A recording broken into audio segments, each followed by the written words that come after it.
Hi, what's up everyone? Carl Wolf here, and today we are playing Rue Valley.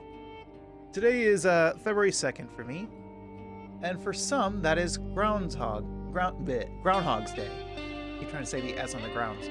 Groundhog's Day. I don't know why I'm struggling with that.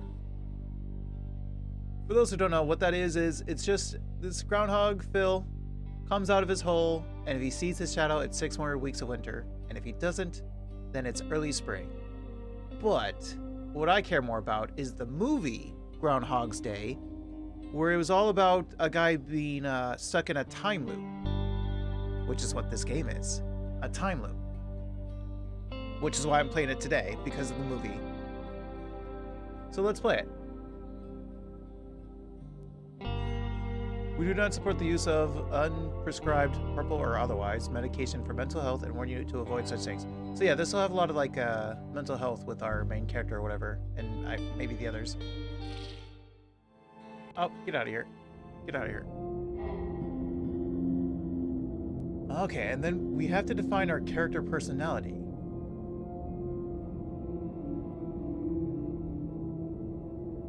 We have 9 points to use. You feel neither calculated nor impulsive, but alert and confident. If only you could stay in this state of perfect focus. You're neither introverted nor extroverted, and you feel equally fine, completely alone, as you do surrounded by a huge... I am... definitely introverted. I am...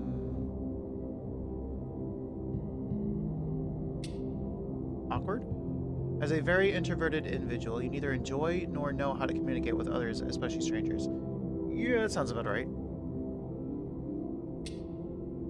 You're so extremely introverted, you'd rather avoid the company of others altogether if it was possible. Oh, you use all 5 points. Let me see. You're quite introverted, but you still enjoy being in crowds sometimes. 2 could be considered a crowd, right?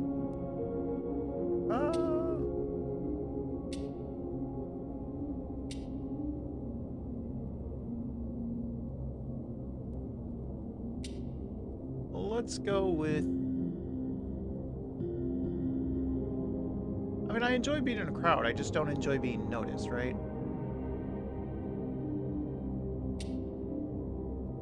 Let's go with that for now. As for this, I am definitely indecisive. I'm not impulsive, I'm indecisive. You're somewhat calculated, but what's wrong with finding patterns and recognizing connections? You wouldn't really call yourself calculated, you just prefer to think before you act. You know you're pretty calculated, you're often overthinking stuff and...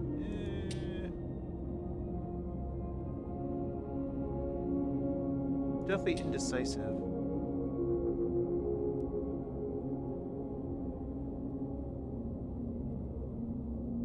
It's not even that I prefer to think before I act. I just do.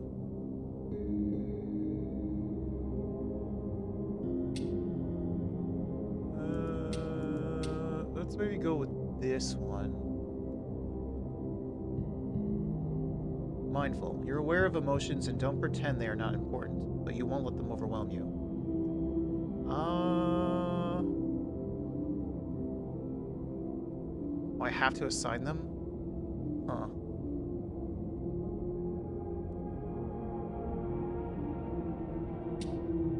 You're not that sensitive, but you're not afraid of embracing emotions, both your own and those of other people. Somewhat sensitive, you easily empathize with others and are prone to surrender to your own emotions. No, definitely not that. You're not that indifferent of a person, but you do find it easy to distance yourself from emotions, both yours and those of other people. Probably? I mean, unkind's not right.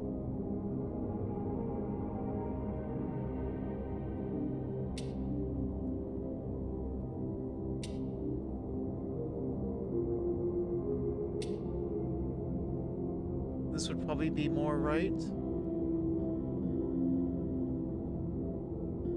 In a way, I guess. would be this one then.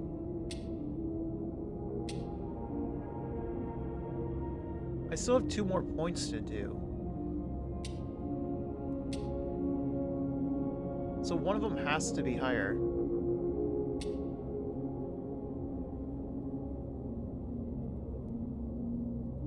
don't know if I want to do this. Because this is going to affect how I interact with the people and try to talk with them and whatnot. This is already going to be rough talking to people.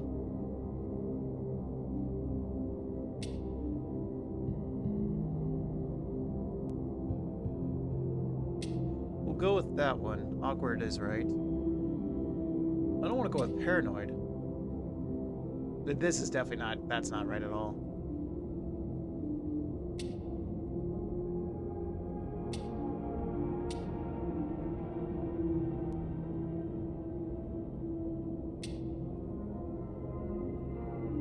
That means I don't want to go cynical. Cynical.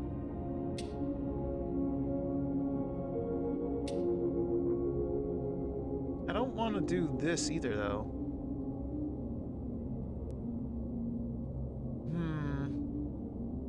I wish there was a 4th one. Either I don't want to go 5 on this. I think 4 is good enough.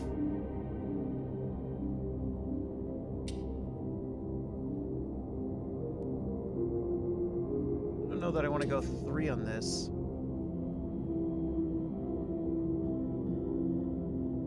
I guess more 3 than 4.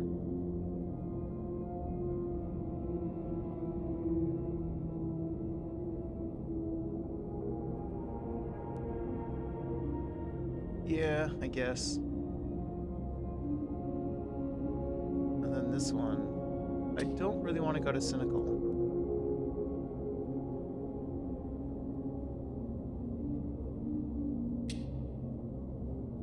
You easily empathize with others and are prone to surrender to your own emotions. Not really.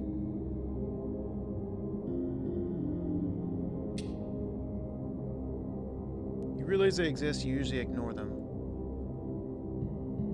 Hello, Mint. Welcome in. Hello, hello. How are you today? I don't know which I want. Really, I would just go with 1.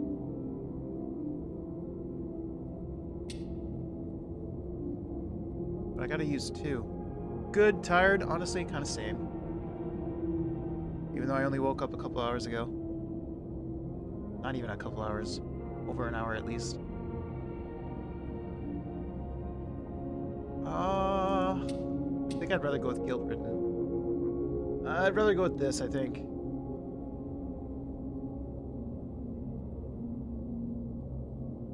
Because I really don't want to be cynical. Like, this is too much. We'll go with this. Alright. Hold to wake up. Now, I know the game, I looked at the thing, and it has mixed reviews.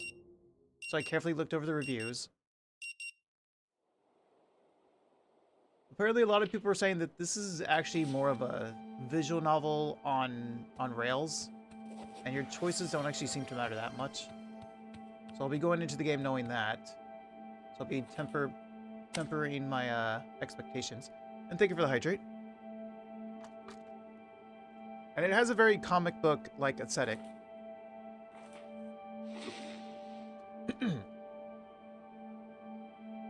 The frenetic sound of a century-old clock nudges you back to the present.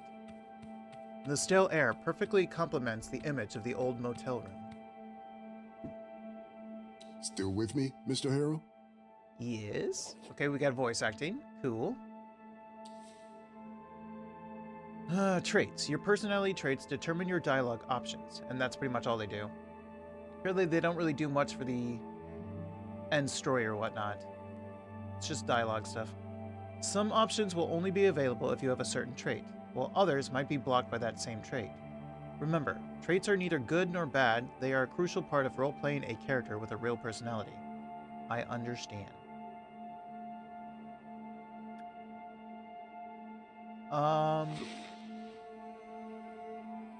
Yes, you have my full attention, lie. I'm terribly sorry, my mind wandered off. Could you repeat that, please? Guilt-ridden. I'm the kind of person that just nods a lot. He smiles and nods back. Mr. Harrow, I'm aware of a slight lack of motivation that you may be experiencing right now. Oh yeah, that's definitely an issue I have. Red ribbons on the character portrait show the status effects your character currently has. Status effects have a negative impact on your personality and dialogue options. Lack of... okay. That's bad.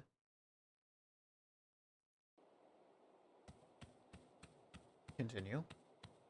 Oh. Slight lack of motivation? More like a total lack of motivation. Yeah, that's me. You'd rather stay in bed all day, instead of attending this farce they call therapy in the middle of nowhere. And we'll surely be coming back to this condition of yours later during our sessions. Okay. Personality. Your personality is represented in this part of the screen. It shows your personality access that you defined during the character's creation, as well as the trait that you chose. Select a trait to see what it is and what it does. But for now, I just want you to acknowledge its existence and try to stay aware of it at all times, if possible. Okay. Oh, dang. Silence befalls the room. A muffled clanging sound from outside, only making the moment more uncomfortable. Oh, I can only lie. I'll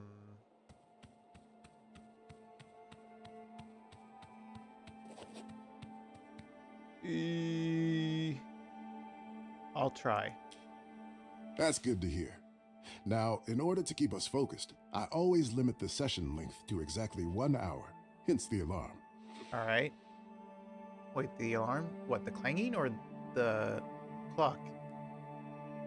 However, since this is your first session, I'll allow a few questions, if there's anything. Can't you simply state that I'm fine so we can both move on with our lives? No. Is another session really necessary? I was hoping this would be a one-time thing. As if. Why do we have to do this here in the middle of nowhere?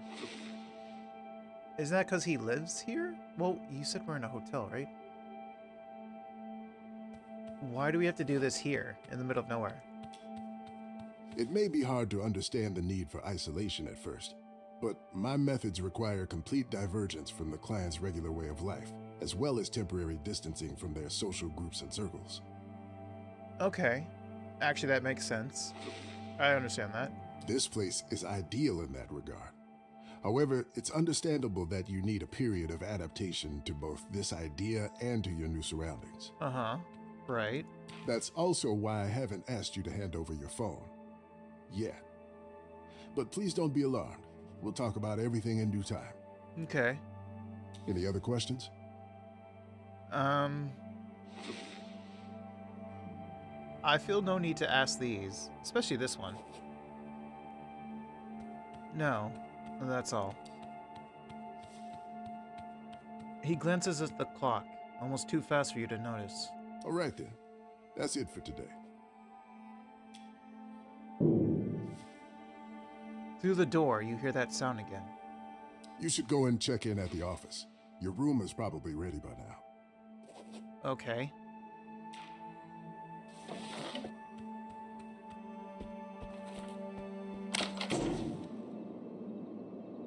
Is it you? It is you. Next to you is the source of the clangs you heard from inside. A young woman beating up an old vending machine. Spit it out already! Lady, you need to chill. Use the left click to run.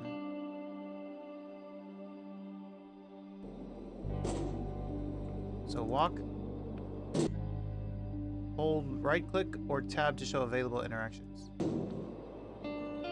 Come on, you thief! Yeah, that's how I can run. Can you chill out? I'll break you open if I have to. She's pounding the life out of the poor machine. Could she be here for therapy as well? Oh. My lack of motivation prevents me from talking with her. As I thought. Could she be here for therapy as well? Who knows? But unlike you, she definitely looks like she needs it. What do you mean unlike me? I clearly need it. Poor woman. She should consult with a real professional, not a charlatan like Dr. Finnick. You need to give him a chance. Nobody needs to be sent away from their home to this dump, regardless of their mental state. Well, I don't really want to call him a charlatan, so... Oh, I got a yawn. And yet, what is to be done with lunatics like her? Let them rage around freely, yelling and kicking vending machines wherever they go? Well, if they're breaking the law, they should be sent to prison, obviously. I mean, I would agree with that if there's someone who just refuses to help themselves and accept any help. They're just way out of control. Otherwise, there must be a better way to help a distressed person. Perhaps you could speak with her, see if you could help somehow. Or is that too much to ask right now? It is too much to ask right now. Sorry, can't help you. The machine wheezes in suffering. Give me my coffee, you jerk! Is this our car? It's your car. Out already. Sad and miserable, just like you. Come on, you thief! You can look at this. I'll break you open if I have to. The transformer is buzzing softly.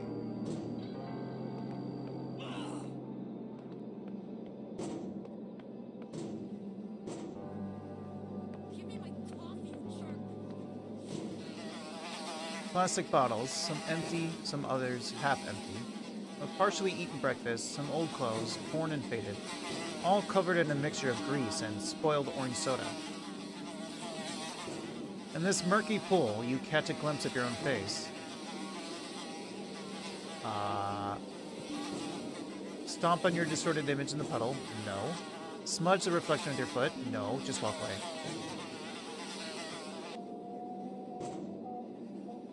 Spit it out already.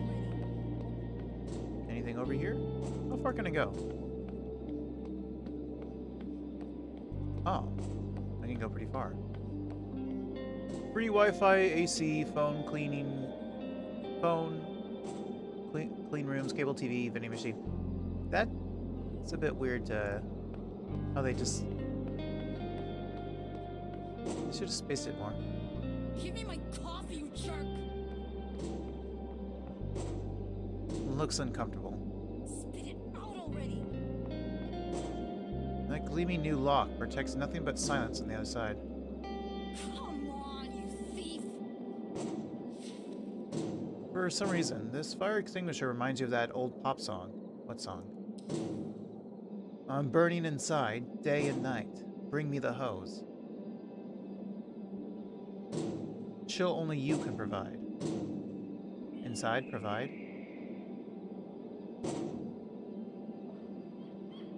But keep your distance, safety first, alright? Amazing you still remember that ridiculous summer hit from a few years back. Could have come in handy at a nightclub, if there were one anywhere around here. I'll break you open if I have to. It's a mop. With a bucket. Yay.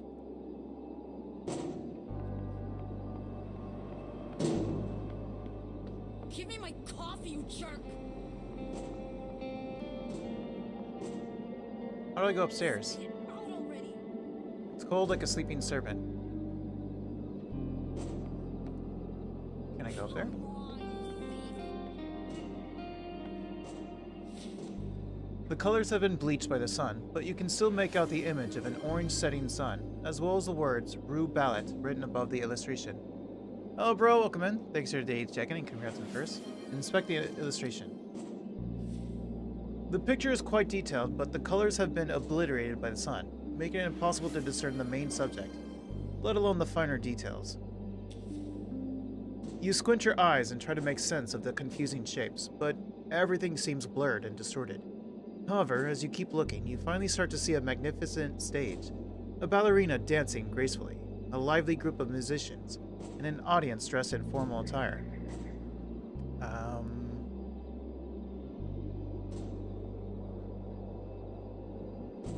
Inspect the ballerina. I'd have gotten my streak if someone wasn't so late on streaming. I mean, you can always catch a VOD for 5 minutes. If you look at the VOD for about 4 minutes and 50 seconds, it'll save your streak.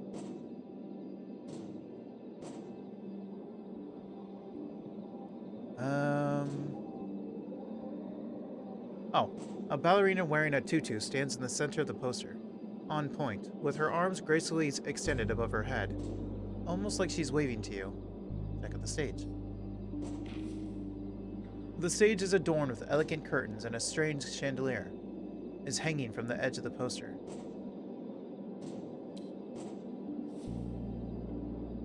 The varnished wood of the violins is reflecting the orange hues of the setting sun, and the curved bodies of cellos stand tall and proud, and the trumpet player holds his instrument with arched back, his silhouette reminiscent of a tree struck by lightning.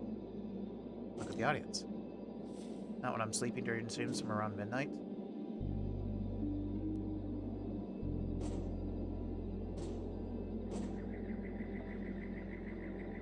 Right. The men appear to be dressed in tuxedos, the women in elegant evening gowns. They seem to be fixated on the stage, their overly stylized faces seemingly expressing a range of emotions from awe to excitement. How did a poster for such a highbrow event end up on a wall or of a rundown motel in the middle of nowhere? Something is odd here. Okay, I have no motivation to re-examine it. I have no time for this.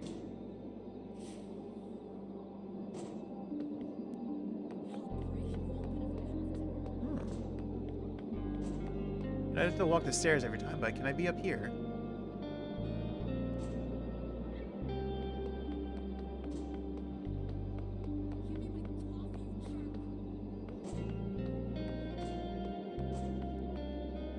It says it needs a personalized card to be used, but you have your car anyway. True. But you said my car is very sad. Looks uncomfortable. No bus until tomorrow.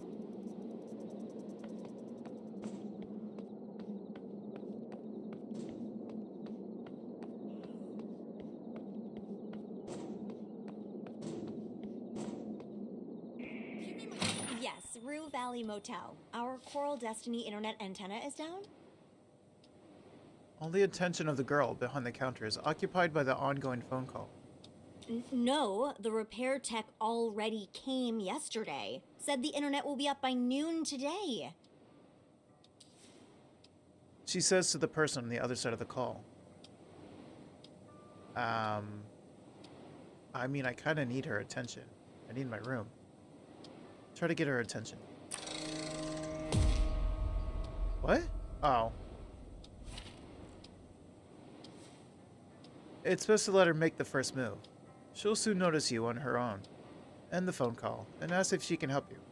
That's what receptionists are supposed to do. Pretend to look at the leaflets laying on the desk and hope she will address you eventually. You grab a leaflet and stare through it, mentally preparing for the imminent conversation. You either manage to look like you're really here for the leaflets, or she simply doesn't care. Yes, I have rebooted the modem. I think she's just really busy. She says to her conversation partner, clearly annoyed. After a dozen anxiety-filled seconds, you finally realize she's not about to cut her call short just because you happen to show up. Well, obviously. Move away from the reception desk and stop invading her personal space. Killing time. Time in the game does not progress outside of dialogue. So in order to wait until certain events happen, you need to find a way to kill time. Usually you can do that with various items and interactions around you. For example, reading a book, scrolling through your phone, or just chilling in a cozy chair.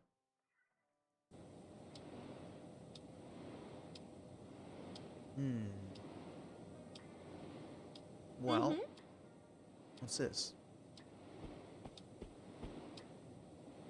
A list of rules. You can't be bothered with that right now. Okay. Of course it's urgent. Our guests don't have Wi-Fi. The credit card machines are dead. We This can't piece screams access hotel chic, reservations. glaringly out of place here. Listen, What's with the I wheelchair? know what I'm talking Let's sit here. about. Your repair tech said it was fixed. Can you just... The chair looks very old, but sturdy.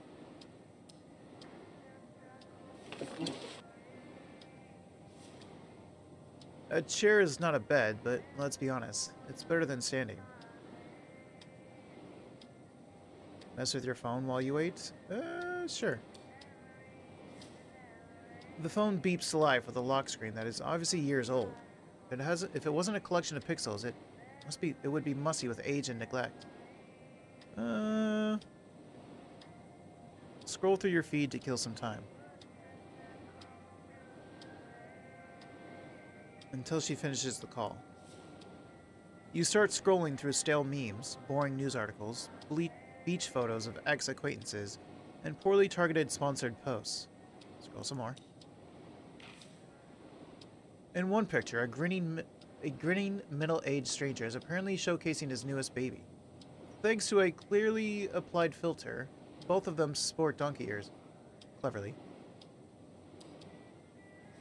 Scroll some more. In an overly long and arguably racist video, a non-native speaker is repeatedly making embarrassing linguistic errors. They often turn out to be unintentional double entendres. Hilarity ensues. Continue.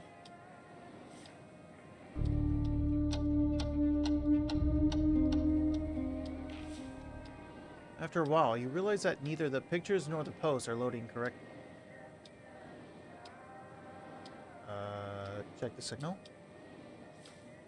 1 bar, but you get the feeling that if it could, it would show half a bar. Seems like all these posts were from some time ago, stashed needlessly in your phone's memory. Unless you hook up to some local Wi-Fi, you won't get much internet here. Minutes pass, but the phone call is still not at its end. No, I don't want a customer satisfaction survey. I want the internet! She says to whomever she's talking to. I can't go back to my phone, so... sit patiently, doing nothing. Unless I want to go outside again. Hi, yes, Coral Destiny Antenna, Rue Valley Motel. Oh, case number?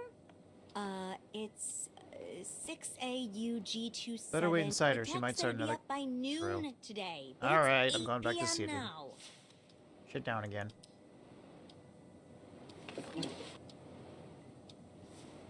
Wait patiently, doing nothing. Your butt cheeks clench involuntarily as flesh and bone touch the hardwood again. Until she finishes her call. The easiest thing, yet so hard. Try it anyway.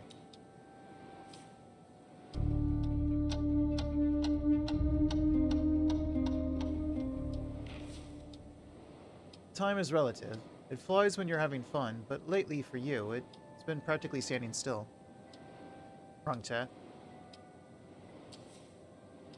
The receptionist is still arguing with the internet service provider, and you're getting restless. Mm-hmm. She responds to the person on the other end. Well, I can't go back to my phone, can I? With a gentle touch, the phone screen turns on again. Oh, yeah, right, the hyper-casual. Yeah, alright. Until she finishes. The first wave of tiny bow tie wearing antagonists appears on your phone screen. Aw, they're so cute. Touch one of them. You tap the one carrying a golden fork, and he instantly turns into a amorphous purple splotch. A matching splotching sound effect plays at the same time, further confirming the bow tie wearing, golden fork carrying antagonist is no more. I guess I'm supposed to squish them all. Sigh and continue squishing them.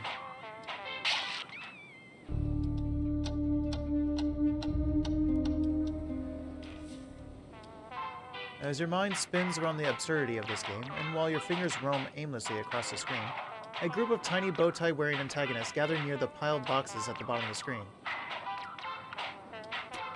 Tap the piled boxes. Absolutely nothing happens. The little guys keep gathering around. Keep squishing them. As soon as you're about to get the one with the goatee, a slightly larger antagonist with a monocle and pocket watch enters the play area. Tapping the big guy? You press your finger against the monocle and watch him, maybe a bit too hard. The tip of your finger slips and you almost drop your phone.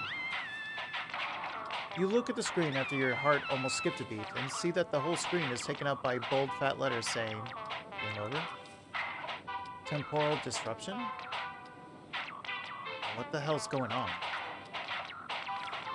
The letters disappear and you notice that the whole screen is frozen. The antagonists gathered around the piled boxes stand still in their weirdest poses. Look if there's anything different on the screen. There is.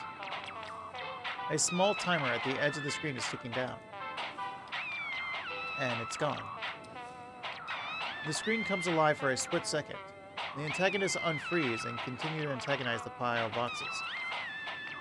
And before you get the chance to do anything, the whole phone fades to black. Out of the blackness, disappointing red letters appear. Protagonist defeated. Quit the game. With a quick swipe and finger flick, the game is gone and you're back staring at your old wallpaper. Time goes by and the girl at the reception desk is still talking. Miss Heard? No, she said Sunday noon. I wrote it down. I'm not... Sunday or later? That's... No. This is such a waste of time. So help me then. Finally, the girl hangs up, ending the forever call. Hi, can I help you? I would have hung up earlier if I knew you were waiting for me. You're too quiet. Uh-huh. Why else would I be in here? It's my fault, really. Apology accepted. Okay. Okay, let's get you into your room. Hello, Mika. Hello. How are you today? So, number 6. That's the last one on the second floor. Oh, I know which one that is. I saw that. And... I specifically saw that number. She raises her hand, holding a piece of blue and red plastic. This is your key card. Nod and wait for her to put it on the counter. Thank you. Reach for the key card.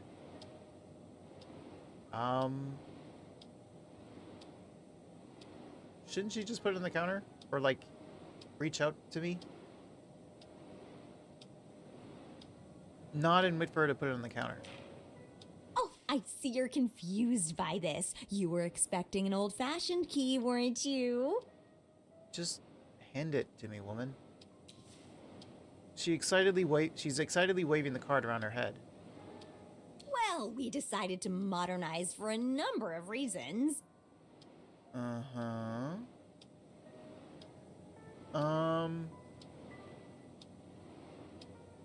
Patiently listen to her story. Just woke up, so doing the factory dailies, I see. To be perfectly honest, the guests just kept on losing their keys. It was exhausting, and my dad didn't like the cost of replacing so many locks. Yeah, I just woke up 2 hours ago myself.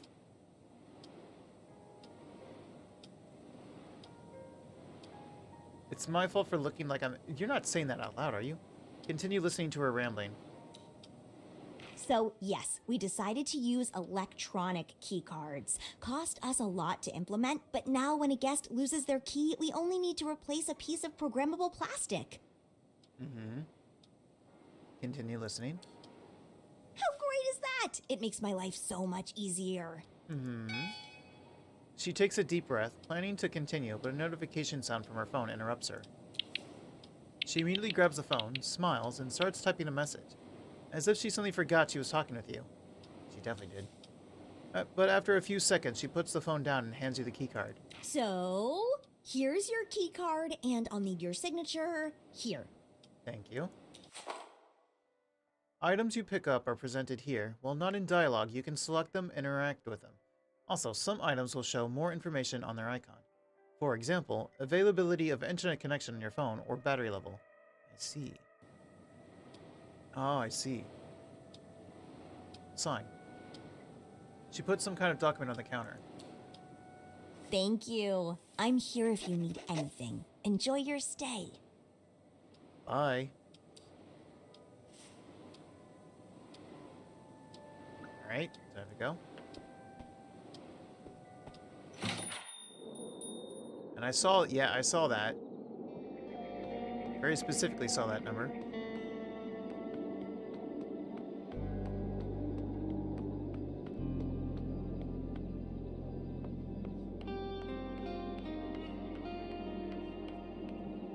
So it should look like the room we were just in with the therapist. The paint is peeling from the wood of the door, but number 6 is new, shiny, and chrome. Try the nut. Just unlock the door with your key card. A tiny green dot of light shows up near the knob. The door is unlocked. Never mind. Very different. What is this? They're fogged with spots that no rinse cycle could erase. Ooh, cups. Cups is what they are.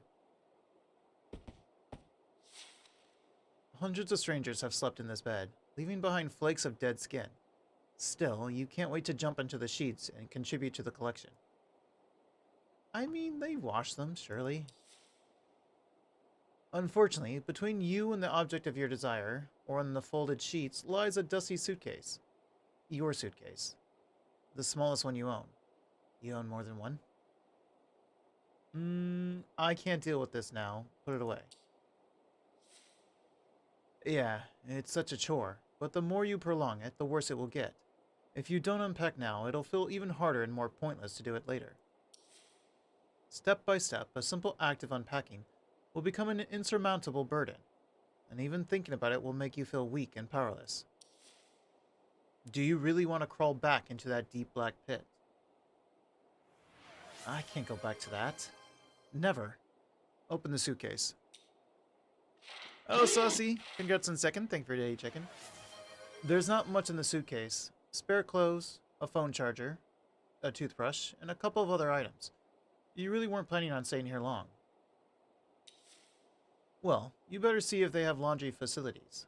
Sessions, Dr. Finnick said, days or weeks, months even?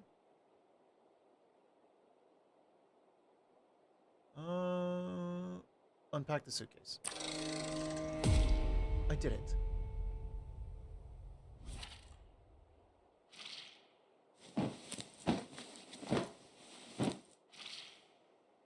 You plug in your phone charger above the bedside cabinet. Put your spare clothes in the closet, your slippers next to your bed, and your toothbrush and a cup under the bathroom mirror. And now that the suitcase has been dealt with, this motel room is officially your home. It'll do. That's the spirit. A simple key card with Rue Valley Motel and room 6 printed on it.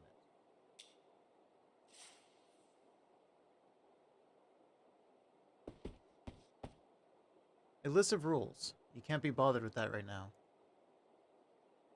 There's a phone. Moody charcoal scratches perfect for lobby walls and hotel art. The red digits sting like a fresh cut. Well, kind of reminds me of disco. So, funny you say that. A lot of people were like, so the reviews for this game are mixed.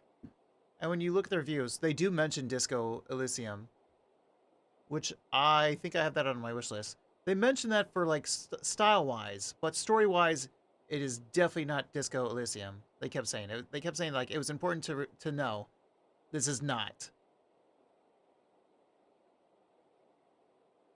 Because it's apparently the complaints in the reviews, the mixed reviews, were that basically, even though this is a time loop where you make choices and whatnot, it apparently comes off more as a oh yeah, it's not. It comes off more as a visual novel on rails. Your choices ultimately don't seem to matter in the end. And I saw one person mention that there was a conversation that he managed to fail. So he repeats the day to try to do it better. only to realize that that conversation is just gone and it was a one-time thing, which is weird for a time loop game.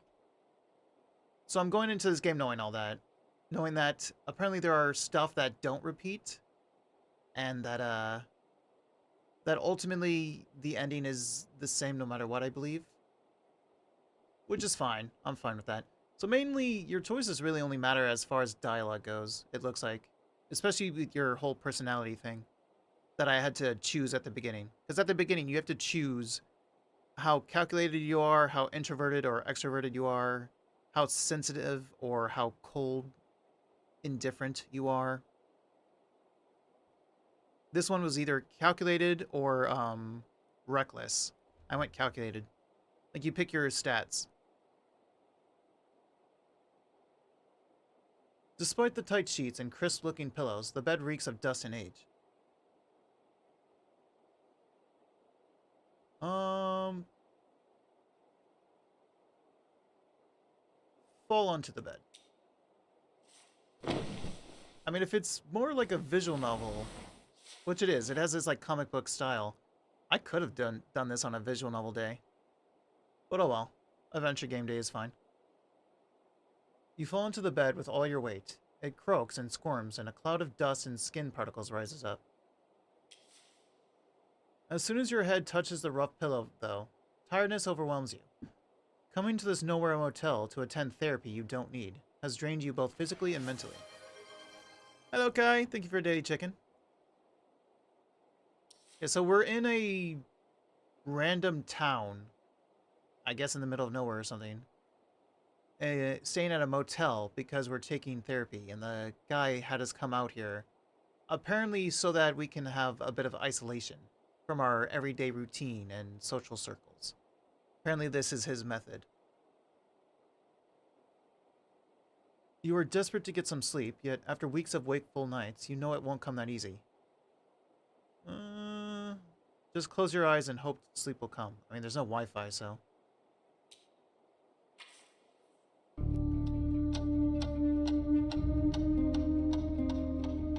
So the time loop should start and we'll go to therapy. But we're in our room though, so your ears are pierced by a ringtone that you swore to change years ago. Check who's calling. The screen simply reads unknown number. You feel betrayed by your own phone, masking the identity of the mysterious caller. If you see an unknown caller, you're supposed to ignore it. You're not even supposed to like dismiss the call. You have to just ignore it. Because if it's like one of the scam calls, if you dismiss it, then they know it's an active number, and they'll keep calling you and send your information to others. If you don't answer it at all, they'll think that it's possibly a inactive number. Apparently that's the rule.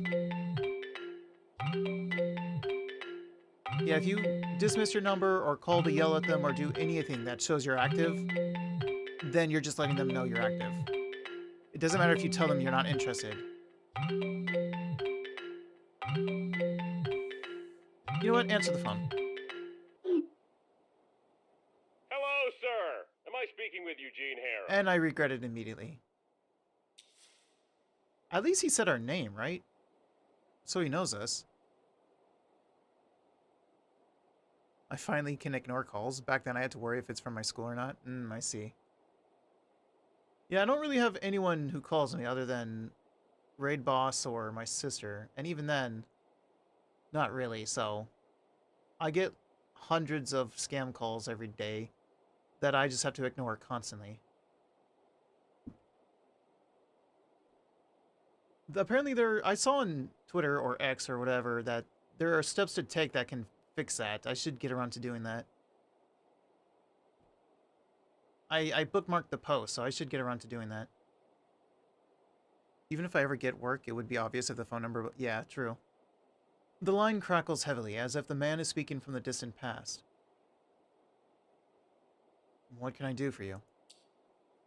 Well, Mr. Harrow, the real question is, what can we do for you? Okay, and what is it you do? My name is Percy Rugger, and I'm a senior sales executive at Ulterior Paralegal Exploits Consultancy. We'd like to offer our help regarding your case. My case? Well, if my information is correct, you have recently been unjustly forced to participate in treatment which, in our opinion, may have consequences not aligned with your best interests. What? You mean my therapy? Now, I'm sure you're quite concerned, Mr. Harrow, but don't worry. We're here to help you regain your rights. I can't even... Because I went introverted, I can't pick these. Oh, and I can't pick this because I'm indecisive. Ooh. All I can do is not talk about it. Gonna be eating fancy pre-birthday dinner later tonight. Ooh, nice. Also, congrats on third. Mr. I'd Harrow, rather I not talk about completely it. understand how you feel. Even for me, it's hard to talk, hard to even think about the injustice that has occurred. But we will work together to put an end to this undue response to your, well, unique situation. So this was forced on me? I didn't like... I mean, obviously, he didn't seem interested in the therapy, so I guess this wasn't our choice. How was this forced on us? So I did an interaction with another artist yesterday, and now I'm doodling their character. Ooh, nice. I mean, we have only known each other for a couple of minutes, and I can already see what a strong-willed individual you are. You know what you want, and nothing will stop you from getting it. What? No, that's not what you got at all. That's a lie. So I presume you're ready for the next step in our cooperation? No. I want to say I'm not interested. Well, do I have to decide right now? This is all happening so suddenly. I completely understand what you're trying to say, Mr. Harrow. To make things easier for you, I'll simply write down your general consent here and forward your case to my colleagues in our paralegal department. They'll contact you shortly. What is this? Did my job force this on me or something? Like, what's happening? And why do you know? Well, Mr. Harrow, it was a colossal pleasure talking with you. Juice! Juice. Before you have a chance to say anything, the phone line is already dead. But at least now you know you're not the only one who realizes the absurdity of this mandated psychotherapy. Why is it from who? Who mandated it? My job? Close your eyes again.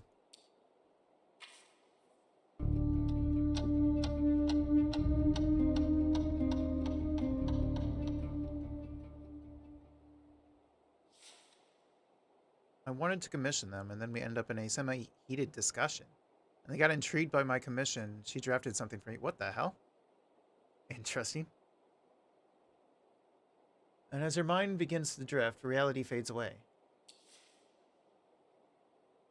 For a precious moment, there's only darkness and silence, but your mind refuses to calm down, and soon your thoughts start chasing each other in circles.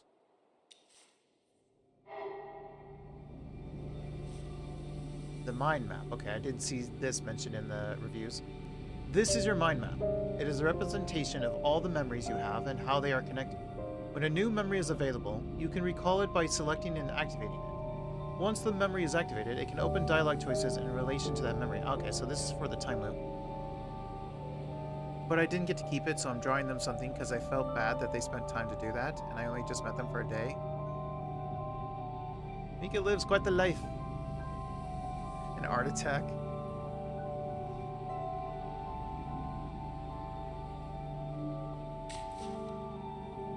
The image of the young woman flashes before your mind's eye. She's punching and kicking the old vending machine. Could she be here for therapy as well? It is what it is. You have nothing to say, nothing to do, just the bare minimum. Nothing I can do about it now. From the blur of half-formed memories and impressions, an image of the receptionist emerges. You're desperately trying to catch her attention, but she's completely engrossed in the ongoing phone call. Pretend to look at the leaflets laying on the desk and hope she'll address you eventually. What a pathetic attempt at acting. Or were you a bad actor on purpose, hoping she'd take pity on you?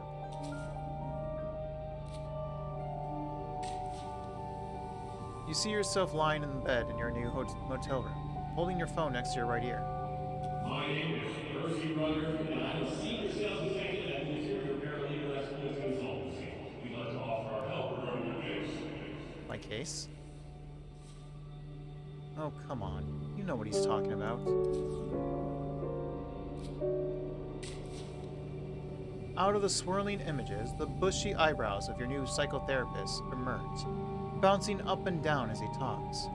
Sympathy, Mr. Harold? Just nod. Are you conserving your words or hiding the fact that you don't have any? I bet it's the latter. Yeah, you're right, it's the latter.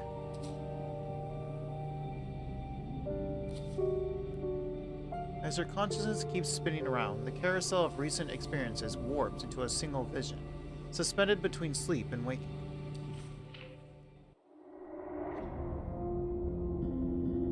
The reason why it was a heated discussion was because my list of requirements for my existing commissional artists was so complicated, or they didn't understand it, that they wanted to crack this nut puzzle I see. You find yourself staring at the smallest suitcase you own. Perched on rumpled motel sheets, everything is packed. Clothes, phone charger, toothbrush, and a couple of other items. I'm ready to go home. As you reach for the handle, you notice a toothless gap, as if the suitcase forgot to fully exhale. Then the gap widens just a little, and something shifts inside. The suitcase jerks. It's just a faulty latch. Let's go already. Lift the suitcase. But the suitcase feels too alive. With a loud hiss, the seam splits and a snake's head appears, lidless eyes fixed on yours. Then more hisses follow and more snakes emerge, liquid as death and cold as oil. Their bodies twist into knots, ready to spill all over the sweaty sheets. Close it! Close it! Haunted suitcase. You slam the lid down. The latch snaps shut, silencing the hisses. For now. Gotta get rid of the suitcase. Let's shove it under the bed and get out of here. Out of sight, out of mind. As you descend the stairs, midday heat pricks your neck with sweat, and you think of everything you left inside the suitcase. It's just clothes, phone charger, toothbrush, and a couple of other items. You enter the reception area. No one's here, and even the AC is turned off. The air is hostile and heavy. I can't wait here. It's too hot. On a desk, a stack of pristine checkout forms sits beside a pen. Perhaps you can just do it yourself. Yes, let's get this over with. To conclude the verdict, if they managed to draw something I like, it was okay. The design would have been nice as a spare cloth, but not what I wanted for now. Didn't have the heart to tell them they were too happy I said I liked it. Yeah, it gets... I'd be like that too. Which is why I've not commissioned anyone, because I would get stuck being like that too.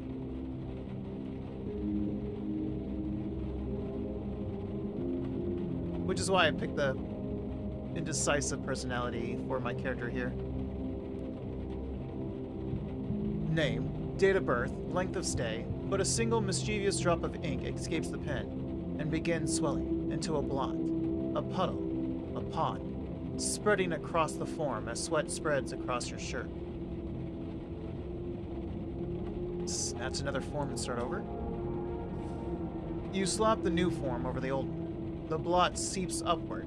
Your sweat drips downward. The paper becomes a battleground of stains.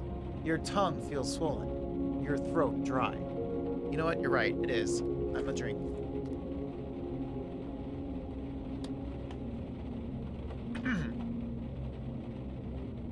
It's no use. Just keep writing. I'm also pretty indecisive. That's why my list of requirements had mostly the things that I said no to. If you don't know what you like, at the very least, know what you don't like. True, that's fair. Hello, Moon. Welcome in. Hello, hello. It's been a while.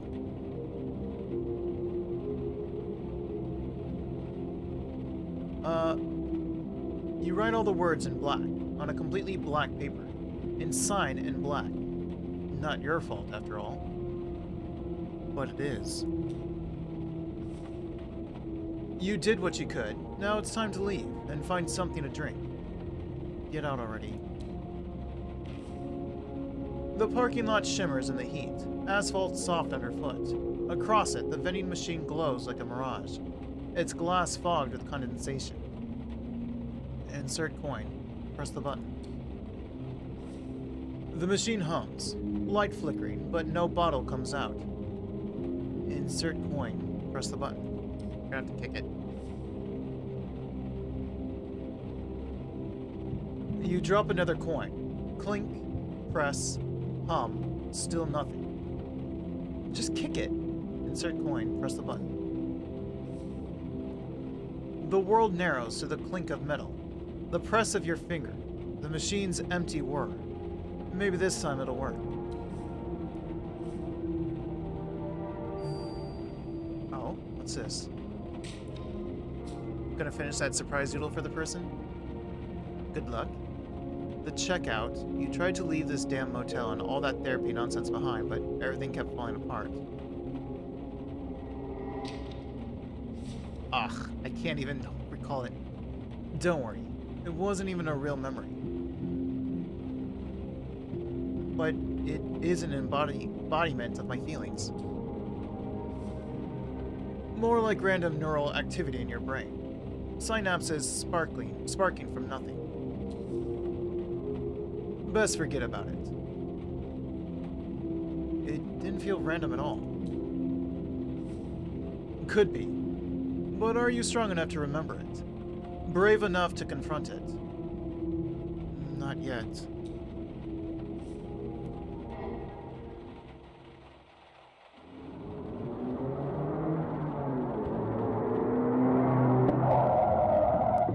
The hell? The sound of a car engine and screeching tires urges you to open your eyes, bringing you back to miserable reality once again. She drew my kid with a jacket, but she said the material was leather. And I was like, oh, mentally. My little brown hair cat persona isn't a leather jacket goober. Fair enough. Bro, I thought the car engine was IRL. Your head is still spinning in a whirlwind of uncontrollable thoughts. Your nostrils pick up a curious smell of dust, and your throat is as dry as a desert. Some side effects can have a greater impact on your personality. Thirsty, for example, nudges you just 1 point towards the impulsive side, but some other status effects have a much greater influence and in some cases drastically change the personality you define in character creation. So I lost a calculated,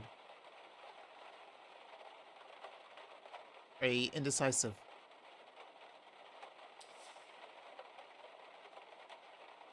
It was foolish to hope you'd fall asleep. Get up and find some water.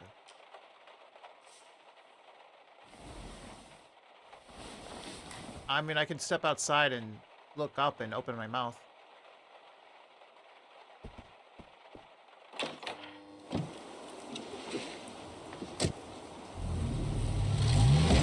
What? Dude! God damn it! You hear the man yell from inside his vehicle. Even though the tinted windshield, you can feel his frustration. Even through. Come on, start, you piece of shit.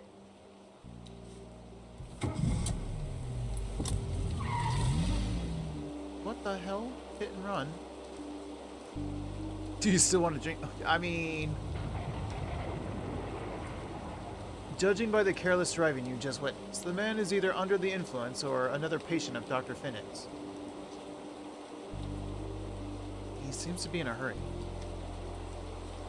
In a hurry to break his neck, perhaps. Come to think of it, could it be that's exactly what he's trying to do? I'd rather not think about that right now. Right, let's find something to drink.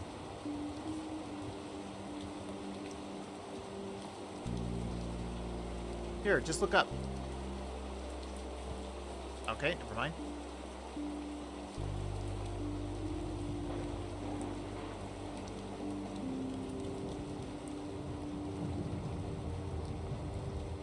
Okay.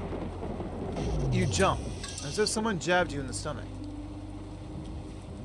For a split second, the whole world was exploding. But it was just a thunderclap, the loudest one you ever witnessed. And at least my reflexes still work. As well as your heart. It's racing from the sudden shock. But there's nothing to use this unwanted excess of adrenaline for. So it keeps lingering, eating you from the inside out, while you stand alone and thirsty in the middle of the empty parking lot.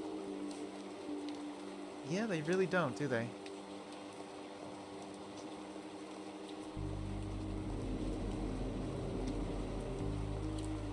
Okay, I already know she was having problems with this. She kept kicking it over and over and over. It's not going to work, is it?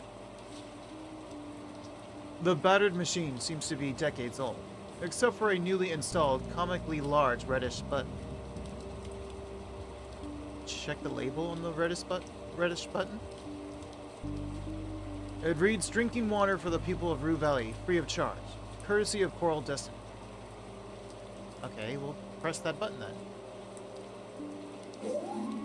With a bang and a clang, the machine vomits out a bottle of water. Take the bottle of water. Nice. The almost frozen plastic feels slippery in your sweaty hand. You can't wait to drain it of the precious fluid.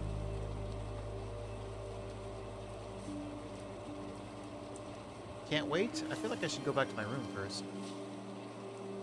The label on the bottle reads, "Coral Destiny. Drink it. Hydrate, thank you."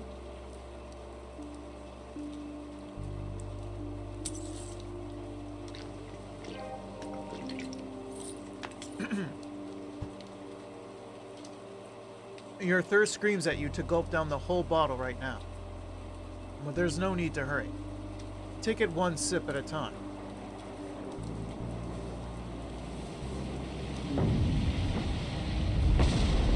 What? Suddenly, the night sky turns blood red, and you feel an infinite scream passing through everything. Unbearable anxiety washes over you. Hide! But you can't hide from the whole sky on fire, any better than you can from your own past. At least I don't have to face it. Your eyelids connect, and darkness greets you for a mere second. But as always, the carousel of suffering starts spinning immediately. How do I let go of it? That's easy. Simply let go of yourself. What kind of answer is that?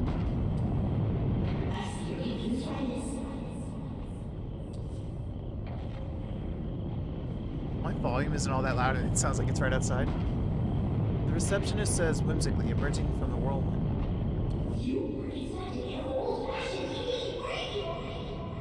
I mean, what I wasn't expecting is you? No, I was expecting an answer.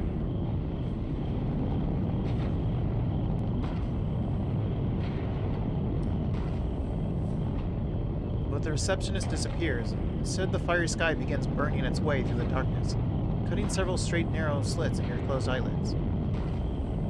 I want this to stop. Well then, keep carving, keep clinging, keep suffering. I have no choice.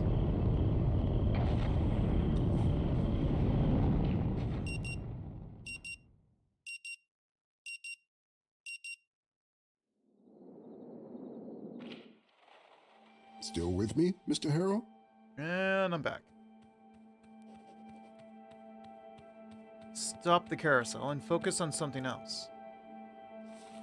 Surely there's something pleasant to think of, instead of this bushy-eyebrowed psychotherapist and this lame excuse for therapy. Think of something sexy. Think of something interesting. But Dr. Finnick only seems to become more real. Mr. Harrow, can you hear me? Yes. Sorry. It's all right. He pauses for a moment. I'm aware that you may be experiencing this slight lack of motivation right now, and will surely be coming back to this condition of yours. Lack of motivation. That's the least of your worries while your mind is filled with this crushing, overwhelming sense of impending... Wait. Did you hear that? A muffled sound of metallic clanging from the outside diverts your frail attention. For some unknown reason, your heartbeat accelerates, and cold sweat appears in your armpits. At all times, if possible. The doctor finishes, apparently expecting some sort of answer from you.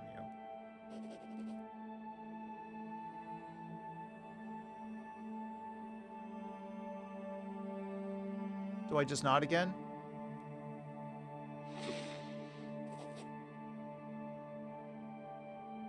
I'm terribly sorry. My mind wandered off. Could you repeat that, please? He smiles. No worries, Mr. Harrow. You seem to have had enough talk for today anyway. He stops and gives you a concerned look. Mr. Harrow, you're shaking. Are you feeling unwell?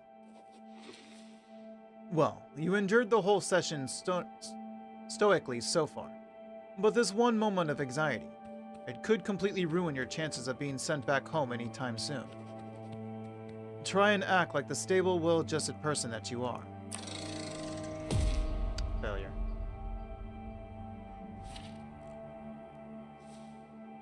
You open your mouth with the intention of convincing him that you're fine.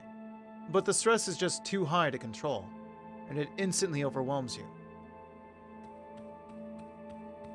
Hyperventilate? Cry your heart out? See, this is why I almost wanted to choose to be indifferent. But I had to spend a lot of points. Because you have 9 points that you have to spend, all of it, before you start. And I didn't want to be... I would have been too indifferent. So I went for sensitive. The game kind of reminded me of 6 minutes or 7 minutes. Oh, I know exactly what you're talking about, yes. But it was a puzzle game where you're in a room, yeah. Wait. Are you talking about the one where it's his wife in his apartment? Wasn't it like 12 minutes or something? I forget.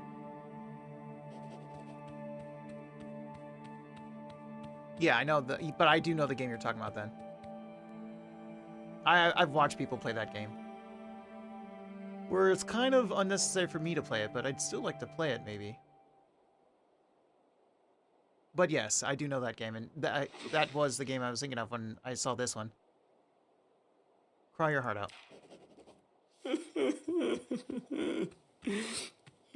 Your face wrinkles in spasm and tears burst out of your eyes suddenly, as if a pressurized canister full of ocean water has been ruptured by a stray bullet. It's all right to let it out. You recognize great compassion in his voice. Gradually, sob by sob, you calm down, and your breathing slows down to its usual tempo. There are tissues on the table if you need them. Maybe I should have been indifferent.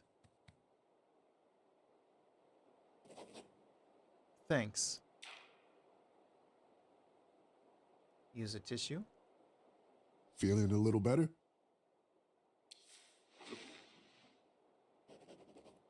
He smiles. Good. He pauses for a moment. May I ask, how is your sleep these days?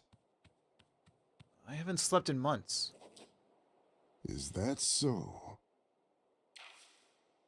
He seems to inspect the dark circles under your eyes. Well then, if you happen to have trouble falling asleep tonight... He opens his hand, revealing a single purple pill lying on his palm. There's no reflection in his glasses. Above them is a pair of bushy eyebrows. Reach for the pill. Remember, what I'm giving you is a mild, non-prescription herbal hypnotic drug. Nothing more. Take the purple pill. Hopefully it'll help you calm down and get some rest tonight. We'll continue tomorrow. All right then. Now you only need to pick up the key card for your room. And I'll call the receptionist to make sure everything is in order. Sounds good? Thank you. Get up.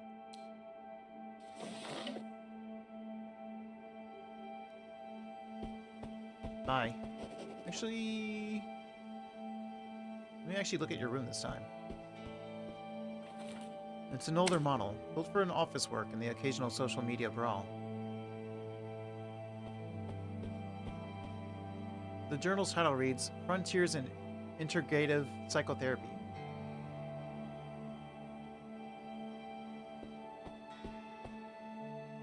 These things have always fascinated and unsettled you in equal measure. You can't quite say why. Hello, Hunkster. Welcome in. Thanks for your day check-in. It's 8:04 p.m.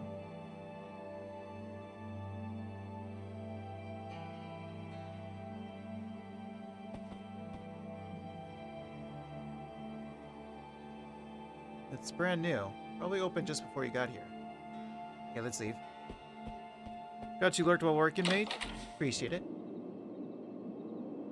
The source of the clangs is a young woman beating up some old vending machine. For some unknown reason, looking at her makes you even more nervous. Why am I so agitated all of a sudden? You must have gotten lost in thought for a moment, while the doctor was speaking. It couldn't have possibly happened more than a couple of minutes ago, but it feels like an hour has passed since. And then, the sound of that old alarm clock awakened you from a daydream you can't remember, and this overwhelming tsunami of dread appeared out of nowhere. Take a moment to calm yourself down. You point your gaze toward the endless, unmoving desert. It's calm in the distance. But not so much right here, as the machine-hating woman keeps hitting it violently. Come on, you thief! Ooh, no, never mind. I'll break you open if I have to. Dr. Finnick told you to take this pill if you have problems falling asleep, but you don't know what's inside. Can you really trust him? That's a good point. Put the pill back. How do I remember?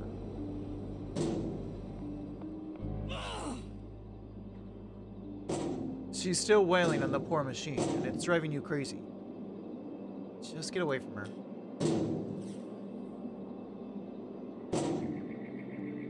Give me my coffee, you jerk!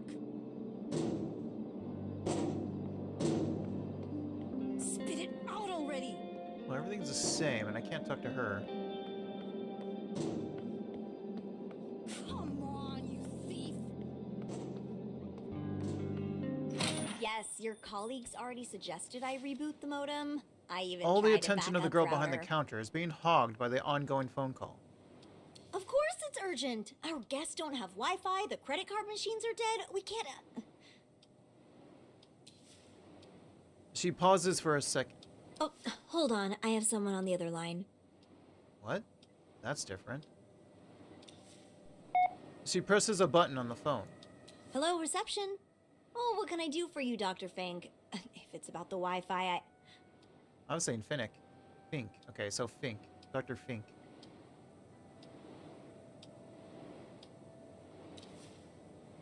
She pauses again and directs her gaze toward you. Yes, he's here. Of course, no problem. Well, that's different. Is it because I came here immediately, or... Because last time I went around looking around at things outside. In an instant, the realization dawns on you. Because of your crying outburst...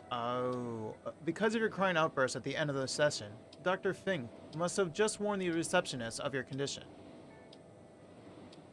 Smile at her.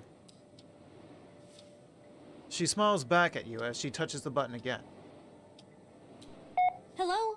I'm very sorry. I will have to call you back later. Bye. She ends the call and turns to you. Hello, Mr. Harrow. How are you? Are you ready to check in? Oh god, he did tell you. I thought maybe he was just simply telling her, hey, can you make sure he gets in just fine? Maybe he did say something. She continues in the same breath without waiting for your answer. Everything is in perfect order. Don't you worry a bit about anything.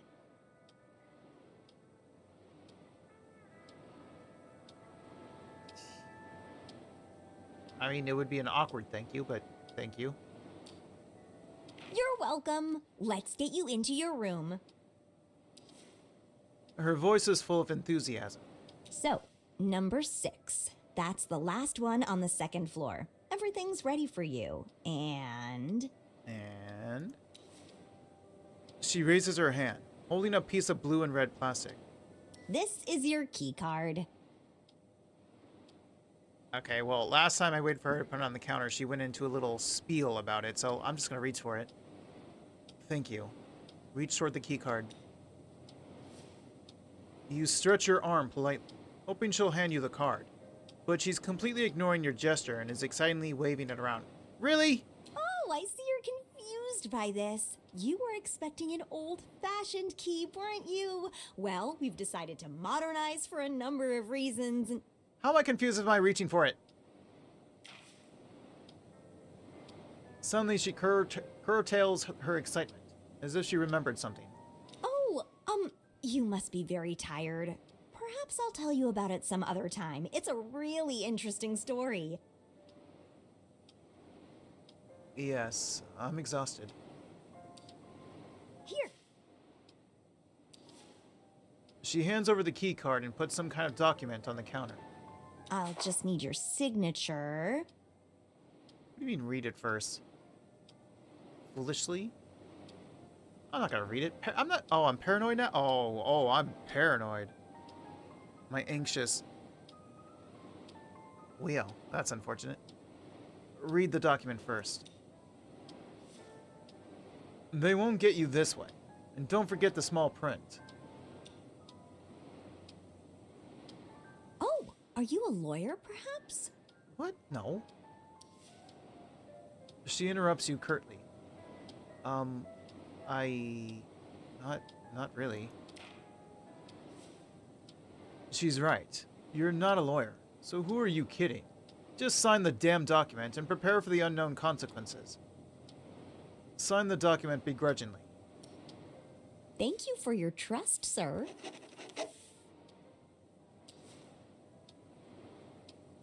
Okay. She says with a barely visible smirk. I'm here if you need anything. Enjoy your stay. Right. Bye.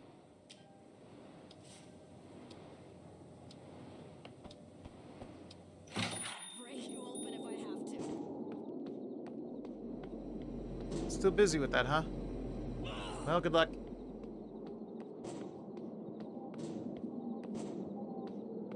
Give me my coffee.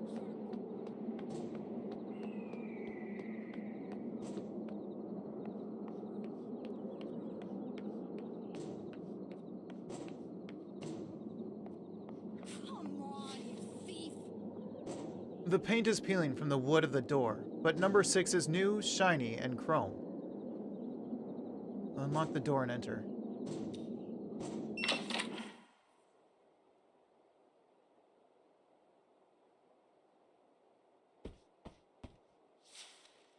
Your dusty suitcase, the smallest one you own, is lying on the folded sheets. Even thinking about unpacking right now is making you feel terrified. Why am I afraid of unpacking? Perhaps you're scared of what you might find inside. The snakes? Or maybe worried that by unpacking, you accept that you're going to stay here for some time. They're going to keep me here forever, aren't they? Yes. No? Perhaps I could relax a bit in the armchair instead. Okay, let's do that instead then. This armchair looks exactly like the one in Dr. Fink's room. Sit down. As soon as your buttocks touch the frayed armchair seat, tiredness overwhelms you. Coming to this nowhere motel to attend therapy you don't need has drained you both physically and mentally. That I don't need, huh? All you want is to sleep, but unnerving restlessness is gnawing at you from inside, like a colony of termites munching on a piece of dead wood.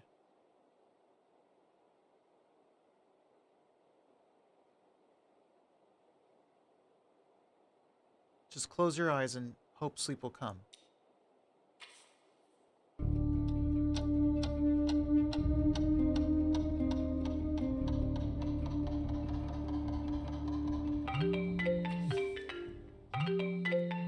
Your ears are pierced by a ringtone that you swore to change years ago.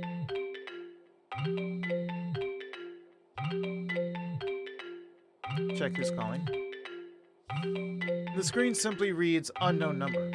You feel betrayed by your own phone masking the identity of the mysterious caller. Put it on silent and ignore it. You silence your phone as the mystery of the caller's identity gently teases you. Close your eyes again.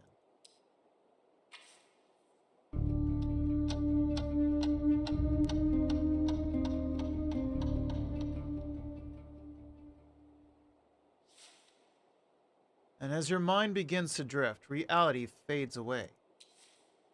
For a precious moment, there's only darkness and silence. But your mind refuses to calm down, and soon your thoughts start chasing each other in circles.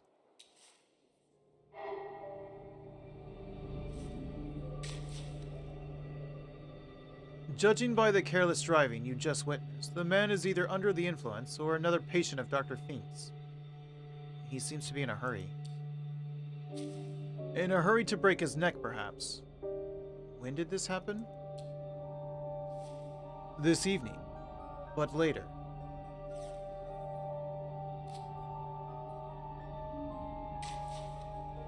For a split second, the whole world was exploding. But it was just a thunderclap, the loudest one you ever witnessed. At least my reflexes still work. As well as your heart. It's racing from the sudden shock.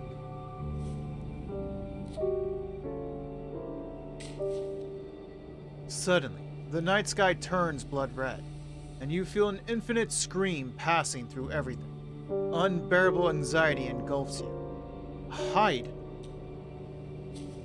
But you can't hide from the whole sky being on fire, any better than you can from your own past. Then, suddenly, everything happened again. Everything again, but nothing after.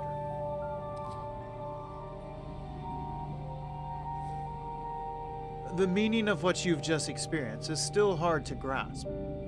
Is this some weird deja vu? The memories seem so real, and yet these things clearly never happened.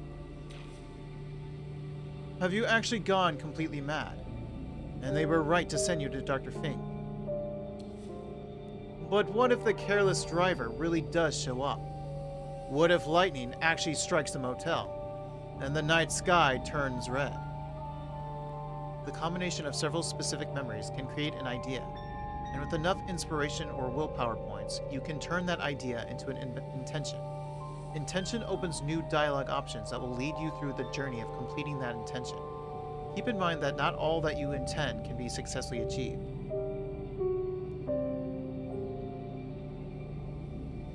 Oh.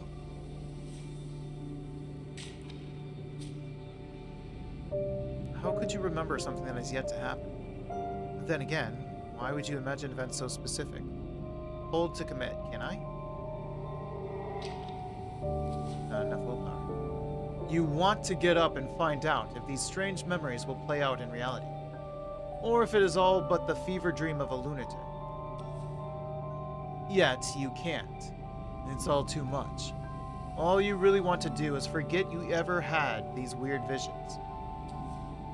To forget about being here. To forget about the incident. Stay in the armchair forever.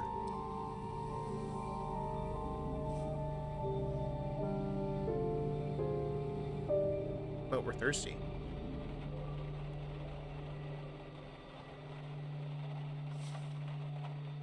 Seconds feel like minutes, and minutes feel like hours.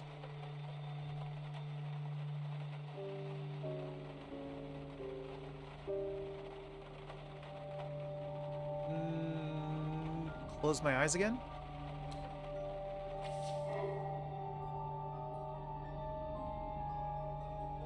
As soon as you close your eyes, the images return again, chasing one another. You can't seem to calm down, until at last you open your eyes again. Swallow the purple pill, despite not knowing what it is. Well, I'm paranoid. I'm completely paranoid. Stare at your suitcase? What a pitiful, inert object. It's full of my stuff. Stuff. Clothes, phone charger, toothbrush. Might as well be empty. But it isn't. And it won't ever be without your help.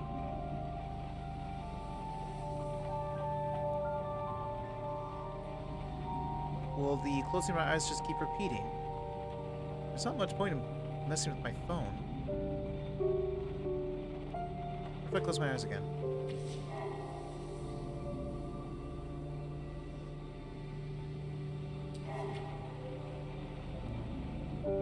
Okay, well, mess with my phone then. With a gentle touch, the phone screen turns on again.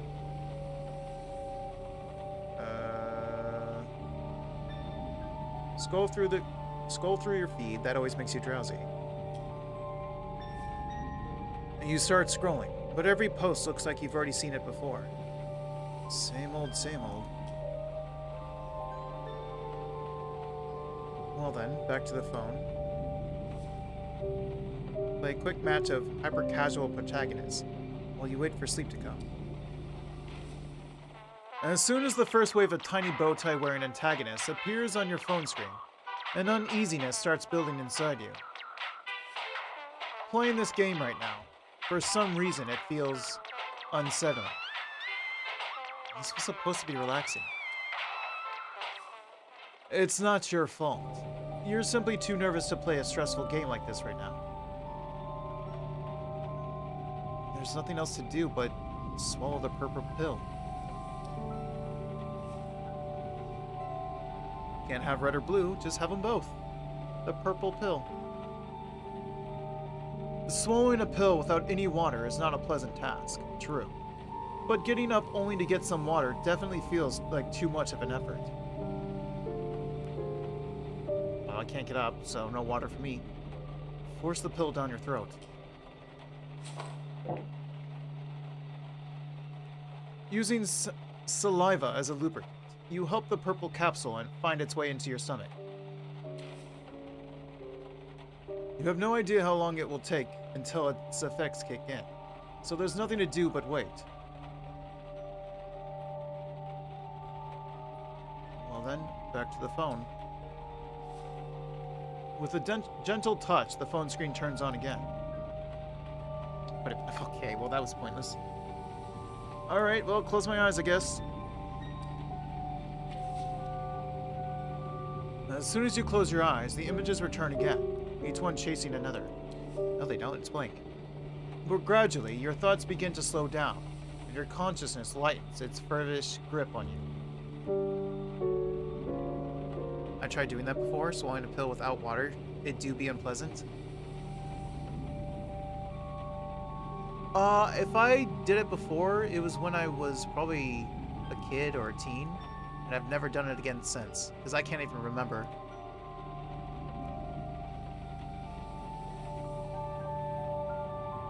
But sometimes, depending on the size, even with water, it can be rough. Although apparently I saw it was probably on X, apparently there's a better method where before you swallow it, you're supposed to like look down and then swallow it.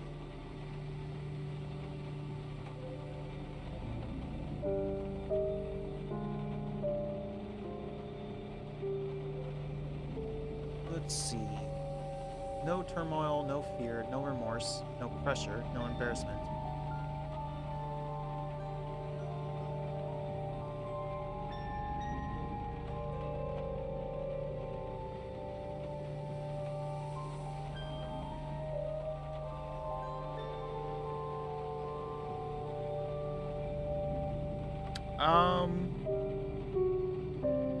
So, I grew up with deaf parents as a very reserved introvert. I probably became even more introverted because they're deaf parents from the 1950s where deaf people were not handled very well. So they weren't raised too well, they weren't like educated too well. So I'm their interpreter as a little kid talking to adults about things that I don't understand and that my parents don't understand. And all I know is I can recognize that the questions they're asking are dumb questions. People can say there's no such thing as dumb questions. Oh no, there are. I grew up knowing that for a fact, that there very much are. So I am someone who embarrasses easily from that childhood. Embarrassment is a huge problem for me. So if I had to pick anything, it'd be this. No embarrassment. Oh. I lost my anxiousness.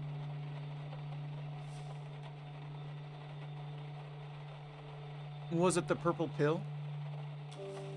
It doesn't matter. Nothing matters. Embrace the sweet relief.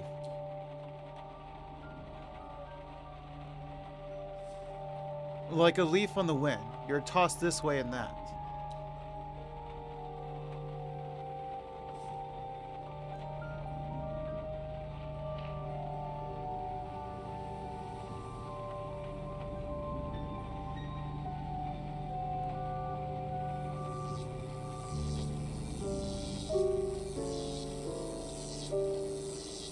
But what is this?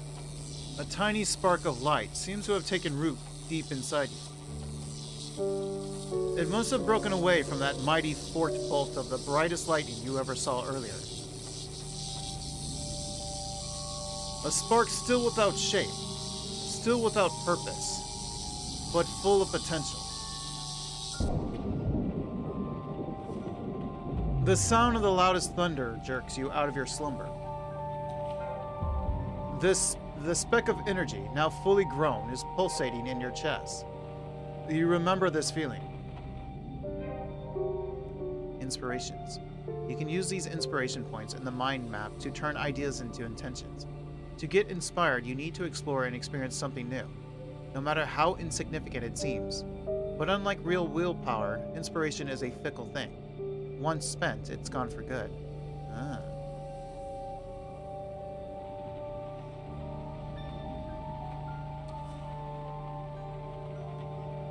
So this game's a time loop, but I think the time loop that exists probably serves more about the mental health in this game. I think this game really centers more about the mental health. And the time loop is just a vehicle. And that's why there are some things that are one-off, even though it's a time loop.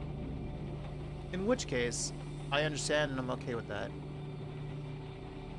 Because I just mentioned that inspiration was it can be one-time things.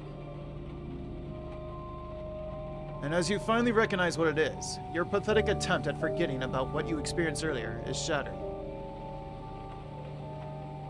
So basically, actually back to the time loop thing. So it's like you would go through the same things again and again. You would just go through them with like different people every day. Instead of constantly putting us in the same situation with different people, it's just choosing to put us in the same situation with the same people. So a time loop.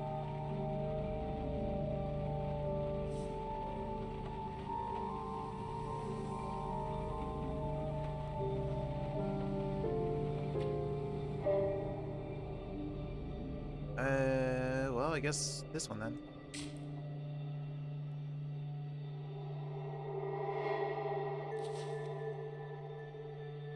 You have to find out if the careless driver showed up again. You must know if the sky will really be set ablaze. You need to see if everything will happen again, and if it does, you need to remember. Get up. Active intentions. Here you can see your active intentions. Select them to see more details about how to complete them. Choosing an intention will open the mind map with that intention in focus. Okay.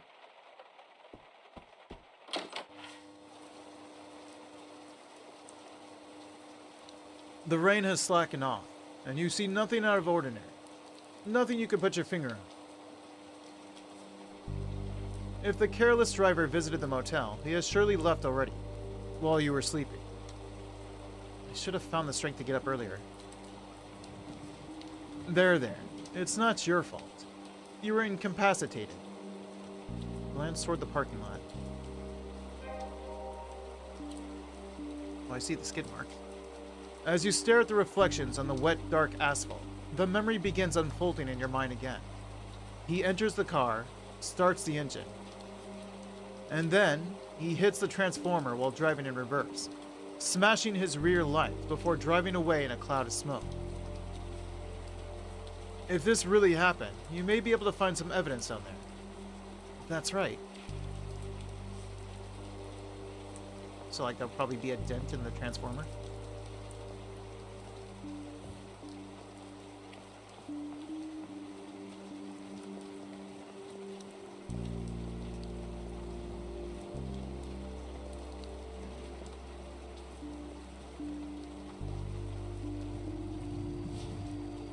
As you come closer to the transformer, you immediately notice a couple of red plastic shards.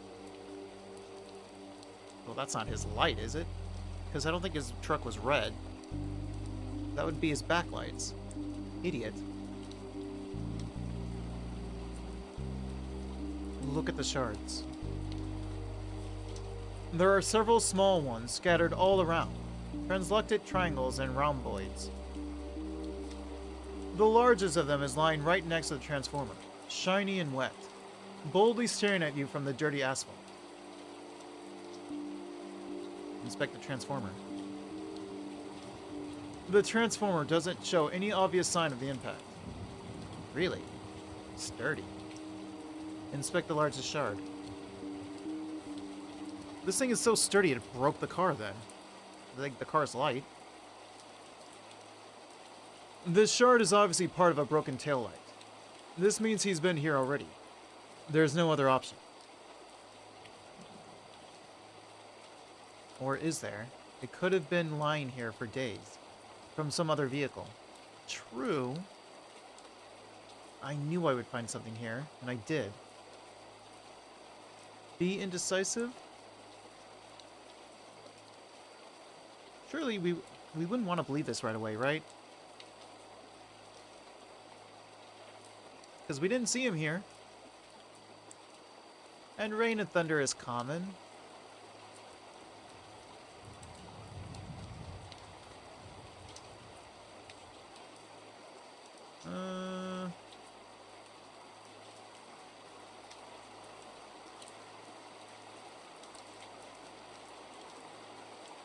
I mean, it would have to be very recent. Surely they would clean up the place if they found that broken stuff taillight around. Because those shards could get lodged.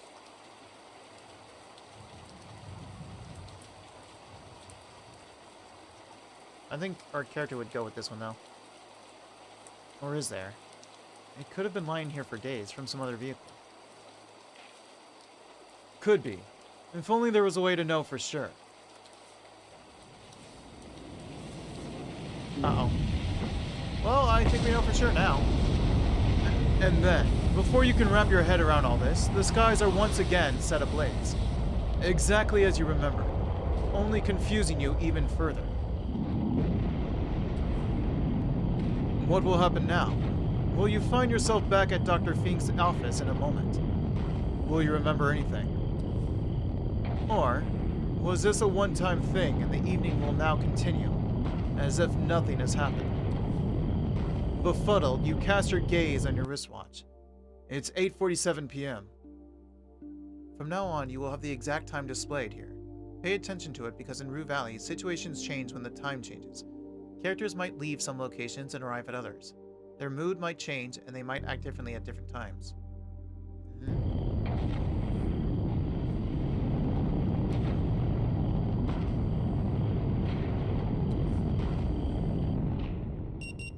So I think it said main story about 10 hours. Or something like that. Main story plus extra was like 15 hours. And then completionist was like 23 and a half hours. I don't know fully what completionist means, but likely this will probably be at least a 3-stream game. I'm gonna go for at least like 6-ish hours. The frenetic sound of the alarm nudges you back to the present. Still with me, Mr. Harrell? Don't answer him. Just nod. Back to Mr. nodding. Harrell, I am aware of a slight lack of motivation that you may be experiencing right now. Mm-hmm. Lack of motivation. But you are motivated. You just need to remember. To remember? Yes, and there's something very important.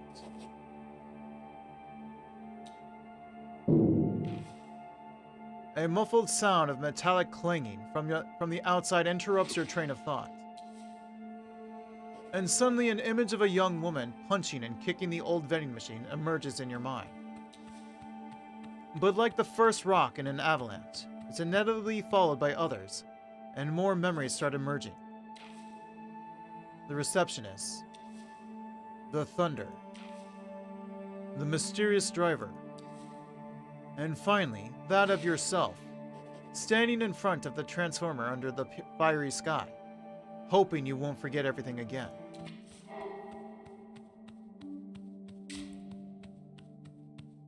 Hold to wrap up.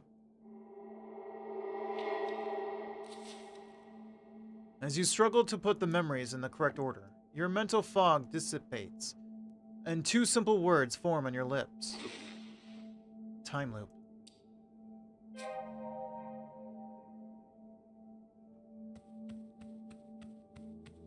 Time loop? Oh, I said that aloud. I didn't mean to. It's only been 47 minutes? So it's a 47-minute game.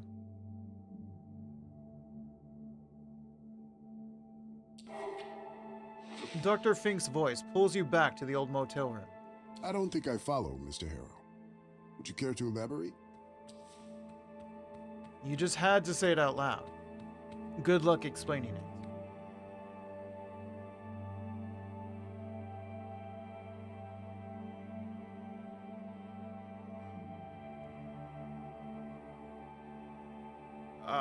I'm sorry.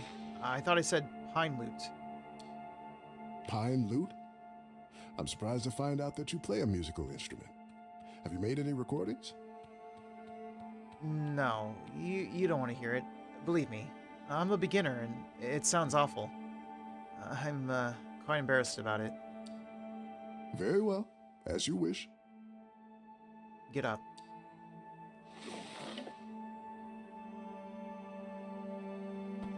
Go outside. The shock and confusion still reverberate in your mind as you step outside. And then you see her again. The same young woman beating up the same old vending machine in the exact same way she did before. A weird calm settles over the confusion. A heavy gloom right behind it. You imagine countless future versions of yourself pushing through this same door. One will burst out in frantic purpose. Another will slump in defeat. A third will laugh with hysterical clarity. Each will carry a different plan, a different thought, a different flavor of desperation. But she will always be the same, kicking and shouting the same slur of anger at the machine that won't behave. Forever. Excuse me. She is still beating the vending machine. Talk with her. Talk with her. What happened to your lethargy? I don't feel it right now. I mean, I literally don't. Great news. But aren't you too anxious to talk to her? Nope. Really? Okay, you got this then. Let's see why she's beating up the machine. Once I tried to get a stuck can out, but my arm got stuck and I had to wait hours for the repairman. Why do you need coffee this late? Let's go with awkward. Really? That's unfortunate. Oh, that kind of worked. But her look tells you she didn't find it unfortunate that it happened to you. Excuse me, but I'll try getting my coffee. Okay. Her words are accentuated with a very loud bang. Is there no other place to get coffee around here? No, unfortunately not. I'm stuck with this broken piece of antiquity. She turns her attention back to the machine. Work, you piece of crap.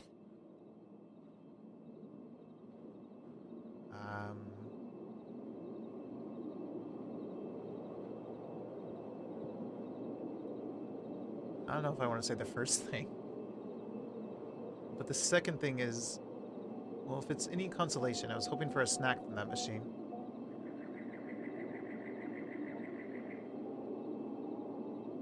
I guess I'll go with the first one, after all. Maybe the universe is telling you to switch to tea or something. And as soon as the universe produces tea that smells, tastes, and feels like coffee, I'm all in. But seriously, what do I do now? I cannot survive what's left of the day without coffee. I mean, it's 8. You really shouldn't have caffeine this late.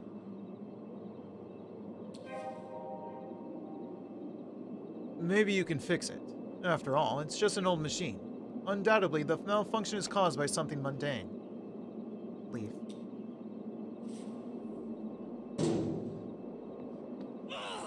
Maybe you can fix it.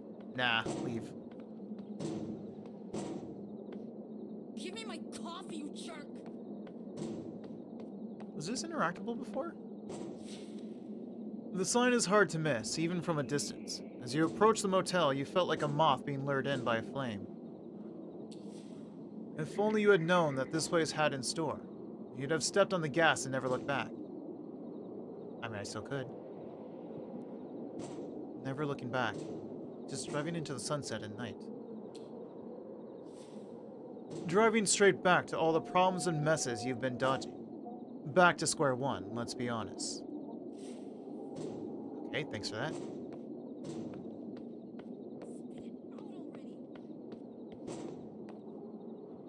Well, this is white now.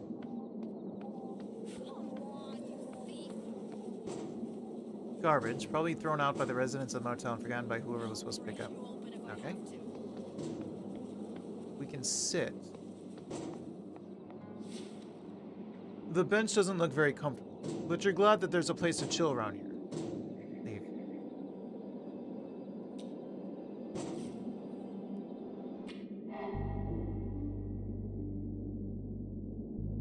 We have this. Fix it. Ah.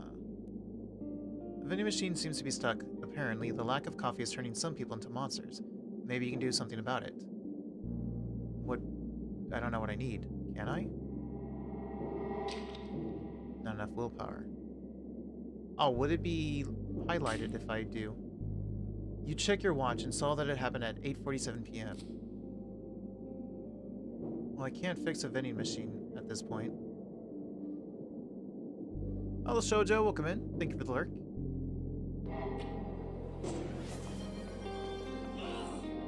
Well. Give me my coffee, Shouldn't I you check jerk! to see if there are shards here? Okay. Spit it Thank you out for your daily already. check-in, Shoujo. Through the years of neglect and a few layers of desert sand, you managed to catch a glimpse of your own reflection in the car's window. Are you really thinking of running away? Oh, okay, great. I like how both yes and no are blocked by indecisive. That's about right. Yes. Yes, you are. Nothing says I'm in control of my life, like flooring it into the great unknown. Or slinking back home. I just want to leave this godforsaken place. Who's to say you won't just trade one dump for another? This place kind of suits you. It's broken and run down, rotting from the inside out. A perfect match. Thanks for that. Well, I guess I need my card key. Physical antenna. Yes. On the roof. Yes, the roof. Excuse me. What do you mean it's settled? I need the internet. Could you... All the attention of the girl behind the counter is occupied by the ongoing phone call. transfer me to billing? Why would... No, this isn't about payment. Hello? She says to whomever she's talking to. Try to get her attention again. Too introverted. Oh, that sounds about right. Maybe some butterfly somewhere flapped his wings, and she'll react differently this time.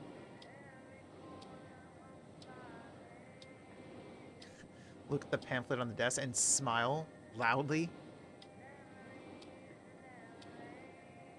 Lean on the reception desk to get her into her line of sight. Propping yourself casually on the counter, you do your best to get noticed by her. Uh-huh. She's focused on the person on the other side of the conversation and clearly ignores you. Well, I tried.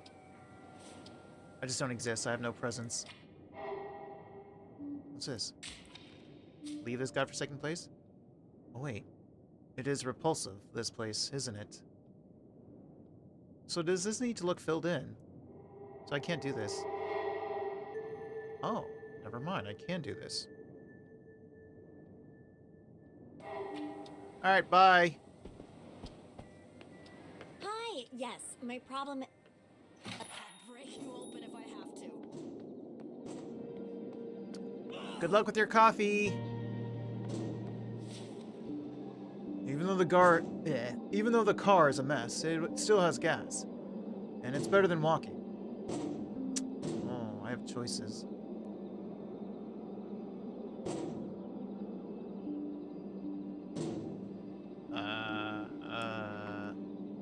Drive back home. Give me my coffee, you jerk!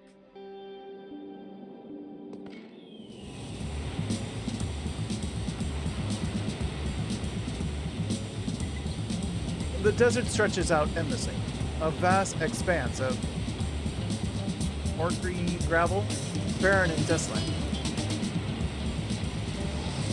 A thin, cracked ribbon of asphalt snakes through the landscape, looping like a gnarly scar that vanishes into the horizon.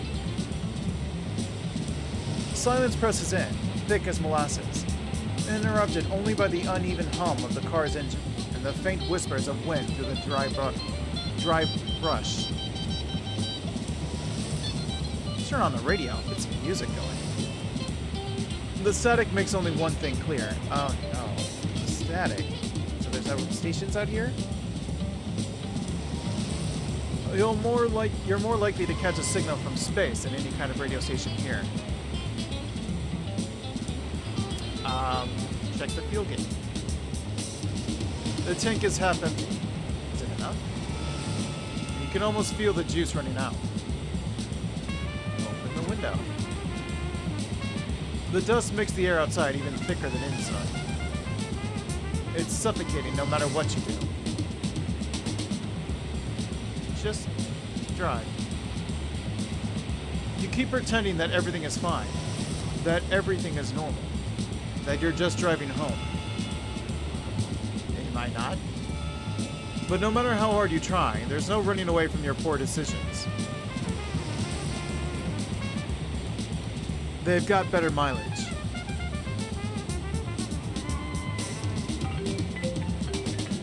Even though the loud engine ruckus, your ears are pierced by the annoying ringtone.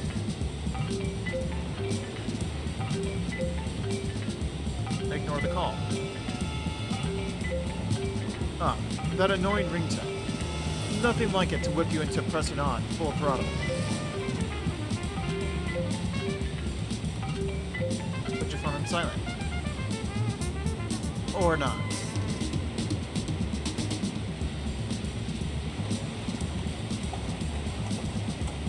As with the phone call, with hair standing up on the back of your neck, you anticipate another interruption.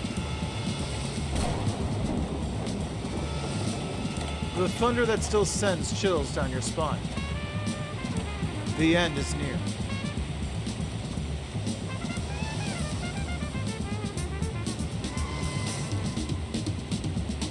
In your rear view mirror, the sky erupts in a blaze of glory, as if someone staged a fireworks show for your successful getaway.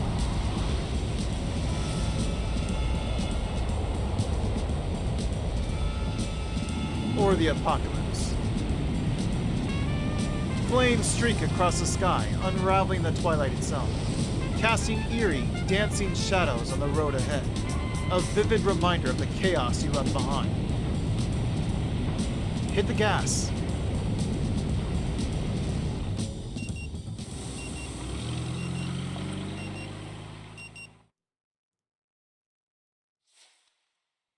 It seems that the time loop stretches further than you anticipated. The road home might wait just around the bend, but you'll have to drive like a maniac to actually make it. Still with me, Mr. Harrow? Sorry, I just need to grab some fresh air. Leave Rue Valley and drive like a maniac.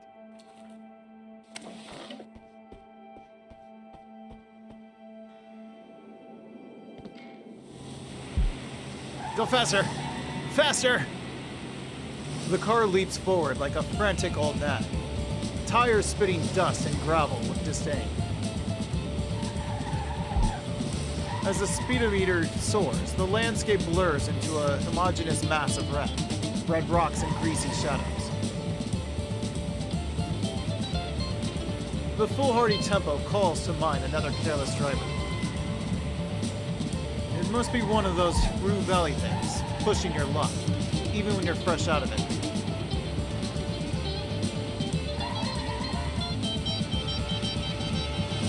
I don't care. I'll make it this time. Lingering on that thought certainly won't help. Every turn of the wheel flirts with disaster. Pebbles ricocheting beneath the chassis, as if the road itself is daring you to lose control. Step on it.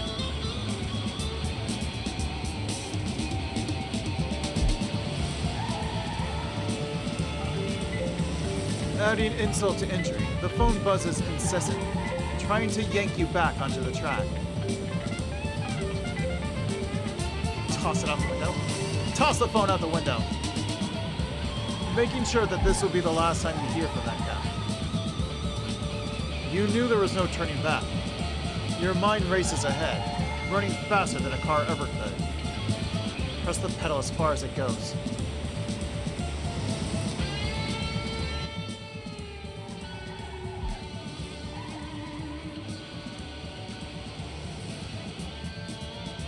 Gripping the wheel, you're counting down to it, every second dragging longer than the last. You can almost feel the air tense up before the strike, until... Once again, predicting the unpredictable. A superpower given to you and you alone. Left behind in the soaking desert road. Just keep driving.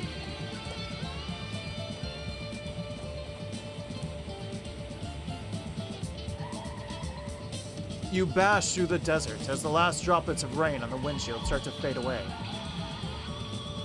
Then it hits you. This is the furthest you've been able to go. I got inspiration. But time stops. Not because of the fiery sky and the end of the loop. Your internal clock says that you still have a couple of minutes before that happens. It stops because you are not in control anymore. In control of what? Well, take a guess. My life? Definitely. But there's one other thing. This car. You're not in control of this car anymore.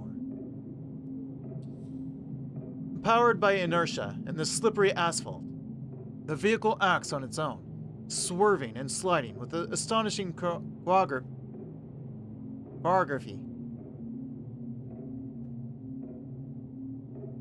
Quickly, but carefully, do something to avoid the disaster. Failure.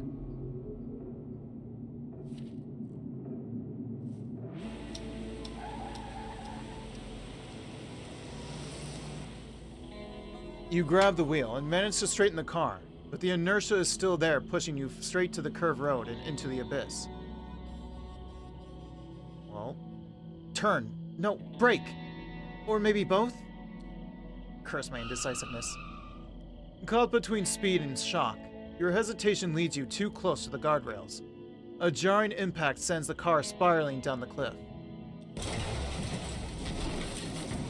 I died. Still with me, Mr. Howard? Hi, I'm back.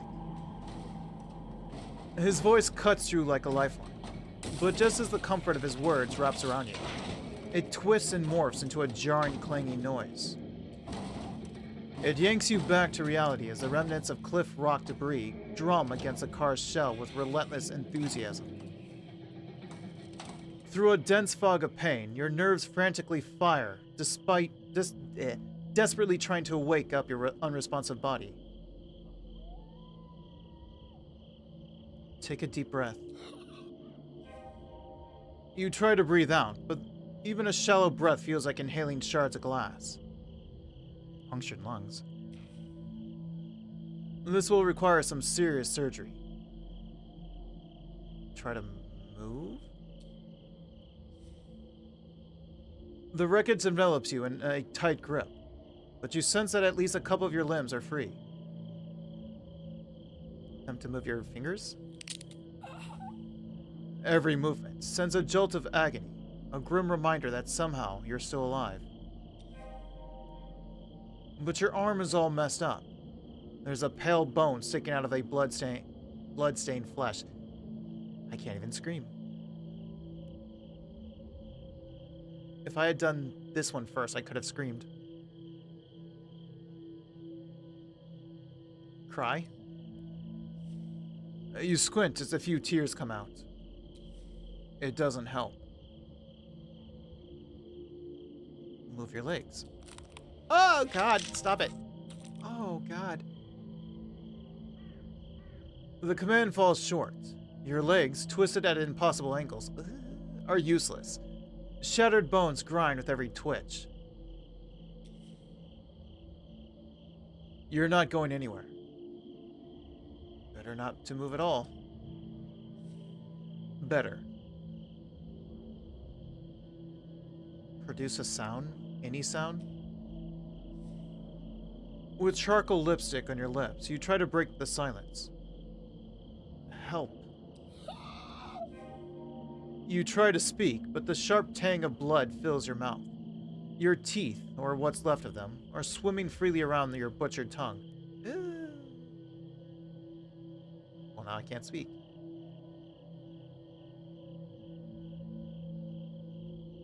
Off north, but I'm afraid of this.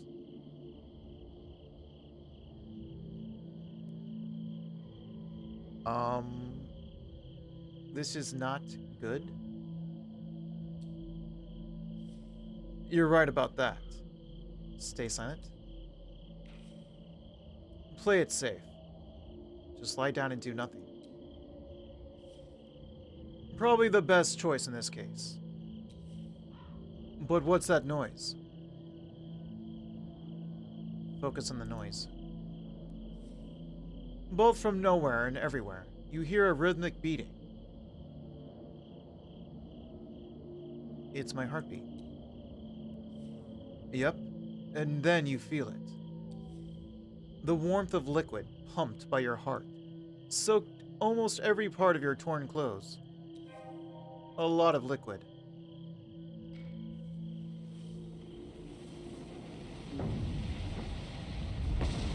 Through half-closed, tear-filled eyes, you sense the orange haze rising, the ground trembling underneath you. It's happening again.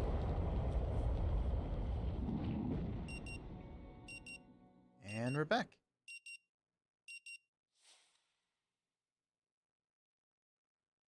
You hold your breath, waiting for the end, until the weight of it becomes too much to bear.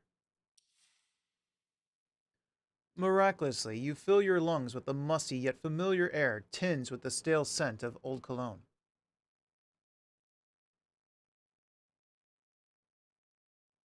Feel the contours of your teeth with your tongue. The brutal crunching sound is still ringing in your ear, but everything remains firmly in its intended place.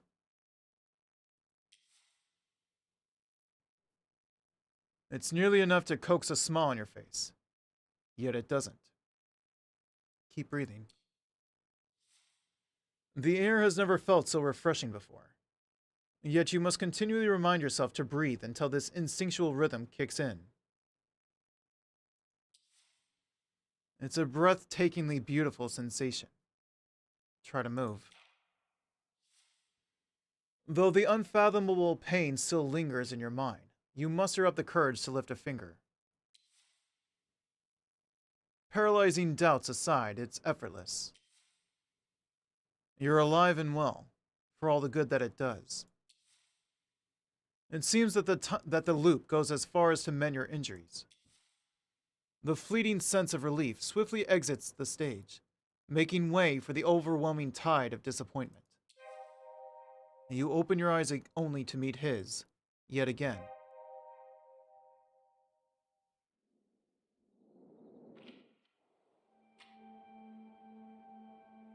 Still with me, Mr. Harrow? I have a question? What question? Yes, and I have a question. Well, he's not going to speak that?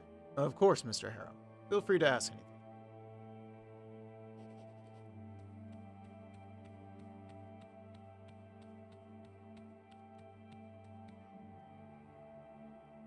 Doctor, I saw the whole sky being set on fire.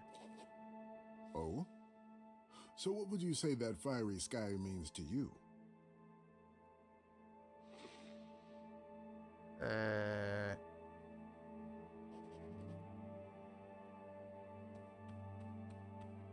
Maybe the world is about to end?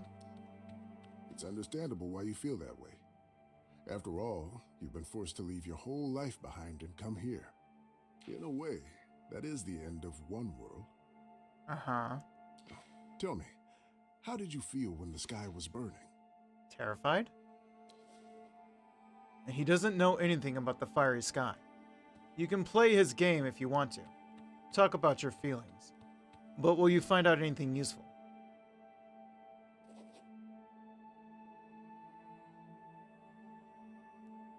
Afraid, mostly. Like a primordial man woke up in me. One that doesn't know how the universe works. No wonder. Our basic impulses often take over when we come face to face with the incomprehensible. Fight or flight might be a truism, but it's true. What's curious is that you were neither in fight nor flight mode. Oh, I was in flight. You just said flight or flight. But I was in flight. Often, how we're feeling about something is far more important than what's happening. I urge you to think some more about this, and we shall discuss it next time. Any other questions? No, that's all. All right then. That's it for today.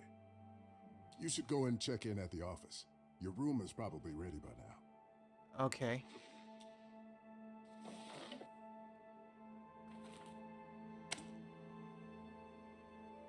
I can't click on him.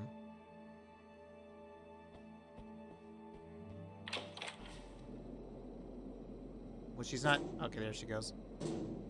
As you leave the doctor's office, the same sight hits you once again. You struggle with the fact that the loop seems to be infinite. I hate this place. I just want to leave. But you can't leave. No matter where you go, you will be tossed back here as soon as the clock hits 8:47 p.m. I get it, but I still hate this place. It seems that you will stay here for a long time. This attitude won't help much. I don't care, this place sucks. Suit yourself.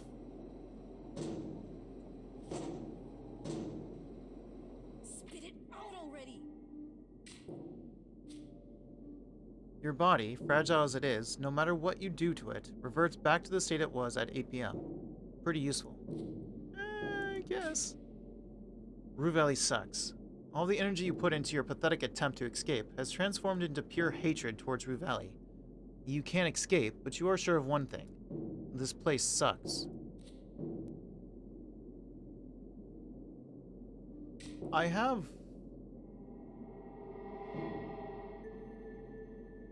There we go.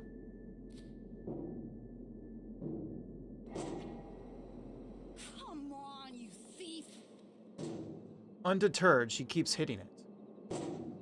Maybe I can help? She looks at you suspiciously. She stepped far back, didn't she? Sure. Give it a go.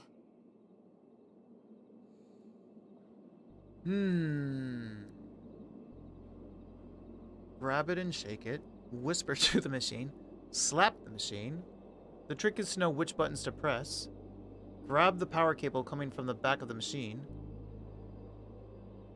I'm gonna make it worse since she's gonna be mad. I like how my character's already decided he's gonna shake it, but I'm going to grab the power cable.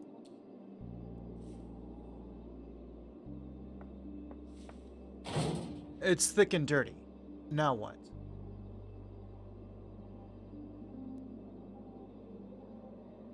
Push the machine a little bit to have more space. There. Now you have access to the cable and the socket in the wall.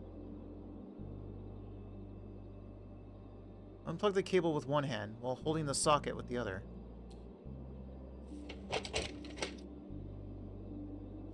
The old did you try unplugging it and plugging it back in method. Good idea. Plug the cable back into the socket. But she still has to put in another coin, doesn't she? The lights on the front of the machine turn back on.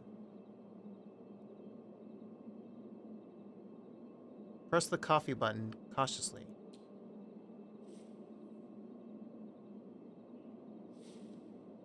Nothing happens. Oh, crap. Well, you just turned it off and on. Insert another coin.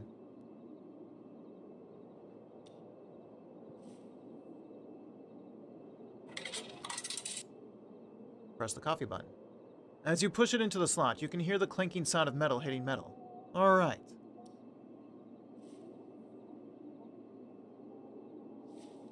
Nothing happens again. Damn. I don't think I can fix it. I can get a water. The trick is to know which buttons to press. It's genius. That was sarcasm. She laughs. I'm watching. Press all the buttons one by one.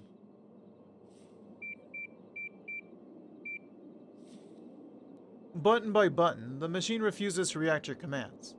This isn't working. Yeah, I tried that before. Oh, did you?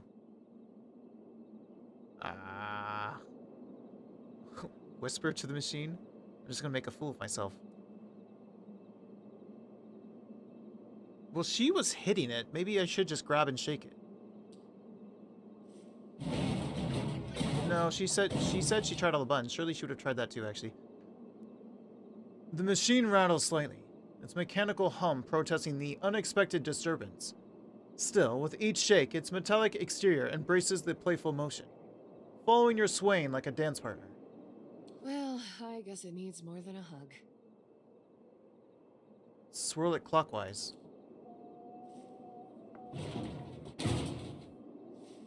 And the machine starts producing gurgling sound, as if it would be sick. Swirl it in the other direction.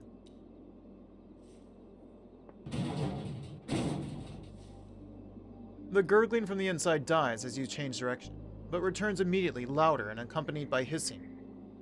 Uh-oh. I think you made it angry. Seems like it. But before you can answer her, the machine excretes an unknown liquid onto the empty tray. I don't think that was coffee.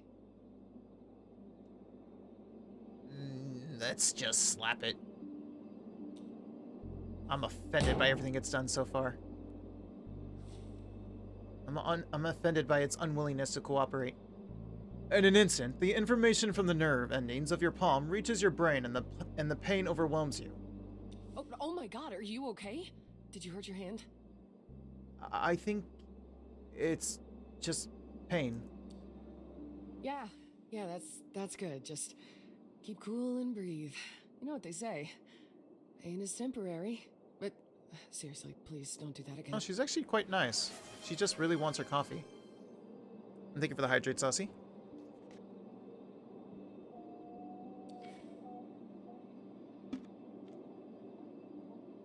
Even though only your ego is damaged, she's right.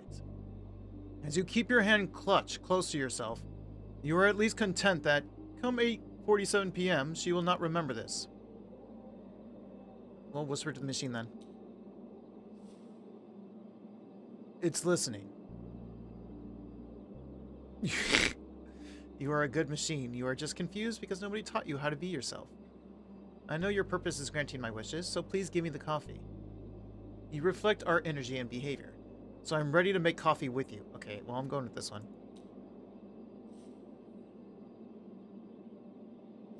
Don't do that. The only answer you get is the refrigerator's hum and the electricity's soft buzz. Perhaps it just wants to be left alone. Hey, are you talking to the machine? Guess not. Well, it was worth trying at least. Whatever, was just curious. Well, I give up. You turn to her and shake her head. This problem is beyond your fixing abilities. Well, thanks for trying. I'll go back to beating some sense into it. You saw the questionable liquid, right? Maybe give up? Let me try again. Leave.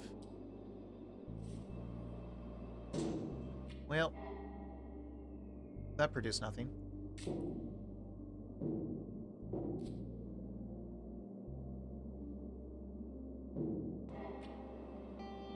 Alright, what else we got? I'll break you open if I have to. Yeah, you might actually have to. Shouldn't you maybe go ask the receptionist? The receptionist could... I mean, if you put money in, the receptionist can just open it. What if I just sit here? Sit. You place your butt cheeks on the wooden bench and let gravity do the rest. So, you were trapped in an ever-repeating 47 minutes. There has to be an explanation. Sure, but where to start? You're stuck in a random place and time. Nothing seems to happen, and yet too many things do happen to know them all. Small events, insignificant, forgettable stuff. Yet still, you have to observe everything, everywhere, all at once, then somehow discern the important stuff from background noise, and remember it. Your memory is the only tool you have at your disposal. Information is the key to solving this. So, I just observe and do nothing? You could do stuff too, sure. It's just that sitting on your ass and watching things unravel is much easier. No willpower required. Wait until something interesting happens. It's still early. You're pretty sure that you didn't miss anything important before now. It gives you a bit of confidence. You got this. Time passes, but after a minute or two, you notice. She gives up.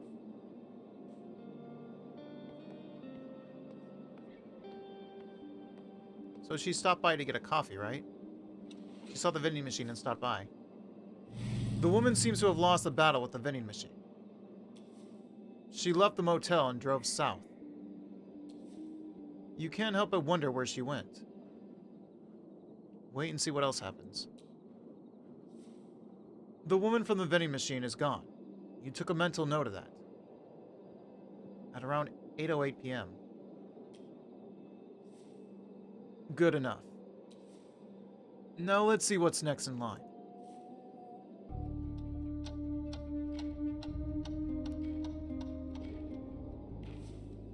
I would say, shouldn't the receptionist be curious about us, but she's still on her phone call. Her forever phone call. You are careful not to miss anything. Not even the tiniest detail. Like a faint sound coming from room 5 on the upper floor of the motel. 5? The sound of a door unlocking. My neighbor?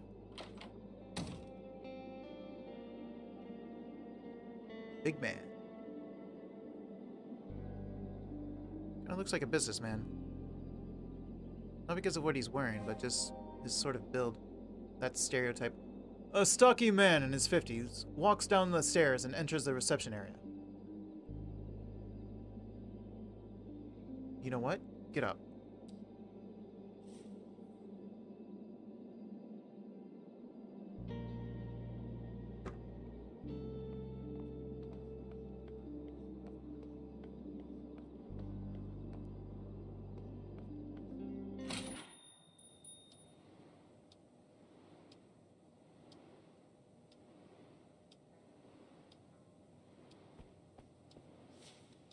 A stocky man in his 50s is talking with the receptionist.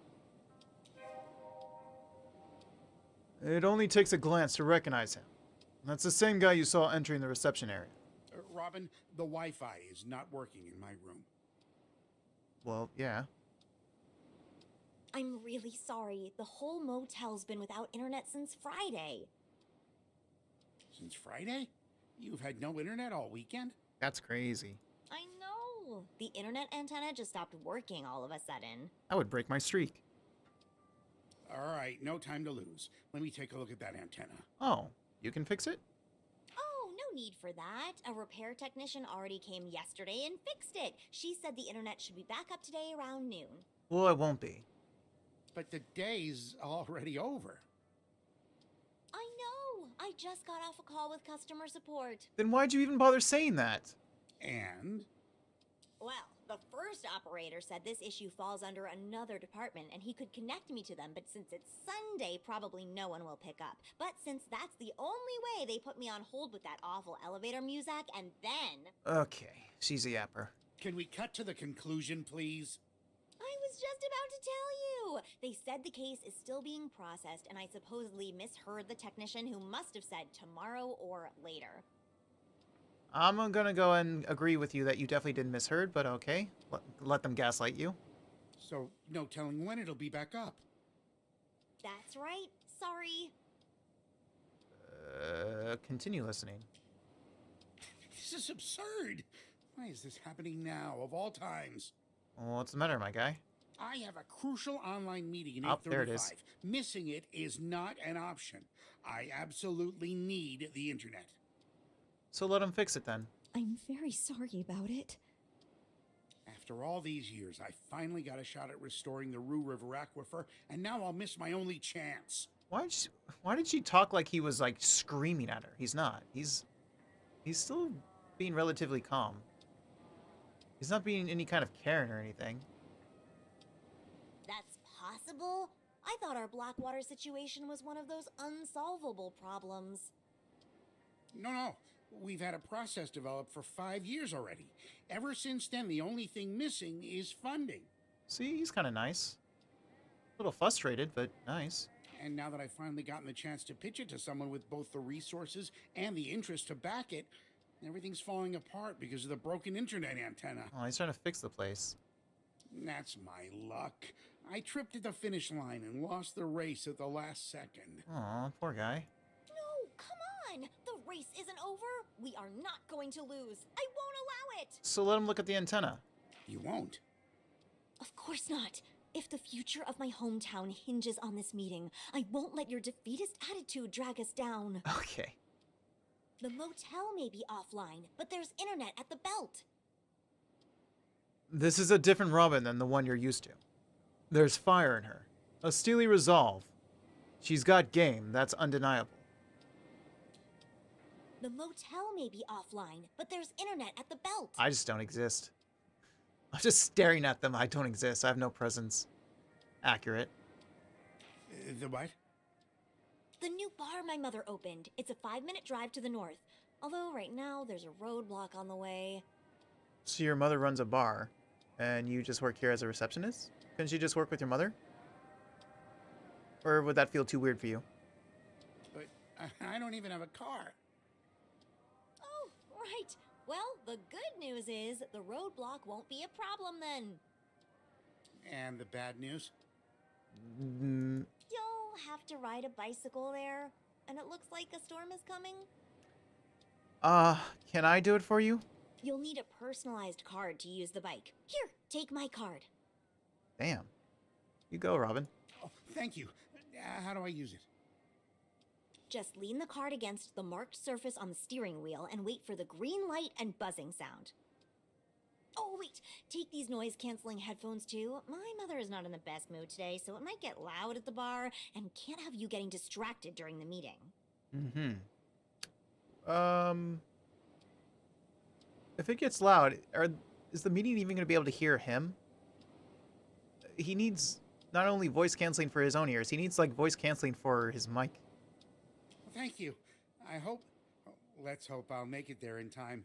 And their internet is working. Well, good luck. Don't worry. Drive carefully, and good luck. Yeah, good luck. Your ears are pierced by a ringtone that you swore to change years ago. Oh god, it's him. Huh? Oh, it's getting dark. Oh, the lights are on. Put it on silent and ignore it. I don't have time for you. You silence your phone as the mystery of the caller's identity gently teases you. So... Are you ready to check in now, Mr. Harrow? Yes, I am. Hey, do you know how to fix a vending machine? It's stuck. And then no voice acting for this one. What, again? Damn it. Guess I'll really have to push Dad to get us the Vendomatic 3000. Our rust bucket has more malfunctioning components than working ones. Guess I'll really have to push Dad to get us the... Does your dad run the hotel? If he does, then I guess that's why you don't work for your mother, you work for your father. Maybe. There's a trick to get it out of the... There's a trick to get it out of the unjam... It... What? Okay, sure. And so far it's worked every time. I really should put a sign on the damn thing explaining how to work it. Listen up. You have to press the return change button, but really press it.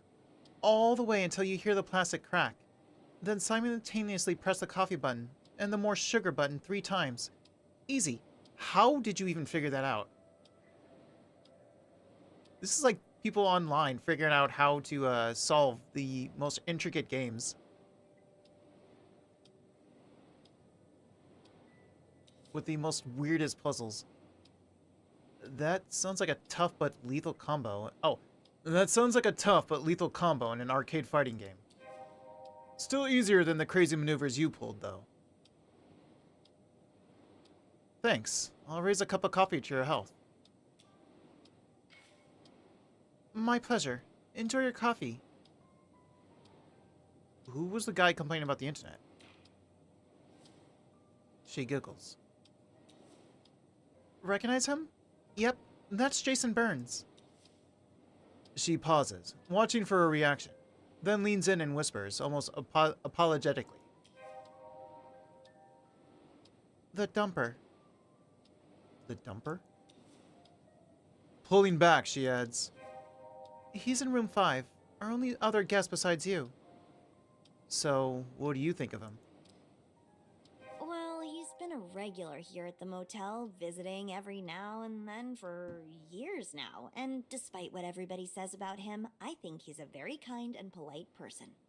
The dumper? Do you mean like he dumps his issues on people? Why is he the dumper? Yeah, why is he called the dumper? Don't tell me you don't know about it. What do you... Woman, do I look like I'm from around here? Do you recognize me? I mean, yeah, the whole thing is not so important to folks outside Rue Valley, but still.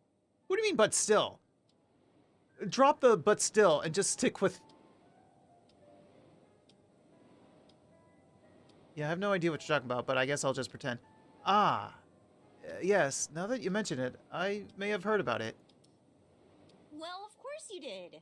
Of course I did not, woman.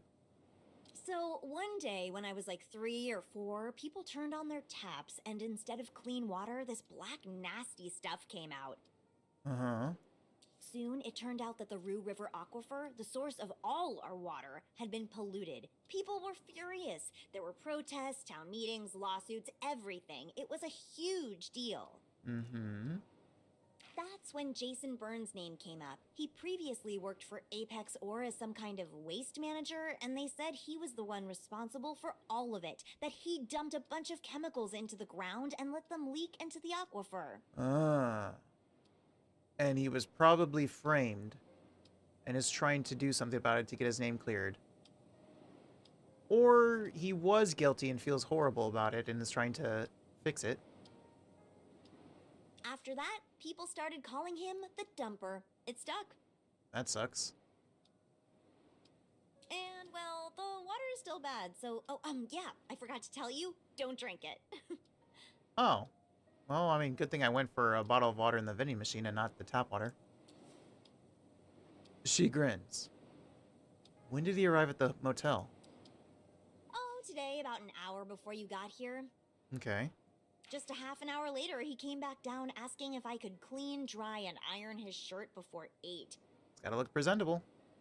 He said he'd do it himself, but had to leave the motel immediately because of an unexpected urgent call. There was a bloodstain on his shirt, but luckily our washing and drying machine has this super quick anti-stain setting. She said that so nonchalantly. There's a bloodstain? I can't even... I'm too awkward to ask. Super quick anti-stain program? She nods. Uh-huh. How great is that? It makes my life so much easier. Good to hear. It handled the stain perfectly. In under 40 minutes, the shirt was spotless and dry. 40 minutes? I only got 47 minutes if I needed to use it. So I managed that would to take up plan most of my it time. and drop it off to his room half an hour before the deadline. Okay. Cool. That's super fast. Glad you think so too. Anyway, he returned and hadn't exited his room until, he came down again asking why the internet was not working. Where do you think he went in the meantime? We know where he went. I don't know. He took a shuttle toward Bothwood and came back the same way. Wait, what? We're talking about where he just went just now, right? Okay. Okay, I'm ready to check in. Actually, you know what? I'm not ready. Bye. I'm going back to my seat. I gotta wait for the truck.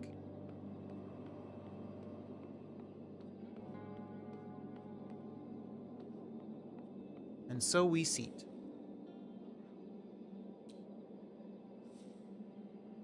Yeah. Wait and observe. You have a feeling that the whole timeline of the parking lot is not complete.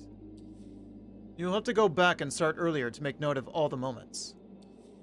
But for now, you're sure that there's only one important moment left. The moment you've remembered since before you even realize you're in a time loop.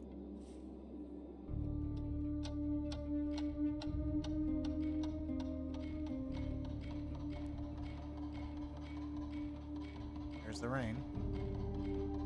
We wait for the thunder. There it is. As the thunder subsides, you realize how, with every passing loop, it seems to startle you a bit less, as if your body's getting used to it. But suddenly, a feeling that something is missing takes hold of you. The parking lot somehow seems calmer and emptier. Start to play that first time you witnessed the loudest thunder in your mind? Why? Sure. Right. So you left your room to find something to drink, and the careless driver was here just before the thunder. Where is he? An eerie sensation creeps up on you. You realize that you haven't seen him since the very first loop. You're right. A slew of questions surrounds you like a swarm of bees.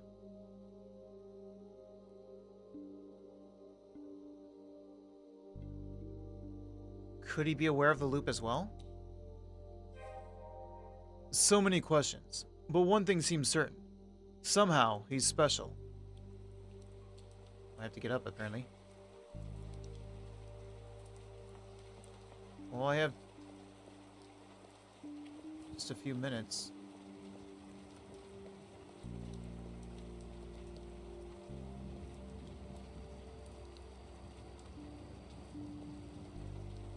He took the bike. Yeah, the bike is gone.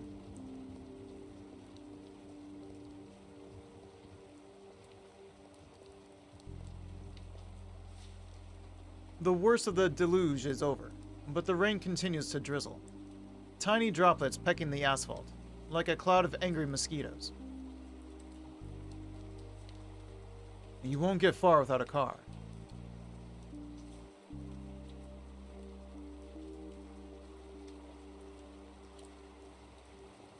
Speaking of my car,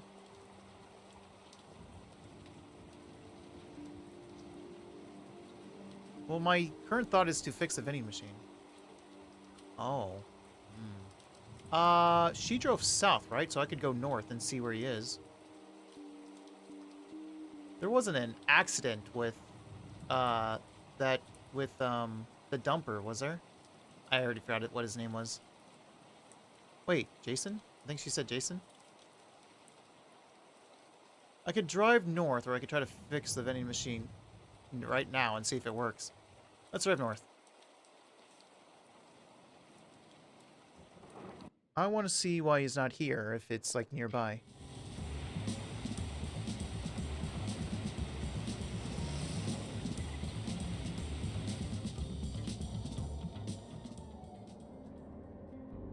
$842. What is this?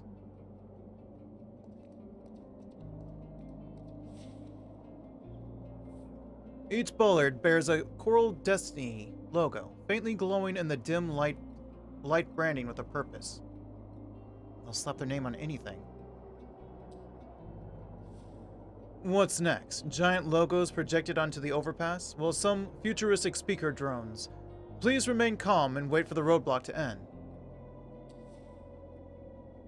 And a vending machine robot rolls up, offering complimentary hydration courtesy of Coral Destiny, plus a smiling pamphlet dispenser.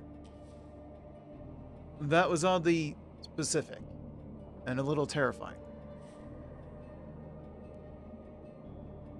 So, wouldn't this be the reason why he's not here? Oh. I can come up here. It's an old overpass. It doesn't look like it's been used recently. Walk up to the edge and sit down.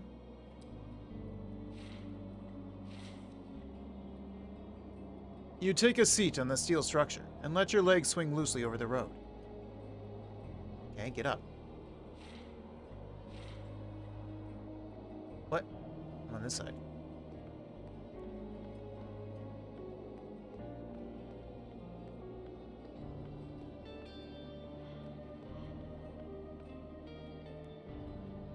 The bleached face holds a message. Its meaning long surrendered to the elements.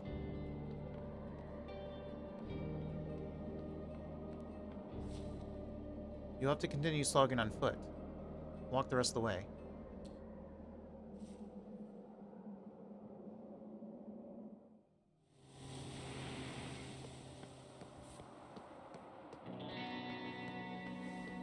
Well, time's up.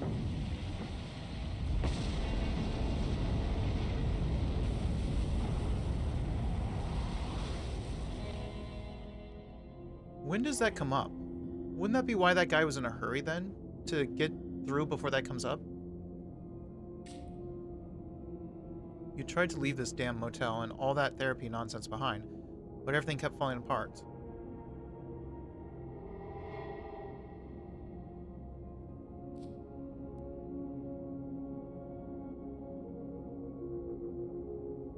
Is it just that?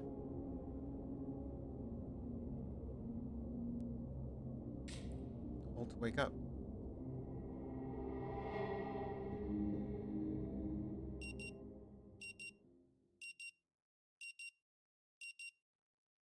Do I remember what she said about the coffee machine?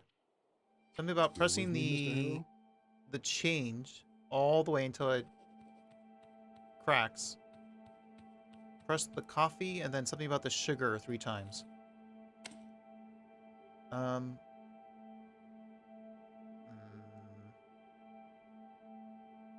Yes. Sorry, but I have to go now. Mr. Harrow, please. No, I gotta go. Spit it out already. I'm not coming any closer until the angry woman leaves. What do you mean? Maybe I can help. She looks at you suspiciously. Sure. Give it a go. Ah, okay, it just does it automatically. Press the return change button. Not really press it, but really press it all the way until you hear the plastic crack. Then simultaneously press the coffee button and the more sugar button 3 times. The machine stirs to life with a low resonant hum, its internal mechanisms clicking into place. Awakened by your input, the display reads, "Insert coin." Insert a coin and press the coffee button. The coin clinks into the slot. A deep grind echoes from within as the coffee button glows, and the inviting aroma of fresh brewed begins to permeate the air. Hand her the steaming cup. Oh, what? Nice. I don't know how you figured it out, but thank you so much. Well, I just did what you should have done. Ask the receptionist. She takes one long sip from the plastic cup and savors the moment. As you don't say anything, she soon interrupts the silence. Here. Here? She raises the cup, as if making a toast. To strangers fixing machines. Oh, you're welcome. Ooh. Speaking of strangers, I'm Riley. Hello, Riley. Nice to meet you, too. You should have said your name before you said that. So, first session? Oh, she knows. Is it that obvious? Well, I've never seen you before, so I figured it might be your first. But how'd you know I'm here for therapy? Ah, that. Well, I saw you exit Dr. Fink's room. Oh, that's just his room then. I was going to guess that. It is set up specifically, isn't it? She smiles. She pauses, then looks at you mischievously. So, how was it? You're really gonna ask that?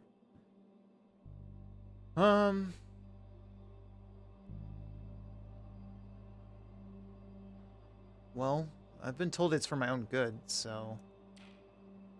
I'm sorry it happened. On the other hand, I'm kind of glad it did. Otherwise, you wouldn't be here in the middle of nowhere. True. She winks, as if she's not supposed to say it out loud. What'd you do? I did a stupid thing or two during last New Year's Eve? Did I? I would like to know more, but nothing to worry about. I'm out as soon as I finish my sessions. She nods.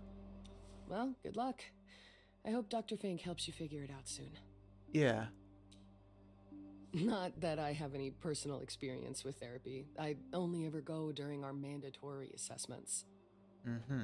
So she works somewhere around here. My brother, though, he used to visit Dr. Fink daily for quite some time. Oh? And trust me, I saw him getting better and better as the months went by. Well, that's good. Until he quit. Why'd he quit?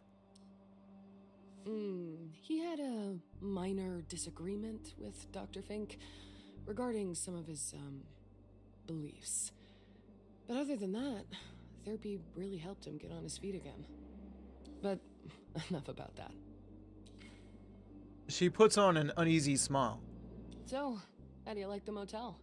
Met the crew yet? The crew? Do you mean Robin? I mean her father? I assume he isn't part of the crew. They make it sound like there's dozens of people working here. Oh,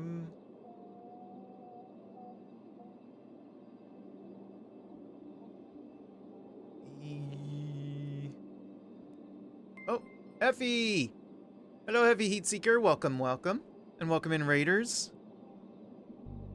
How was your stream? Hello, post me, WTTL. Welcome in. Welcome, L. Hello, hello, everyone. Hoping, yeah, I'm having a good stream. I am playing Rue Valley, where we are stuck in a time loop. Every 47 minutes, when it hits 8:47, the sky is lit on fire, and there's like the world just ends, and then we go back to 8 o'clock. So we're stuck in a time loop trying to figure out what to do. Which I am playing today, especially because technically today is a Groundhog's Day. And while that holiday tradition is just about winter coming or not, looking at a groundhog, looking at its shadow or not, there's that movie, Groundhog's Day, where there's the time loop in that movie. So it's like, yeah, I'll play it today.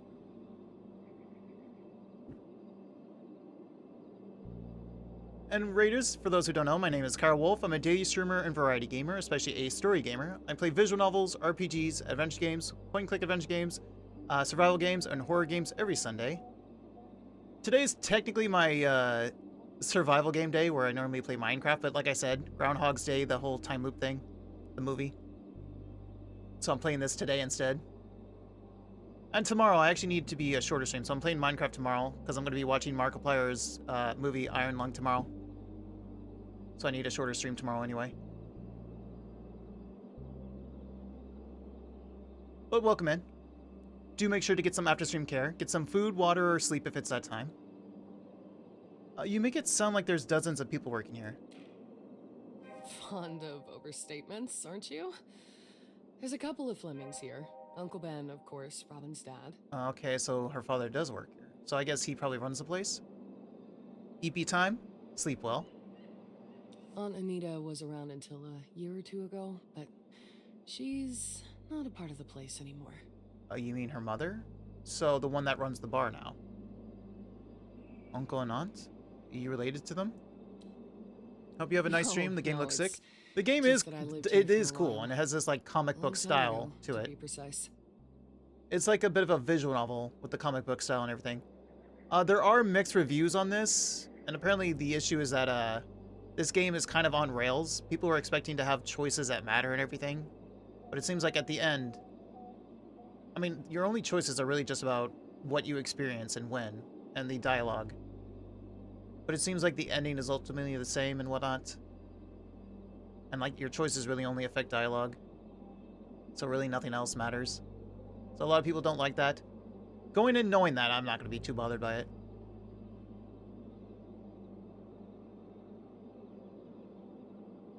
The Flemings took me and my brother in after we lost everything. They became like family to us. But the voice acting is good, and the style looks good. You lost everything? How come? We lost our mom in a house fire, and our dad had passed before that, so... yeah. Sorry to hear that. Anyway, Uncle Ben was like a father to us. Still is in some ways. He's a little quirky, but he's got a good heart. Robin, too. A little quirky? I guess what I want to say is, you're in good hands here. Good to hear. Have you ever seen the sky suddenly turn red in these parts? You mean when there's a rocket launch? A rocket launch? What? This is the narrator. What? She looks at your face, noticing your confusion.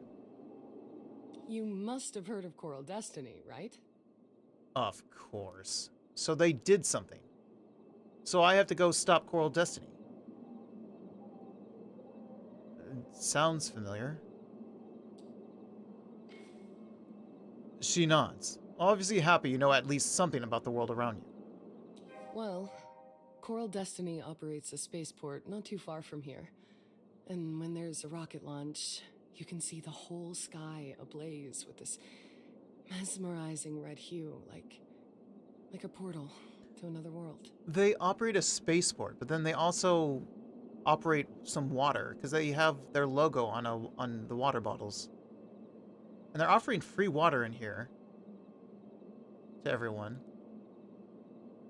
They also had their logos on the on the bullocks, whatever they were called.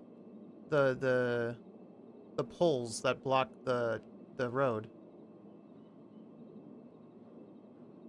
So they're in control of the road or something. Probably because of the train. So they have a lot of control around here. They're like the business, the company around here. I'm assuming then they're probably part of that disaster with the chemicals in the water. It was probably them that did it then.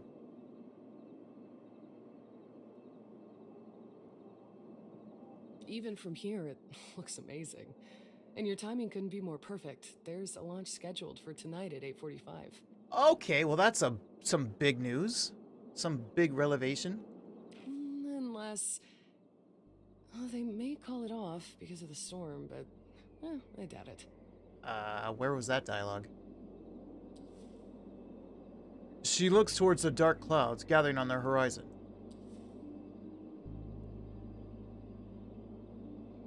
So because they didn't call it off?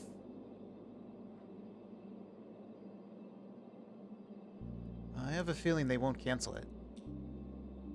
Hey, I like your attitude. And here, I thought you were one of those doom this, gloom that kind of guys. No, I just happen to know for a fact. Well, this was fun and all, but gotta go. Thanks for the coffee. You're welcome. She turns around and leaves. We just got some big news. Bye.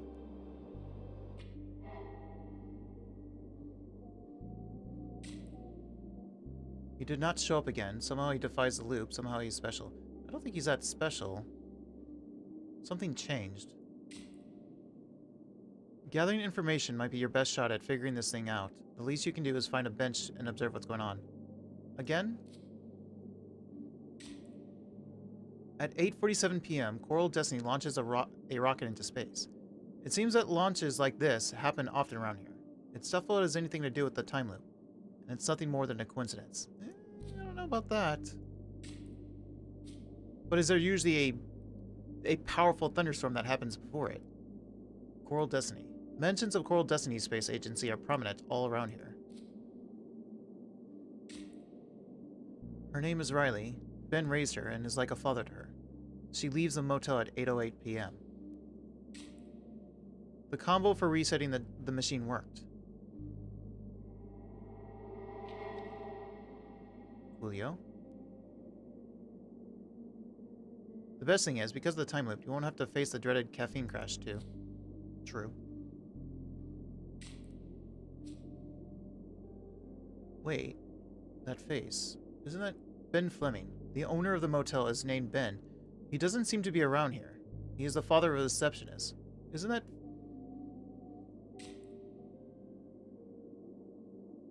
Oh, no, not quite. Looks a bit different. No, never mind. But it would make sense that there's a tow truck as part of the motel, maybe. Well, I guess I just say that because of the game, what was it, Fears to Fathom?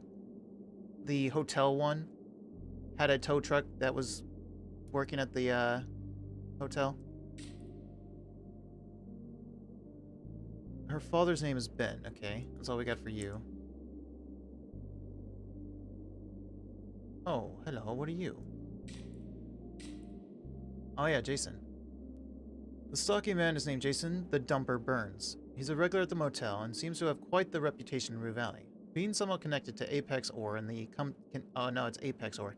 But I wonder if Coral's still involved. And the contamination of the Rue River aquifer. He's staying in room number 5. We saw him at the reception area talking with Robin.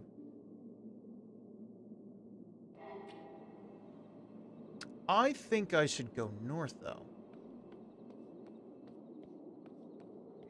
Let's go north. Go to the roadblock. Is it blocked right now? Surely not.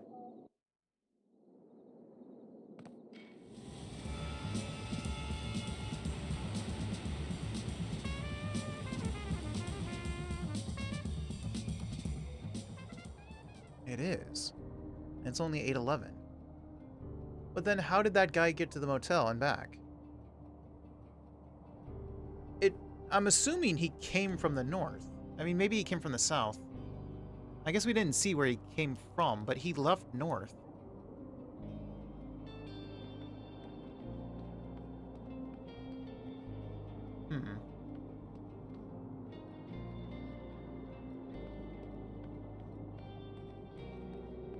Can I go to the sides at all?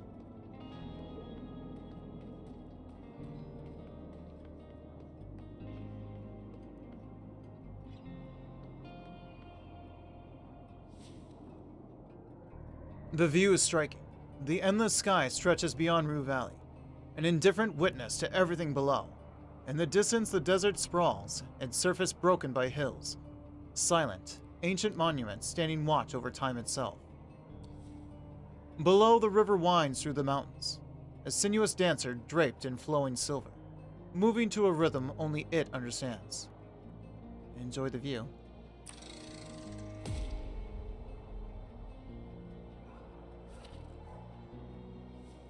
The colors of nature are nothing short of breathtaking, blending seamlessly into the grand panorama before you. The deep greens clinging stubbornly to life, the sky's ever-changing gradient. It all comes together in a quiet, effortless symphony. In the distance, the soft murmur of running water adds another layer to the scene, a subtle reminder that life continues to move, always flowing, never still. There's so much to appreciate, not just in this place, but in the world as a whole. A world that, somehow, you've managed to overlook. This view puts everything into perspective. It also reminds you of what life is, not just what it failed to be. The possibilities, the movement, the constant renewal. You needed this. Absolutely.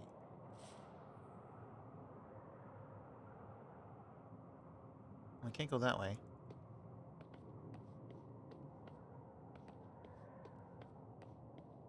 And I can't go that way.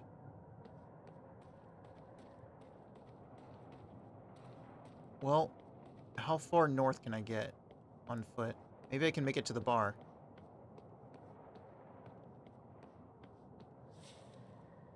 I doubt it, though. Walk the rest. How far can I get?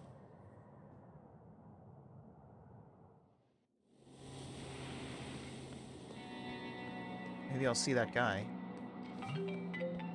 Your ears are pierced by a ringtone that you swore to change years ago. Answer the phone. Just keep walking, though. Hello, sir. Am I speaking with Eugene Harrow? Yeah, you are. Well, what can I do for you? Oh, the line crackles audibly as if his voice is reaching across the expanse of time. What can I do for you?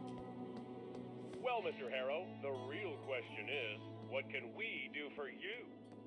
My name is Percy Rugger, and I'm a senior sales executive at Ulterior Paralegal Exploits Consultancy. We'd like to offer our help regarding your case.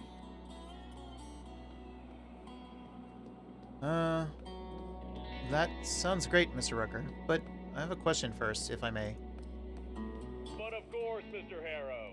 I'm here to answer any questions you might have. At your service, as they say. What can you tell me about Coral Destiny? Coral Destiny? Mr. Harrow! I'm pleased and excited about your unexpected questions on this subject. They train our brains to always be alert, like a meerkat. So you're involved with Coral Destiny? Now, where to start? A corporation dedicated to the study, exploration, and colonization of space, starting with Mars, saving humanity, billions of dollars in value, eccentric owner, that type of thing. Uh-huh. So the corporation also has its hands in a bunch of other things. Oh, Batman Guy, welcome in. Bat Signal.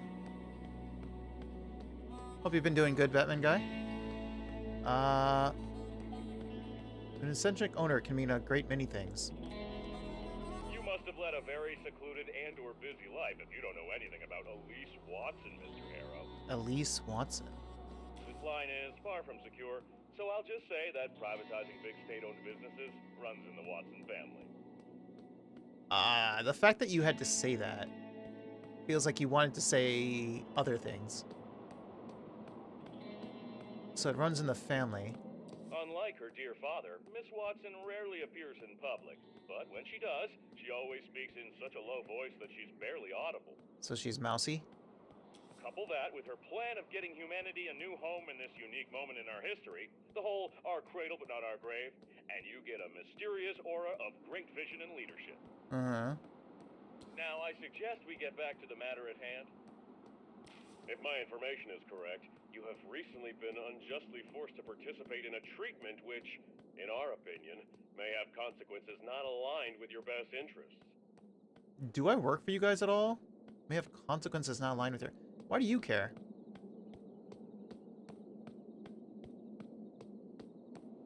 Well, at least now I can actually say I'm not interested.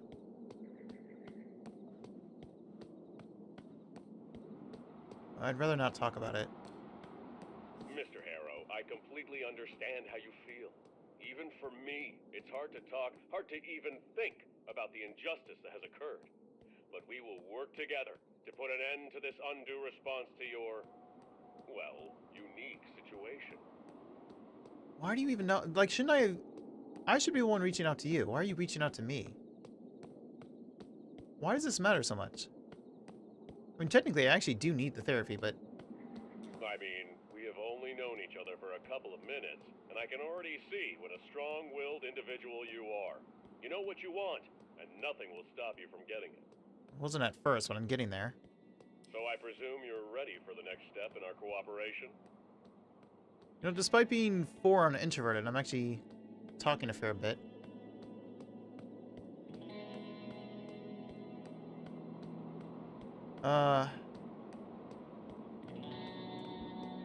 We'll just lead him on. Well, do I have to decide right now? This is all happening so suddenly.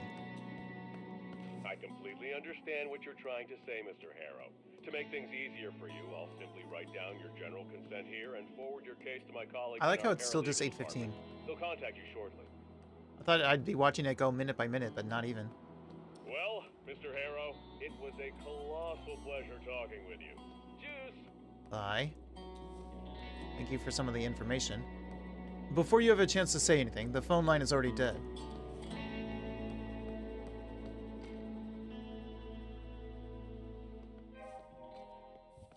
Oh, I'm soaked now. Hang on. Okay. So what we got here? It's 8:31.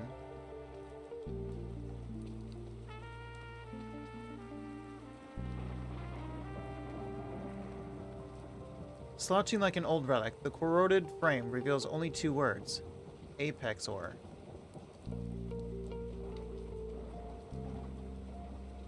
Whatever it once said, it's buried under layers of sloppy graffiti.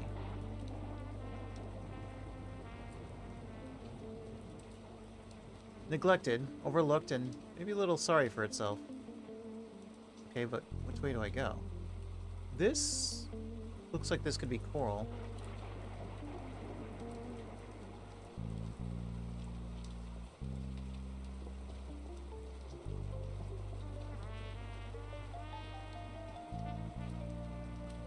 Well, I guess we're going up this way.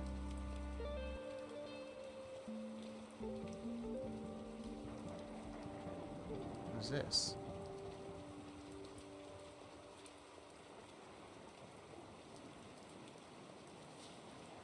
Like a snowflake resting on scorched earth, the car sticks out from the cracked asphalt of Rue Valley. Inspect the car? It's either brand new or kept extremely neat. Inside, you see how everything is in its place.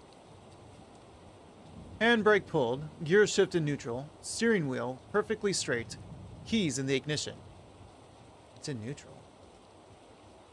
Like they're ready to go at any moment? Wait a minute. Keys in the ignition. Does that mean the car's unlocked?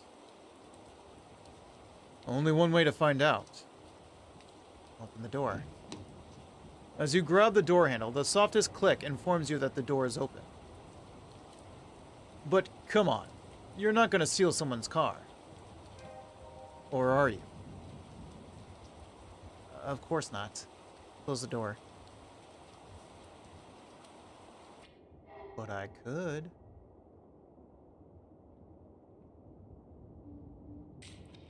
Unlock fancy sports car. I just need 2, and I do have it. But not yet.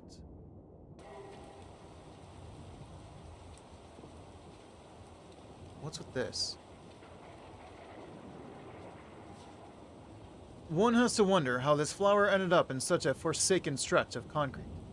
What seed decided this was the perfect spot to take root, sprout, and bloom? Awkward, life always finds a way. I mean, yeah. Life always finds a way. Tired old expressions always find a way to creep back into someone's mouth. But yes, the struggle of this flower to survive and thrive is amazing. Who knew that such a small thing could teach such a large lesson? Okay. Was this the bar? Oh. I made it. Any mystery around this congregation would be a stretch. Can I go? I cannot. But I also saw stairs down here. What's this? The way leads down to the desert. You see some farm or a ranch in there in the distance. Let's stick with the... Oh, that was a minute. Let's stay with the bar.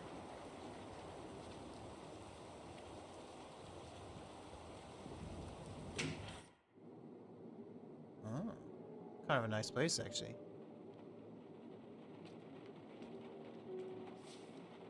An old-looking piano. Seems older than any other furniture in this bar.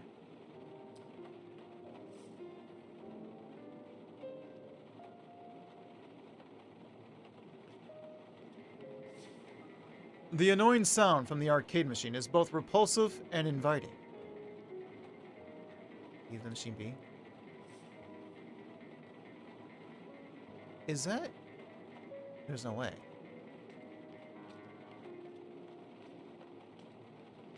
Those protein shakes are starting to cause permanent damage, Travis. You can't seriously suggest that I just let her do whatever. Okay, so Travis, so it is a guy. Are you the mother? Hey, just trying to help and give you a different angle. Believe me, I've considered every possible angle. For a second there, I thought maybe this was Robin's mom, and Robin's mom was super bulky, but no, it's Travis. Is this Robin's mom? A token appears in her hand and starts spinning from finger to finger. Then she turns toward you. Her eyes a pair of icy daggers. I understand this is a public space, but this is a private talk. Move exactly 5 yards away and let us finish. Okay, I think it is, because she did mention her mom was probably in a bad mood today. The bartender gives you a look that's a heterogeneous cocktail of, I'm sorry, bro, and you kind of deserved it. Sorry for bothering you. Apology accepted. Remember, exactly 5 yards. Okay. Okay. Alright. Controlling lady with a big hat. You can't help but wonder, is this her normal self, or is tonight special?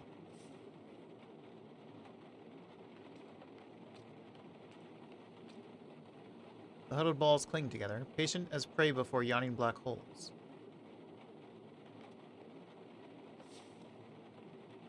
No, this is something you haven't seen in a long time.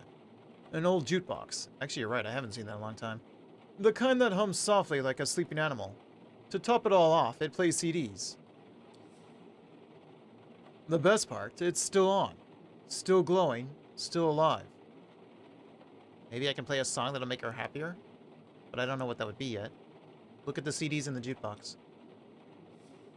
Every CD is an album, and judging by the layout, they're listed in the exact order they were fed into its hungry metallic gut.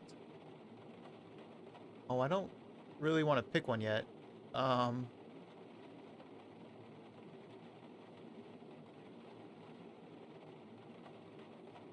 A little smoke and ashes would be fitting.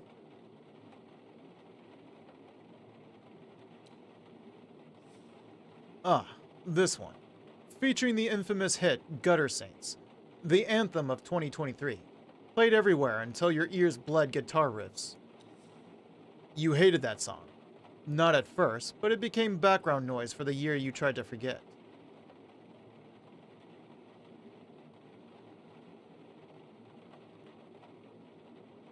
They burned too bright and incinerated all their luck.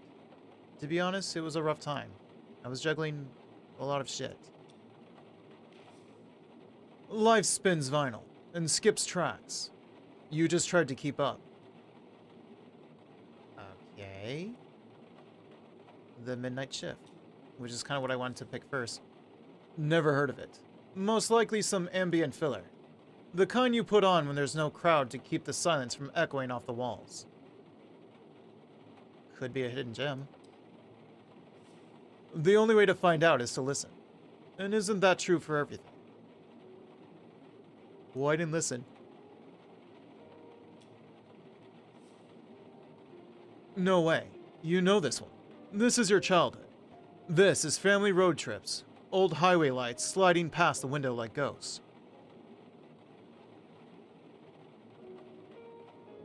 I used to play this in the car. All the time. On repeat. Nostalgia wraps itself in music. It's not just an album. It's a postcard from a life you didn't know you missed until now. Quantum Lullabies? You remember this one. Experimental sonic chaos packaged as genius. Raved about by critics. It's kinda embarrassing to admit, but you wrote an article about them without listening to a single track. I wrote an article? I'm a writer? Not my brightest professional moment. At least you admit it. Regret is the entry fee to the Hall of Grown-Ups. You're getting there. Now comes the hard part. Deciding which album to play. Oh, now I gotta choose. Midnight Shift. You're not gonna say it? Hey, who gave you permission to touch that jukebox? Haven't you read the rules? I did not. Are they on the wall somewhere? Like, come on. Can't we just bend the rules just this once? Bend the rules in your own house. Here, they matter. Off! Now. Stop the music. The silence hits you harder than expected. It clings to your skin. In your mouth, the aftertaste is bitter. Ash and iron. And yet, it was worth it. Sometimes you have to poke the rules. To remember you're still capable of shaking the walls.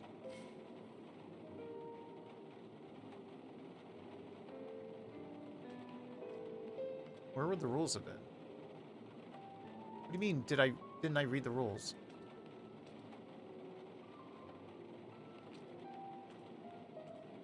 Well, I should sit down and listen to them, shouldn't I? Well, where do I sit, though?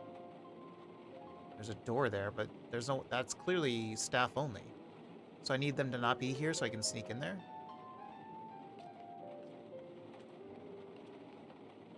Frozen mid-launch in the space-themed haze. Oh, wait. Oh, there's the rules. I found it. I thought I saw a paper somewhere. A list of rules for a bar in the middle of nowhere. Now that is intriguing. You focus on the ones that stand out, for one reason or another. Do not touch the piano. Okay, well, good thing I had no reason to touch it anyway. Dancing only with permission and for an adequate reason. What? One napkin per drink. Okay. No leaning over the counter. Barstool occupancy time limit. Wi-Fi access is reserved for paying customers only. Oh, poor Jason. Leave. Leave? Oh, I'm an idiot. Wait, whoa. It said nothing about... It just says do not touch the piano. And it says dancing only with permission. It doesn't say anything about the jukebox. Wait. Actually... Let me actually look at those then.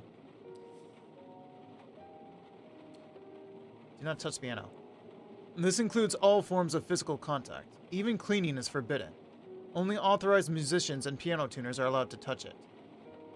So if there's no musicians around, it just gathers dust and gets dirty?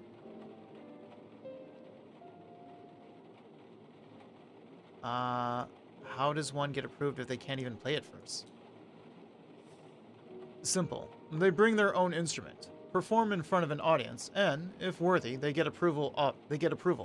Obviously. Okay. How about dancing? What counts as an adequate reason, though? A wedding, probably? Sure, that seems special enough. Just be sure to have the paperwork to prove it. 1 napkin per drink. Each drink comes with exactly 1 napkin. You can request more, but they might be denied if your request is deemed excessive. Wait, are people seriously abusing napkins so much that a rule is necessary? If napkin abuse warrants a rule, maybe that says more about human nature than you'd like to consider chaos, even in the little things.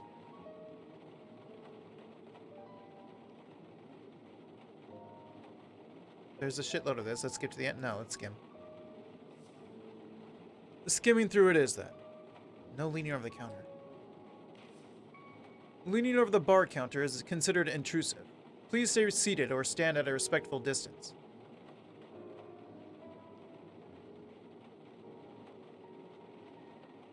With Travis behind the bar, who would even try to act intrusive? The man looks like he could knock you out cold with a single glare.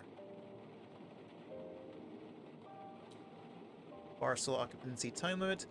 No guest may occupy a bar stool for longer than 45 minutes without placing a new order. Time will be monitored. Jeez, so strict. I guess I'll have to start taking speed drinking lesson. It's a dangerous game, but apparently necessary in this establishment. Let's see who the genius behind all this is. Maybe I already met the author of these rules. The rules are signed, Anita Lopez. So, divorce, then. Because I'm assuming that's Robin's mother. She no longer has that last name.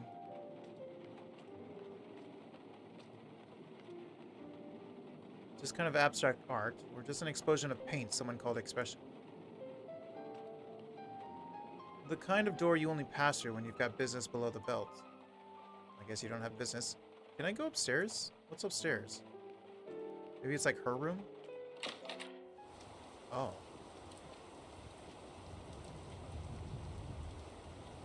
I didn't expect that. Rust kissed from long days in the elements. It does its best to hold firm. Rows of weather-beaten planks stand ready, eagerly waiting for the day the crowd's backsides will turn. Why is this up here? Do you have like a performance up here at all? Because you did say something about bringing your own instrument and performing. Maybe they do that up here? Well, that's all that's up here, so... Or maybe she put this up here because you can watch the rocket from here? Now, I wanted to sit somewhere and listen to their conversation, but it doesn't look like I... Oh. Unless... The chair invites your butt cheeks, and you can't wait to casually lean on the bar. Do not lean. Sit.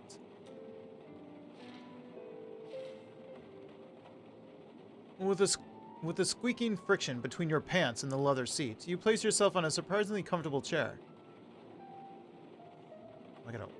I guess I'll just wait. Wait until something interesting happens. So Jason should be here soon if he makes it. It's hard not to be distracted by the woman's intimidating appearance and the bartender's muscle ratio, but you manage to let the time pass. Does Jason not make it here?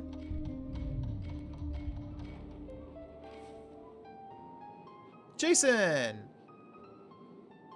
You made it. After a while, the lady ends her conversation with the big guy and starts to leave.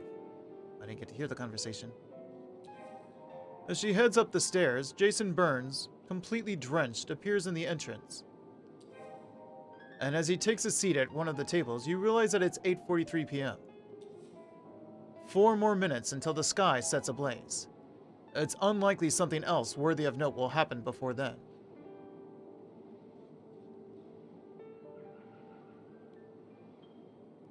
Yeah, that's right. Best to use these 4 minutes here. So get up. But she went upstairs. Why'd she go upstairs? I want to check on her. Yeah, that's right. Best to use these 4 minutes here. Get up.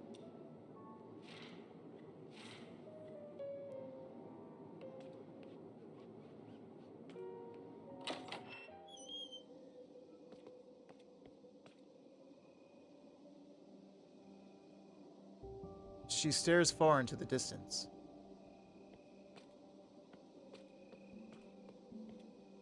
Well, these are all white, which means I'm only looking at them.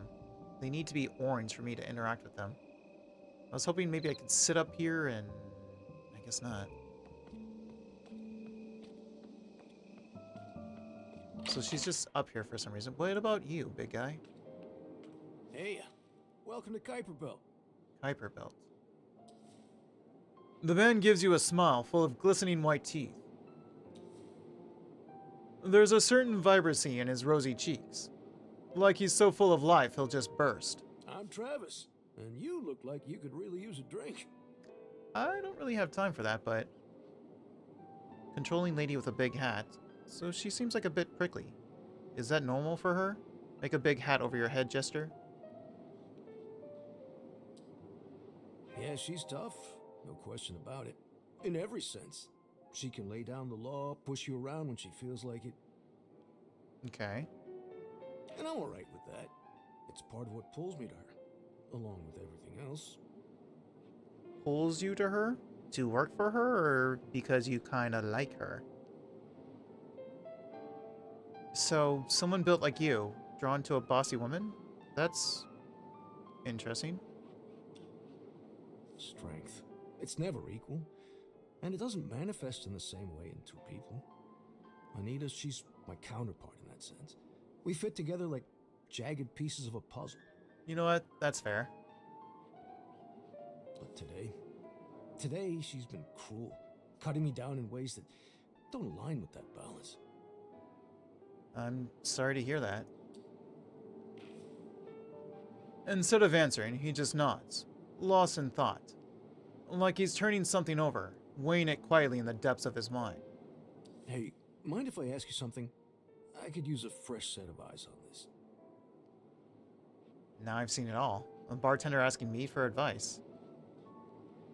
Let's just shoot. Shoot. As you probably figured out yourself, it's about how Anita's been acting today. Okay. I can handle her being tough. Everyone's entitled to a rough day. True.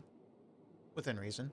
But it's not every day you find out someone you love just pulled a huge sum out of your bank account. Are you already in a relationship?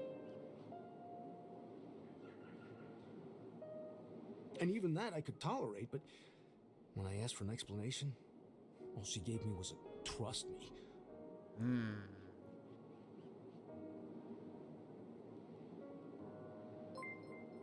Oh, hello Alice. Welcome in. Hello, hello. Thank you for the follow. How are you today? To me, neither her behavior nor her explanation sits right. End of story. And you don't trust her because... what exactly? It's not that I don't trust Wasn't her, following, it's just... no worries. You are now. That's not like her. It's out of character. So what do you think of this whole mess? Any ideas? I don't want to sound like I'm sticking my nose in your personal business. But he did ask. Well, definitely, I've got plenty of ideas.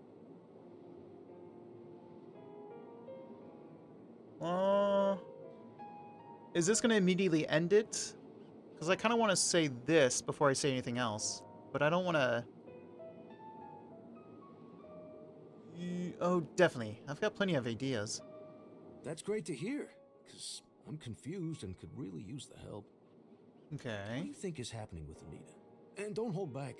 I could take a punch. Oh, God. Maybe she's planning to leave you, so she took all your money. She's having an affair and planning to run off with her lover and your money. Maybe she's planning to start her own business to be fully independent. This is her business, though. She runs this place, right?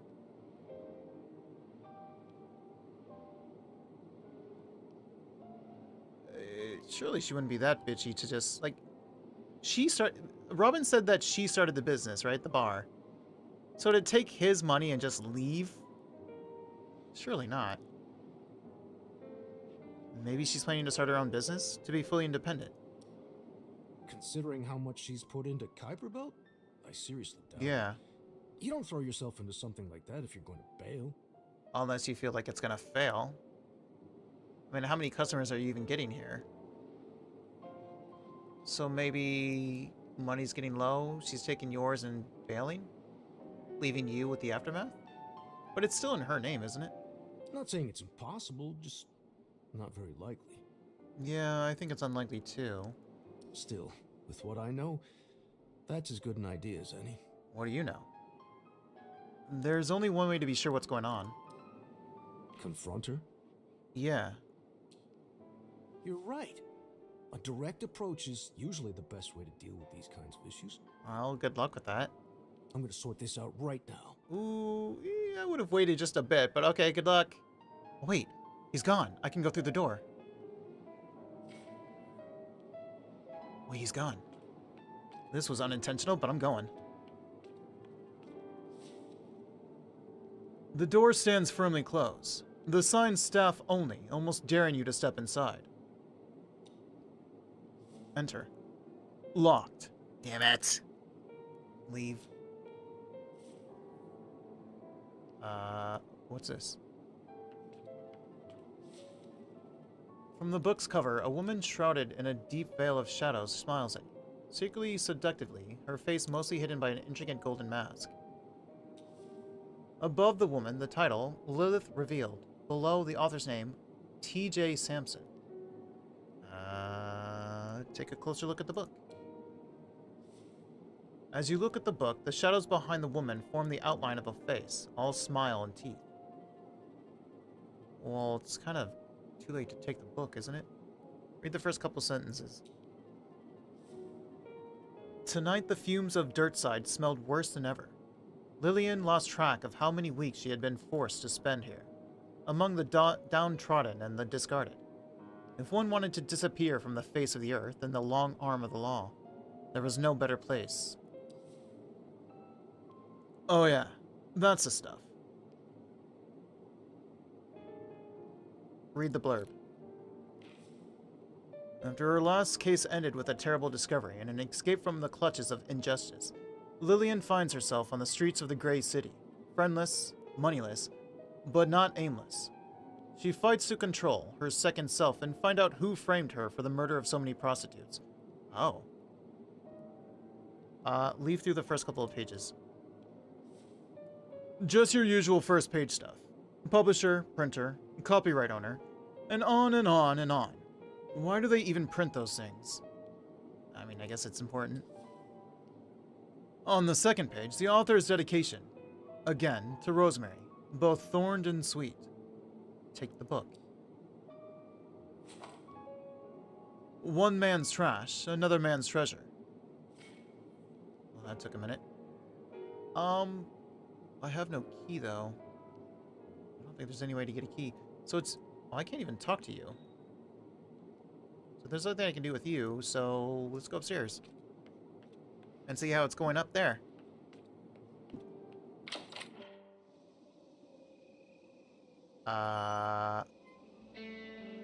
Big guy? You stirred something, that's for sure. Well, I can't even, like, look in his back pocket or something?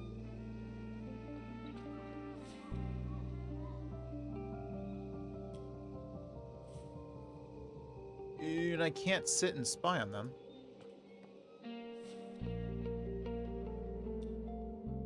unless I do something with the brain. Anita Lopez. Huge hat lady, seems to be a bit of a control freak with a razor-sharp tongue, ready to lash out at anyone, you included. Her name is Anita, with a double T, Lopez.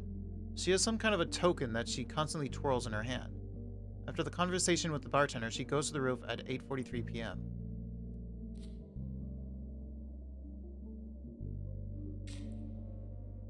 You saw him at the... How do you pronounce it? Cooper Belt? Completely drenched. I forgot how you pronounce it, whatever. Okay, nothing here. Well, we have the book.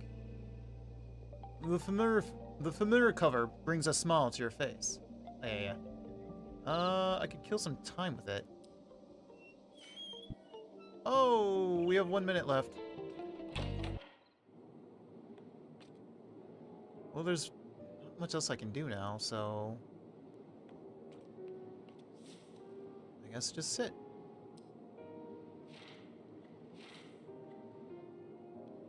Actually, no. No. Let's go outside. If that doesn't... Okay. Quickly. Let's go outside. There's the bike. Wait.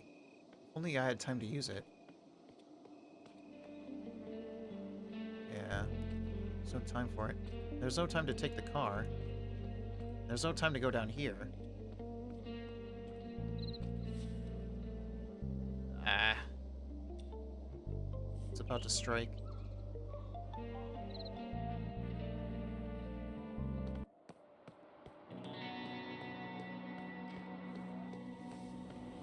Here it comes. There it is.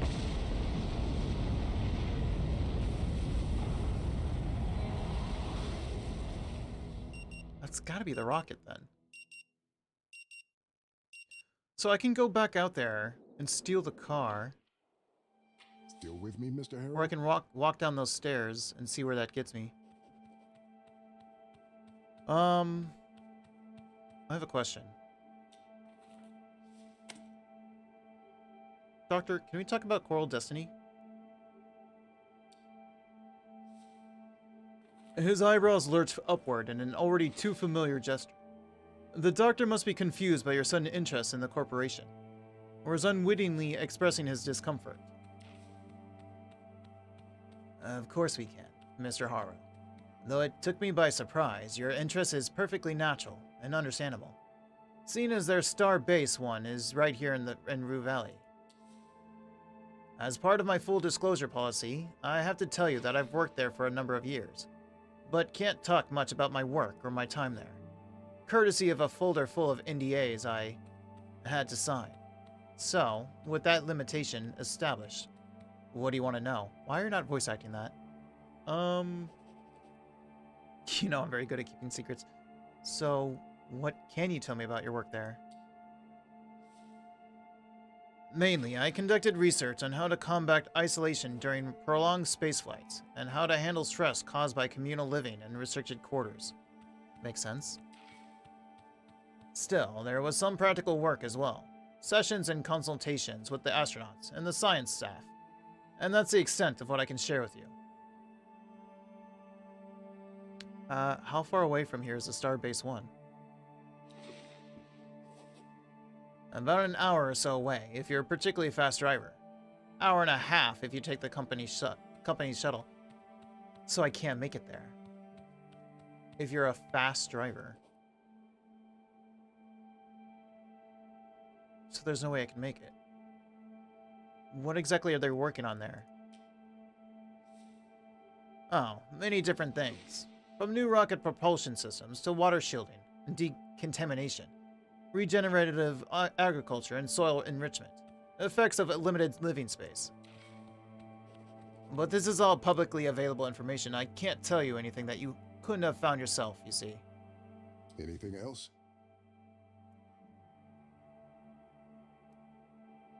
Could you help me make sense of a dream I had? A dream. The doctor raises his left eyebrow, seemingly intrigued at your question. Perhaps it'd be better to do it during tomorrow's session. as a comprehensive analysis requires time that we don't have at hand right now.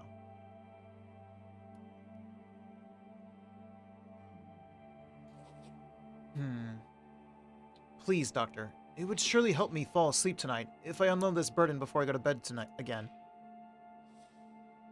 Well, I guess we can at least make a start today, focusing on the most vivid aspects. And we'll continue with a deeper exploration tomorrow. Okay, thank you. Alright, please go ahead and share your dream.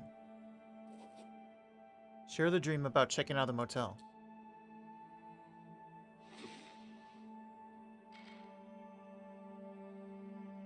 And that's when I woke up, very thirsty.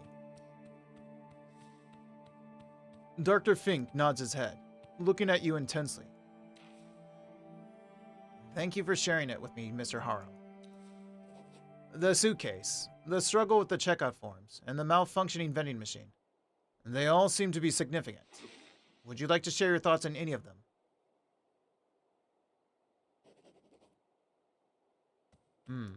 The suitcase was supposed to be simple, just my things, but it felt alive. The checkout form was impossible to fill out. The more I tried, the more the ink consumed everything. I was so thirsty, but the vending machine just took my money and gave nothing back again and again.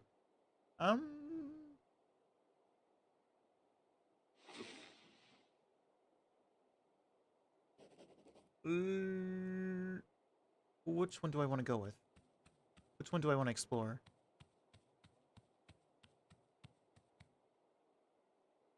This one was like I was getting nowhere. This one is like I was having trouble trying to do something and inventing a reason to not do it.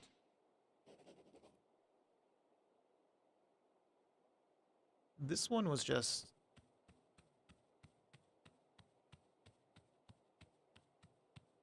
absolute hopelessness.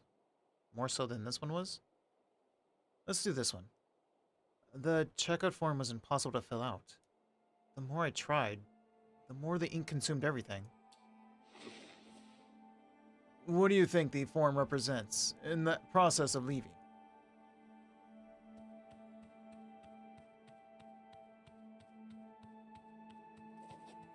It's proof that I was here, that I'm done. And the ink. What does it mean that it spread and ruined your writing? It felt like something was sabotaging me. So naturally, you snatched another form and started over. But even on the new form, the ink seeped through. What does that tell you?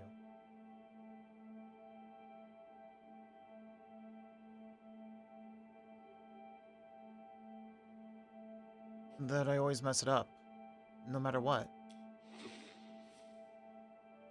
But nevertheless, you continued, writing on a form that was already ruined. Why not just leave it? Then it wouldn't be over. It would be like I was never really here. You felt compelled to complete a process that was, by that point, utterly meaningless. You wrote in black on black, a perfect metaphor for an empty gesture.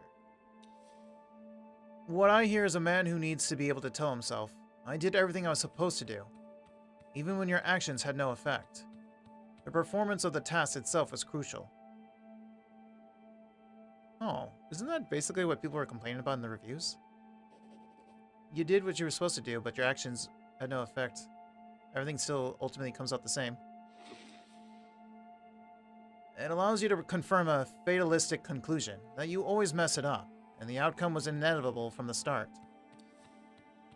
Now, let's touch upon the other elements of your dream. Okay. The suitcase. It was supposed to be simple.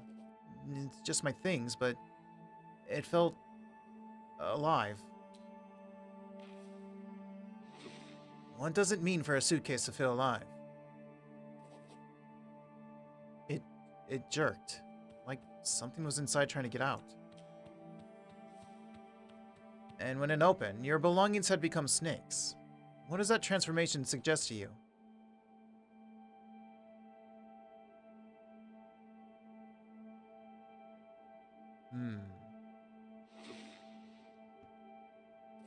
My things were gone. and replaced by something else. And your first instinct was to slam the lid shut, to contain it. Why not just leave it there? They looked dangerous. I couldn't let them loose. Really? Why did you shove it under the bed then? Yeah, I don't know. I panicked. Mr. Harrow, there's no shame in your reaction. You responded instinctually to a perceived threat in the way that felt most natural to you. Containment is a familiar strategy, but when we consistently choose to bury our problems rather than face them, we are merely postponing a confrontation. Well, let's move on to another symbol for now. Well, I was so thirsty, but the vending machine just took my money and gave nothing back, again and again. How did it feel to be promised relief of a basic need and then consistently denied it? Frustrating. It felt like a stupid, cruel joke. And yet, your response was to insert another coin, and then another. What were you hoping would change?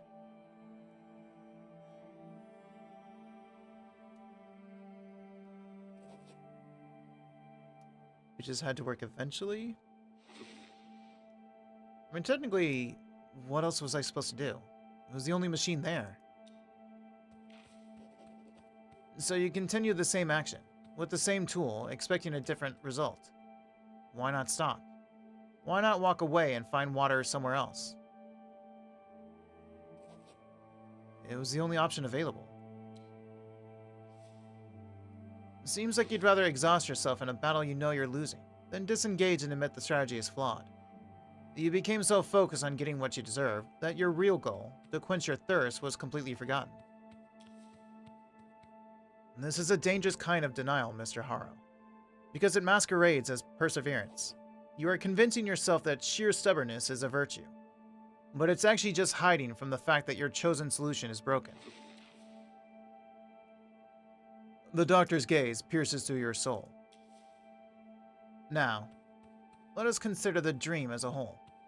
In each scenario, you encountered an obstacle, and in each, you choose a similar path. When faced with a terrifying truth, you chose to contain it. When faced with a futile process, you chose to complete the empty ritual. When faced with a broken solution, you chose to repeat it. The common thread here is not the nature of the obstacles, but your reflexive response to them. Your subconscious is illustrating the very strategies you use to avoid confronting what is truly troubling you.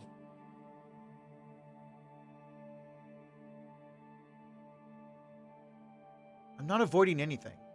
I'm doing what needs to be done. And that is the heart of the issue.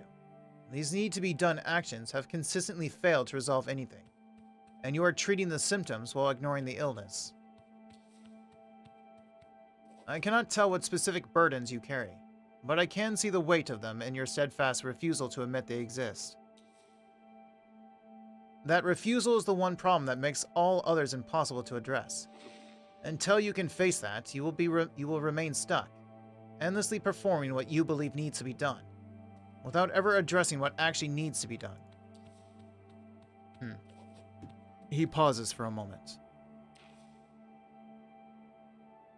Tell me, have you considered that the incident, the one that led you here, wasn't some isolated random event, but the result of built-up tensions?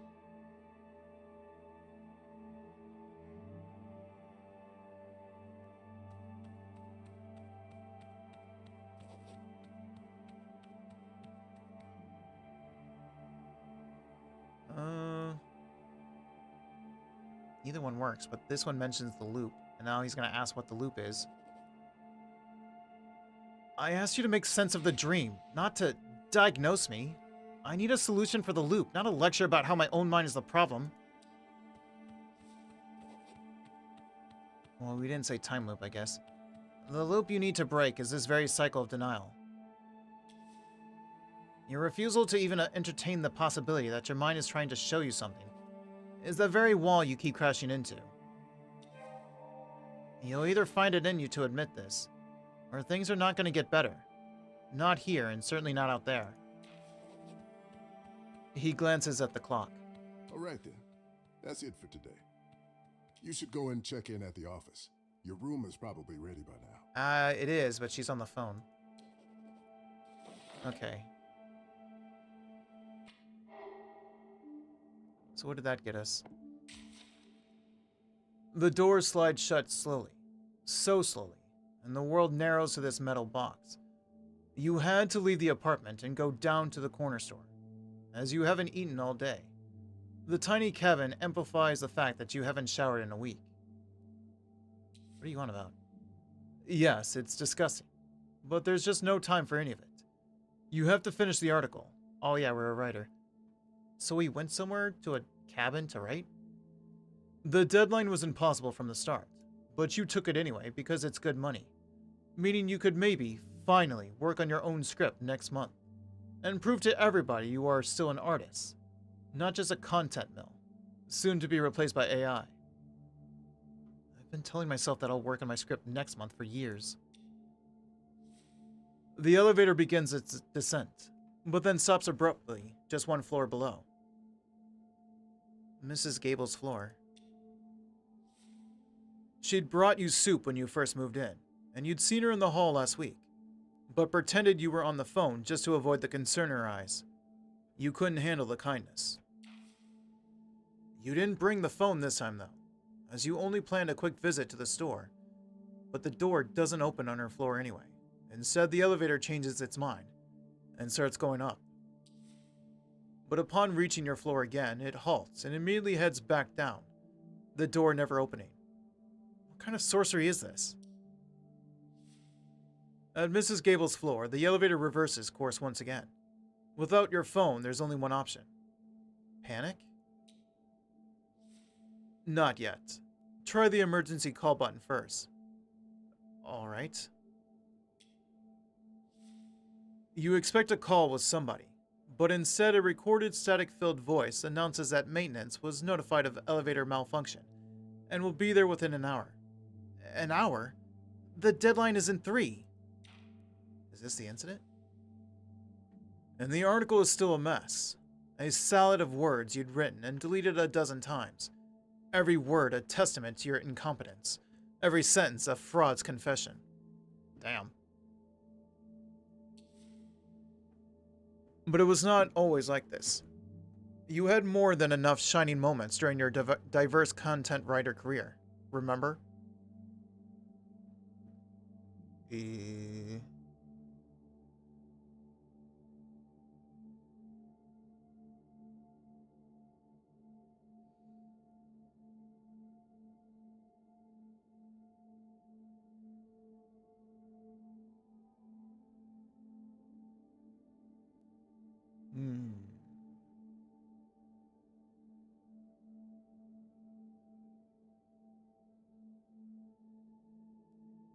A fabricated profile of a reclusive film amateur that became the definitive piece on their creative process. A long-form investigative piece on the hidden art of watchmaking for a prestigious men's magazine that won a minor industry award.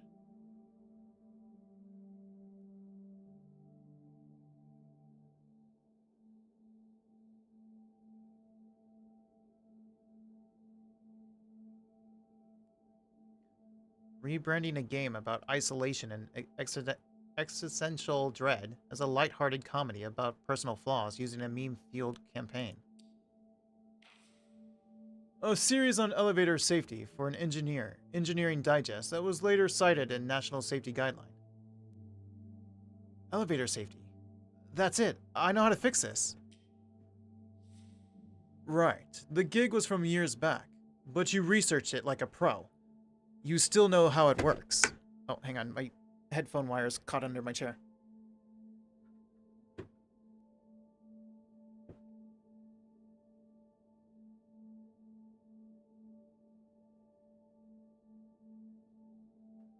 Okay. There should be wiring behind the interior access panel, and if you access it, you may be able to manually reset the elevator. Jam your apartment key into the edge of the control panel. The plastic creaks, then splinters. The panel swings open, revealing a tangle of delicate wires, blue and green, carrying this disturbed machine's life current. Slice through the green and blue wires with your apartment key. Should you do that? It's like he's doing a bomb. The wires offer no resistance, as if made of silk. The elevator stops, and for a single weightless second, you feel like a winner. But a red light on the panel starts flashing, followed by sharp, piercing alarm. The machine is not crying for help, but announcing to the world, here he is, inside me. A vandal, a weirdo, a terrorist. Panic begins to coil in your gut. The hunger, the alarm, the deadline, the guilt, the claustrophobic walls pressing in. You have to get out now. Find the main power cables and tear them to silence the machine. You know exactly where to look. Your eyes lock onto the thick insulated cables. You jam your key against the ancient black sheath of the main power cable, heaving and twisting with all your might. It takes some effort, but the already damaged insulation soon tears with a rubbery shriek, exposing the heavy copper within. Don't stop until it's dead. You grind the key, mashing the live wires together. A torrent of sparks erupts. A fountain of angry, spitting gold, scalding your hands and raining down on your clothes, smelling of burnt metal and silent thunder. The shredded insulation, now a blackened, melting wound, begins to smoke. The toxic smell of charred plastic fills your lungs. A flame appears on the shredded insulation, begins to climb. Oh, we started a fire. Is this the incident then? The main building fire alarm soon joins the chorus. A deep roaring wail. The cabin becomes an oven as your pores open.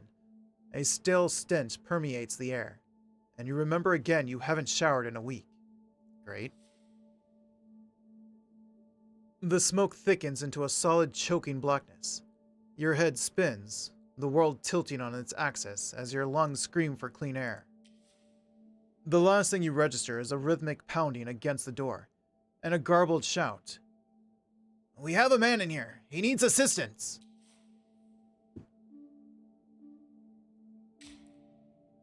You had built a wall in your mind, brick by brick, to keep the incident buried, but now the memory has shattered its way back to the surface. That's 4. I have enough, though.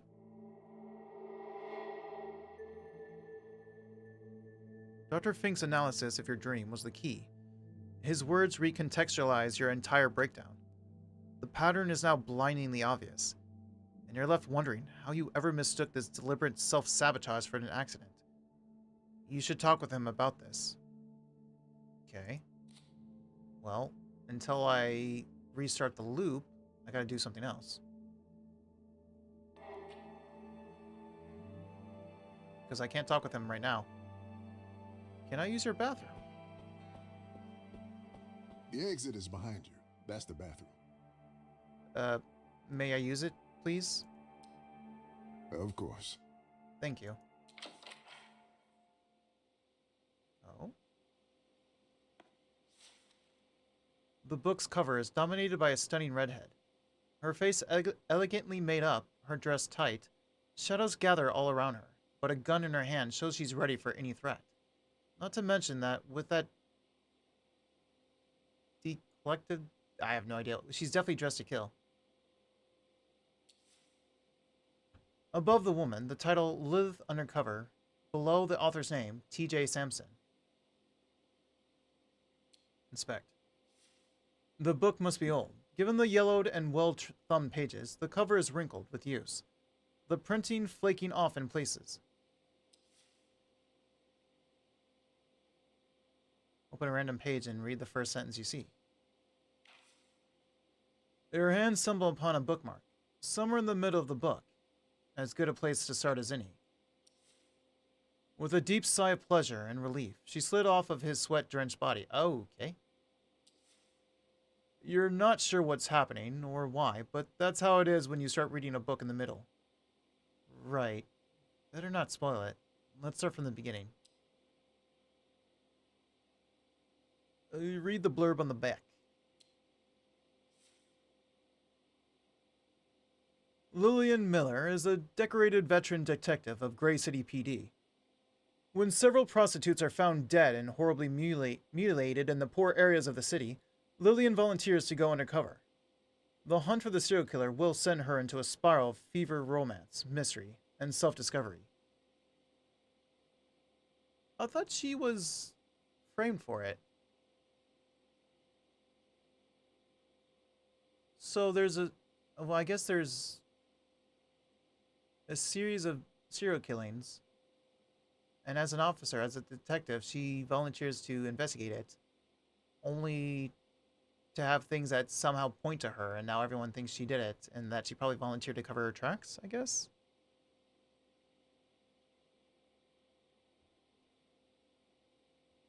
Didn't I just read the blurb on the back cover?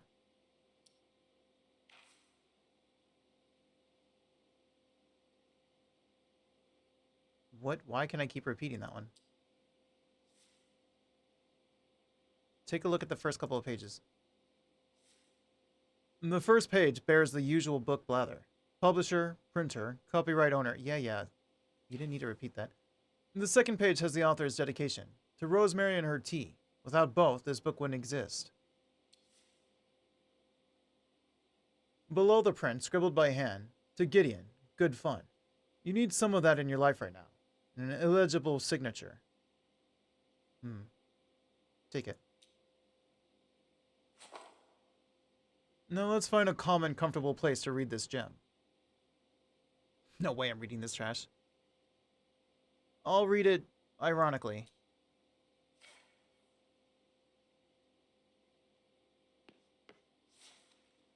A stranger, who looks exactly like you, is looking you straight in the eye. Open the mirror cabinet. Toothpaste, a roll of toilet paper, and a bottle of whiskey? Look at the label.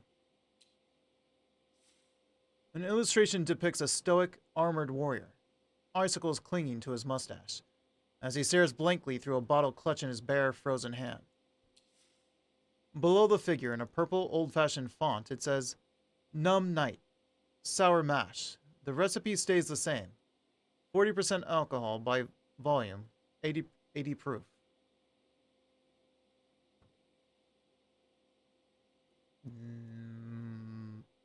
Leave the bottle.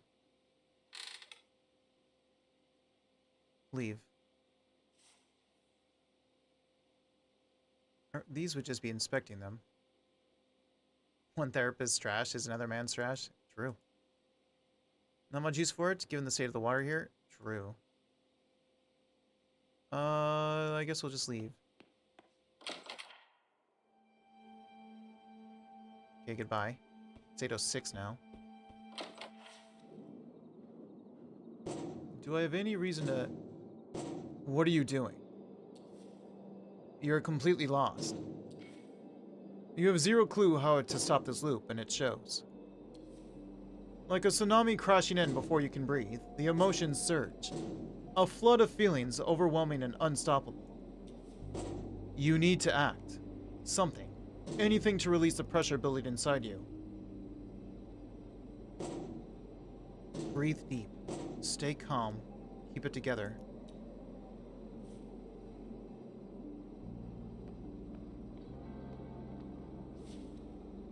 Hey, are you alright? Like it or not, you've caught her attention.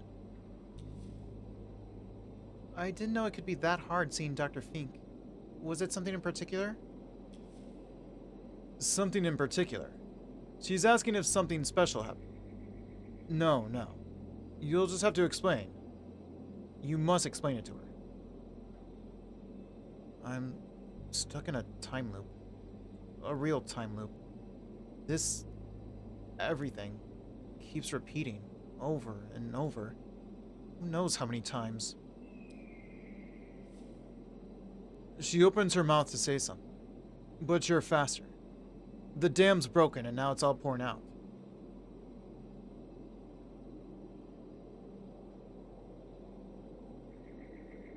Well, let's not say the second one. So Robin harasses me with keycards. Keeps repeating the entire history of how those damn locks were installed. At 8:38, lightning strikes and it jolts me a little every single time. Exactly at 8:47, the sky explodes and everything resets. It starts at exactly 8 o'clock. Always the same. Still with me, Mr. Harrow? It's driving me insane. She watches you carefully, like she's either studying you or mapping out an escape route in her head. Every time I leave Dr. Fink's office, you're banging on that damn machine, swearing because you need coffee. Sounds like me. And if it sounds like me, then you're probably telling me some kind of truth, I guess. Robin harasses me with keycards and keeps repeating the entire history of how those damn locks were installed. Yeah, that tracks. She does love her keycards. At 8:38, lightning strikes and it jolts me a little, every single time. That's oddly specific. At exactly 8:47, the sky explodes and everything resets. She nods slowly. So, let me get this straight. The doctor greets you the same way. I bash the machine. Robin floods you with keycards. Lightning freaks you out, and then the sky catches fire? You got it. Did I miss anything? On top of it all, I crashed the car trying to leave this place, and it was seriously injured before the reset. Okay. Glad your injuries are non-existent. Sounds like it was a serious mess. It was real. Even though everything reset, I still remember it. Your memories. The one thing that never ever resets, and yet, you'd give anything if only they would. Look, I get that something weird must have happened. I mean, just looking at how you're reacting, weird doesn't even begin to cover it. Believe me. You pause, take a deep breath. The thought that all of this is for nothing starts to weigh on you, but you push through. Probably sounds like nonsense to you. You don't believe any of it anyway. Now, hold on. Just because it sounds weird, and trust me, it does, doesn't mean it's impossible. I mean, the universe is full of strange and unexplainable shit. What I'm trying to say is, anything's possible these days. People colonizing other worlds, multiverses, temporal relativity. Don't even get me started on what might hit you in space. And when you mention a time loop, a bunch of theories pop up. Cognitive feedback loops, strange radiation, a glitch in the simulation. And that's just off the top of my head. Cognitive feedback loop? It's an idea that trauma or extreme stress can trigger a neurological echo. It can create the sensation that time is repeating.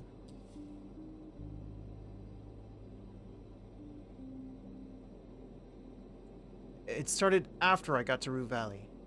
But hey, that's Dr. Fink's territory, not mine. I try not to meddle in that kind of stuff. It started after I got to Rue Valley. Alright. Just forget what I said, please. Wait, I want to say the other things, though. Anyway, we can go back and forth all day about causes and effects, but what you really need is proof. Solid evidence that this time loop you're talking about is real. Or to put it in a nice little jingle, you can talk the talk, but can you prove the proof? Was that necessary? How am I supposed to prove a time loop from inside a time loop? Everything resets. Well, you just said a few things would happen at certain times. If she stays with you instead of leaving.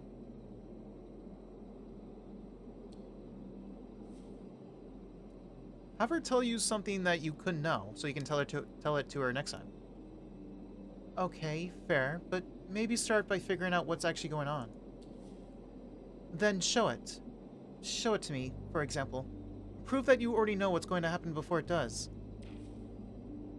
You know, like in those movies where the person memorizes every little moment and suddenly knows what everyone is about to do. I think so. There you go.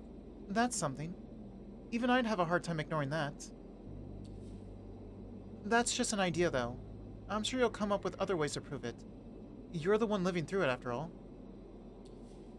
Oh, shit. Look at the time. I gotta run. Good luck with the evidence. Wait, tell me where you're going. Or, to end this in the spirit of our little chat, see you next loop. Oh, she leaves at exactly 8:08. She still leaves at the exact same time. Okay.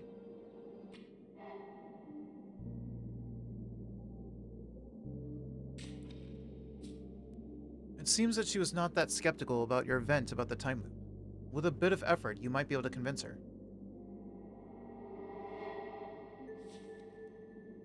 You're still hung up on that time loop confession, and the way she reacted to it, aren't you? Indecisive? No, indeed. She's the only one here who has given any thought to your demise. Granted, it's not like you told anyone else about the time loop. But let's face it, understanding was never on the table anyway. Riley's the only one who might believe you about the time loop. If you could just find a way to prove it to her. How would I even prove something like that? Let's consider... Maybe I can show that I know stuff. Things only she was supposed to know. That's what I said. Maybe if I show her something that never changes no matter the loop. Maybe I could speak her words before they even leave her lips.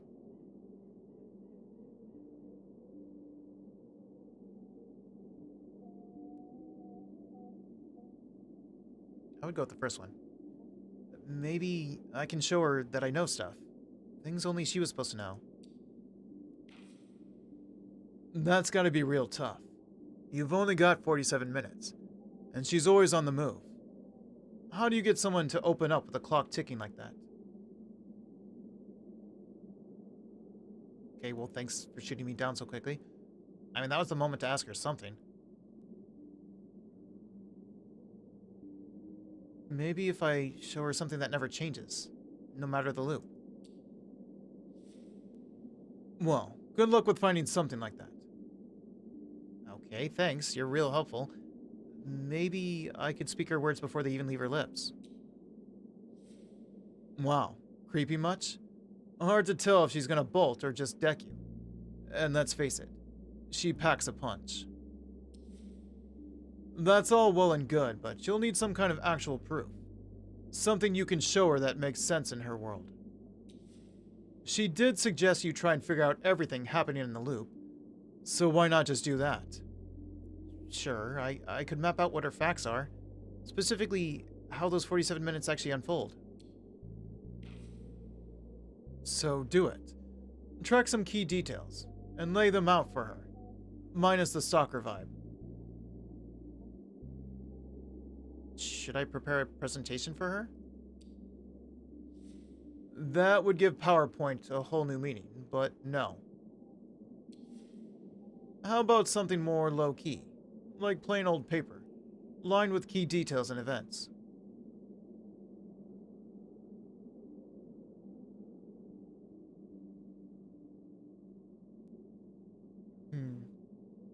Four events ought to cover it all. Exactly, I'll just write down 5 standout events. Perhaps I can record 3 remarkable moments. Might be able to list 2 memorable events. What if I describe 1 noteworthy event in full detail? Well, is she always going to leave at 8:08? She says she has to go somewhere important, right? Does anything happen before she leaves? Not really. Don't I need something after she leaves? Something that happens down south?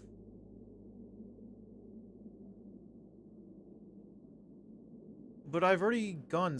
Well, no. I said I went home. I've never actually gone south, actually, now that I think about it.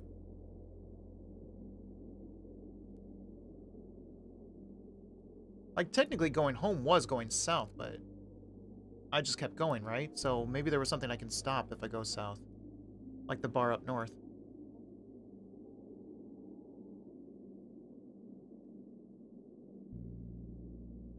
Maybe her job is down south somewhere and I can stop there?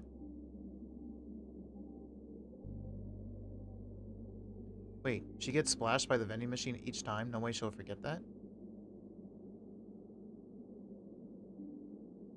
Do you mean when I... the liquid thing?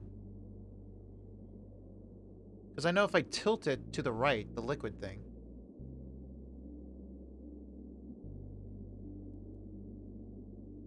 One noteworthy event in full detail.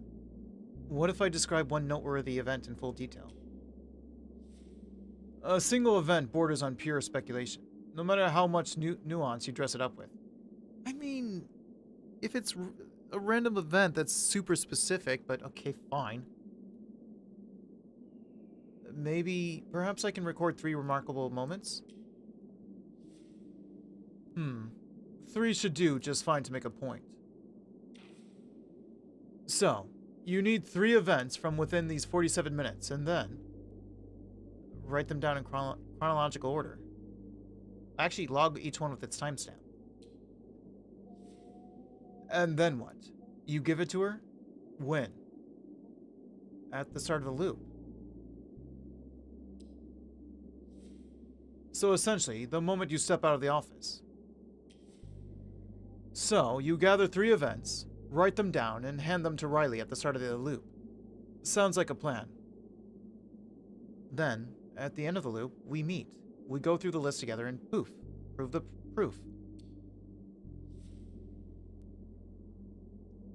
Now, which moments would qualify as important or telling? Her water from the vending machine splashed her. Wind water. Yeah, that one's impossible to ignore. Alright, that's 1 ticked off. 2 more to go. I have to find what's missing. No other way around it. Good luck with that.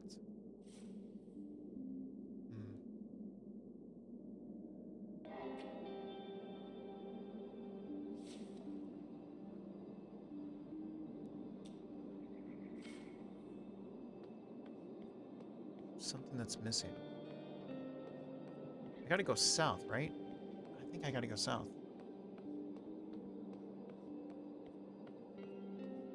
Probably should have gone south before her, but drive south. Wait. Oh, I can just shortcut? So, he'll drive to the roadblock and then walk to the belt. So it'll cut through all of that. Drive south, though.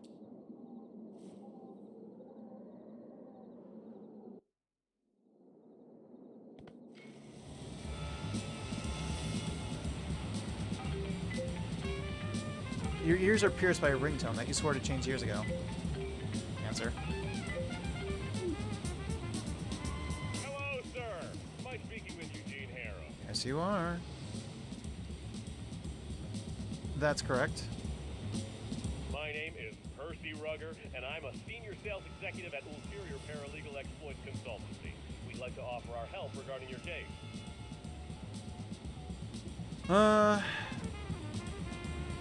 Did I have any other questions? I have a question first, if I may. But of course, Mr. Harrow. I'm here to answer any questions you might have. At your service, as they say. Have you been feeling like you're stuck in a time loop lately? If I'm honest, maybe a little. I feel like things have been repeating themselves lately. How about right now? Well, the last hour seems to last forever. The endless waiting for customers to answer the phone, the exhausting exchanges with each of them about their misfortune and how I can help them. Don't get me wrong, I love talking with you, Mr. Harrow. Your positive attitude towards me and my offer, coupled with your sincerity, really made my day. Uh-huh. You're a light in the darkness. Right. But back to my question. Back to your question, Mr. Harrow. Well, yes, I do feel like I'm stuck in a loop. But that's part of the job. Every day seems repetitive, but you make little progress every day. Uh-huh. Step by step, you create and recreate yourself. That's what I signed up for when I started. Mm-hmm. That's probably what they told you, though. Now that that's settled, where were we? Ah, yes. If my information is correct, you have recently been unjustly forced to participate in a treatment which, in our opinion, may have consequences not aligned. Still unable to say this one.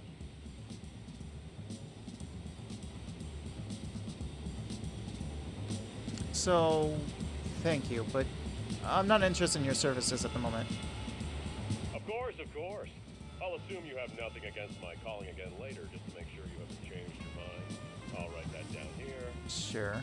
Eugene, Mr. Harrow, it was a pleasure. Talk to you soon. Juice. Juice. Before you have a chance to say anything, the phone line is already dead.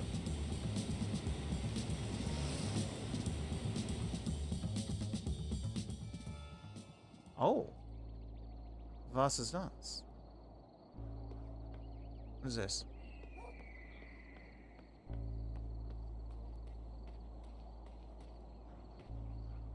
You're leaving Rue Valley. No, you are not. Yeah, no, I'm not. So what's over here? Get around your car, please. Gas station?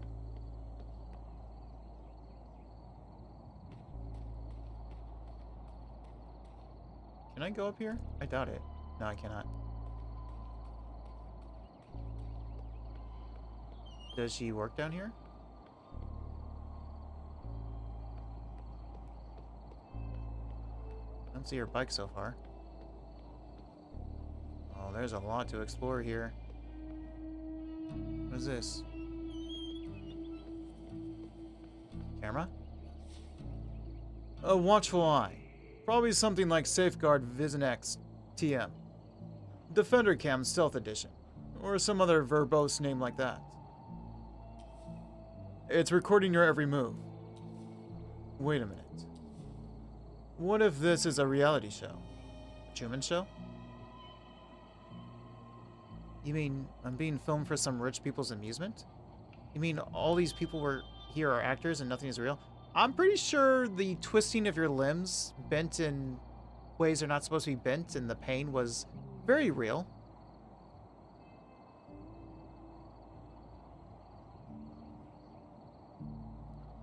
You mean all these people here are actors and nothing is real? Well, it would make sense, wouldn't it? Not really. The whole thing is staged. That would have been a thing if I'd come here earlier, but I already went into the car accident.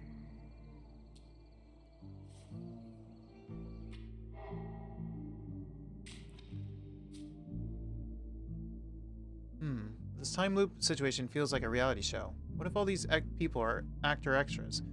To be precise, you are the show's star. Well, I'm not committing to that just yet. Maybe on a different loop. Wait, I can commit it to multiple things, I guess. What's going on here? A gas tank stands alone, either left behind or simply forgotten. It might be full, ready to blow and turn everything nearby into hellfire. Doesn't it come from the north, though? It definitely comes from the north. Or it's empty, useless, slowly rusting under sun, wind, and rain, unwanted and wasting away. It's empty. Just like you. Okay, thanks. Thanks for that self-shot.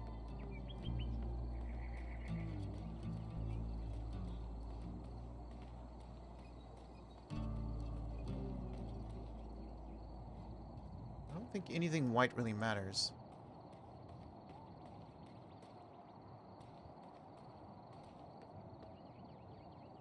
We have a bench. I can come here early and just sit here and see what happens. An old school setup. Soapy water and a brush, meant for cleaning windshields, with love and painstaking care. I hate it. Always went to the car wash instead. Well, I can't say I love doing it, but I don't go to the car wash either.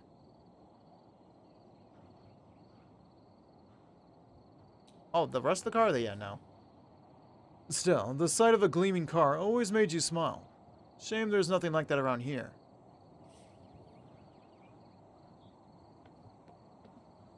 Wait, her bike. Wait, she's here. Whoa, something happened. She looks busy and completely ignores your existence. Spy on her to catch a memorable moment.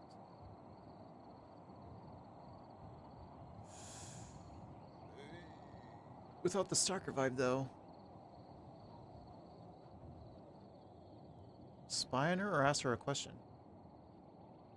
Wait, if I ask her a question, she's like, wait, why are you This needs to happen when I didn't just talk to her at the other place. So that she doesn't know me and doesn't recognize me. Spy on her? You could pick a less conspicuous approach. Or at least do it from afar. Like from that bench over there. You right. I don't want to ask her a question just yet. Okay, I want to go inside, but I guess I gotta send her this.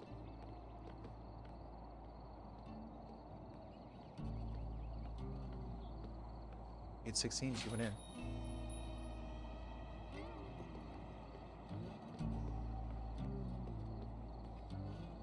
She left the bike and went to the shop.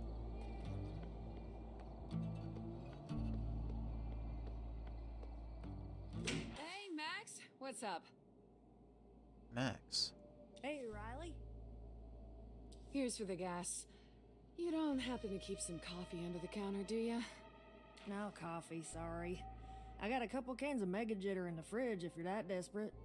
Nah, those make me twitch like Uncle Ben on a clean day. They both laugh. I'll pass, thanks. See my brother around by any chance? Yeah, he's right here in his... Ah, shit.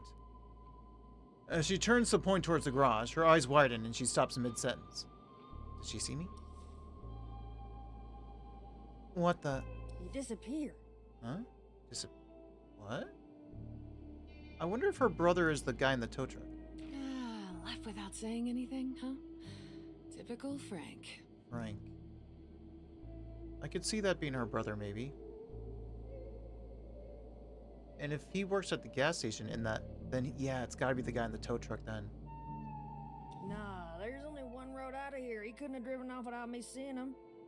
Hold on, I'm calling. She reaches for her phone. I already tried calling him, Max. No use. I'm just gonna stand here. She nods at her, but proceeds with the phone. Mm-hmm.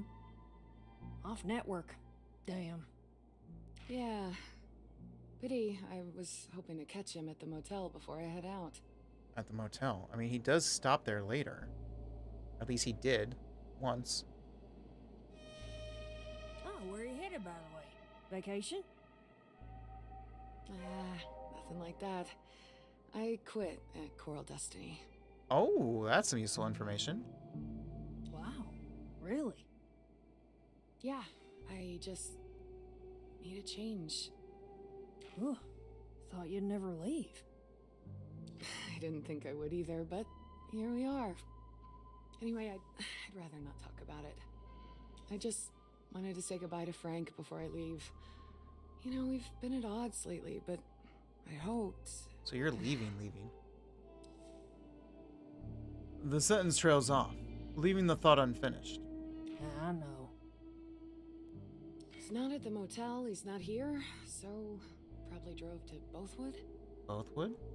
Yeah, that sound like him, but still, I swear I've been standing right here looking at the only road the whole time. And I didn't see or hear him leave. No sound, no dust, no nothing. Strange. I went outside about an hour ago, maybe half an hour, talked to him. He was fixing to need his car and his blue pickup was still parked there. Half an hour ago. Before the time loop. Maybe he's aware of the time loop after all. Blue pickup. Are they talking about the careless driver that you saw at the motel? Yes. Keep up, narrator. Well, Keep couldn't up, you have driven it the inner other way? voice in my head. The other me. Into the mine pit? I would have heard that for sure. Besides, the fence is intact. She looks towards the pit.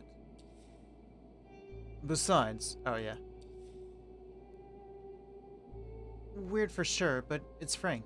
There's always some sort of twist. They both fall silent for a moment.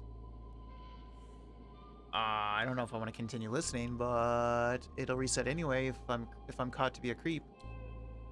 Hey, I know. Let's check the security camera footage. We'll see when and how he managed to disappear. That's a good idea. Oh, great idea. Let me see. I'm like right here. I'm not inconspicuous at all. I am not subtle right now. Need admin access to rewind. Just a second, need to log in. Okay, no worries. Take your time. I got about another 25 minutes. She starts typing on the keyboard and mumbling to herself, probably trying to remember her password. Ooh, could you say it out loud, please? I think I added some numbers at the end. She mutters to herself. Oh, shit. Rain. And I'm on a bike. Oh, you have to leave. Sucks. You in a hurry? Not really, but I wanted to stop by the cemetery before I continue on. The cemetery. Okay, so now I know you quit Coral, and you are looking for your brother, and you need to go to the cemetery. Tough luck. Till the rain stops, it'll probably be night by then. Actually, the rain stops at like 8:45, 46, somewhere around there, before everything explodes. Yeah, not the best time to visit the cemetery. Well, to be fair, I guess that is technically night. Anyways, I'm logged in now. Want to come behind the counter? Oh, wait, I'll just angle the screen so you can see it. Ooh, I can see it too, then. No need. I can see everything fine from here. Alright, let's rewind. There he is. Stop. It says 7:55 p.m. That's only half an hour ago. 7:55? Does he have a different starting point than I do? The careless driver and his blue pickup appear on the screen. Let's fast forward a bit. Or no, we're just saying that he's here at 7:55, right? Alright, let's see. So 5 minutes later at 8 o'clock, the start of my loop. What happens at 8 o'clock? At 8 o'clock, he should become aware of the loop if he's in it too. And then he leaves immediately. She fast forwards the video for no longer than a couple of moments. And the careless driver, as well as his pickup, disappear from the video. Wait, what? He just vanished. What? What? How? I don't know. It's 8:25. I got 20 minutes. Or 22 minutes.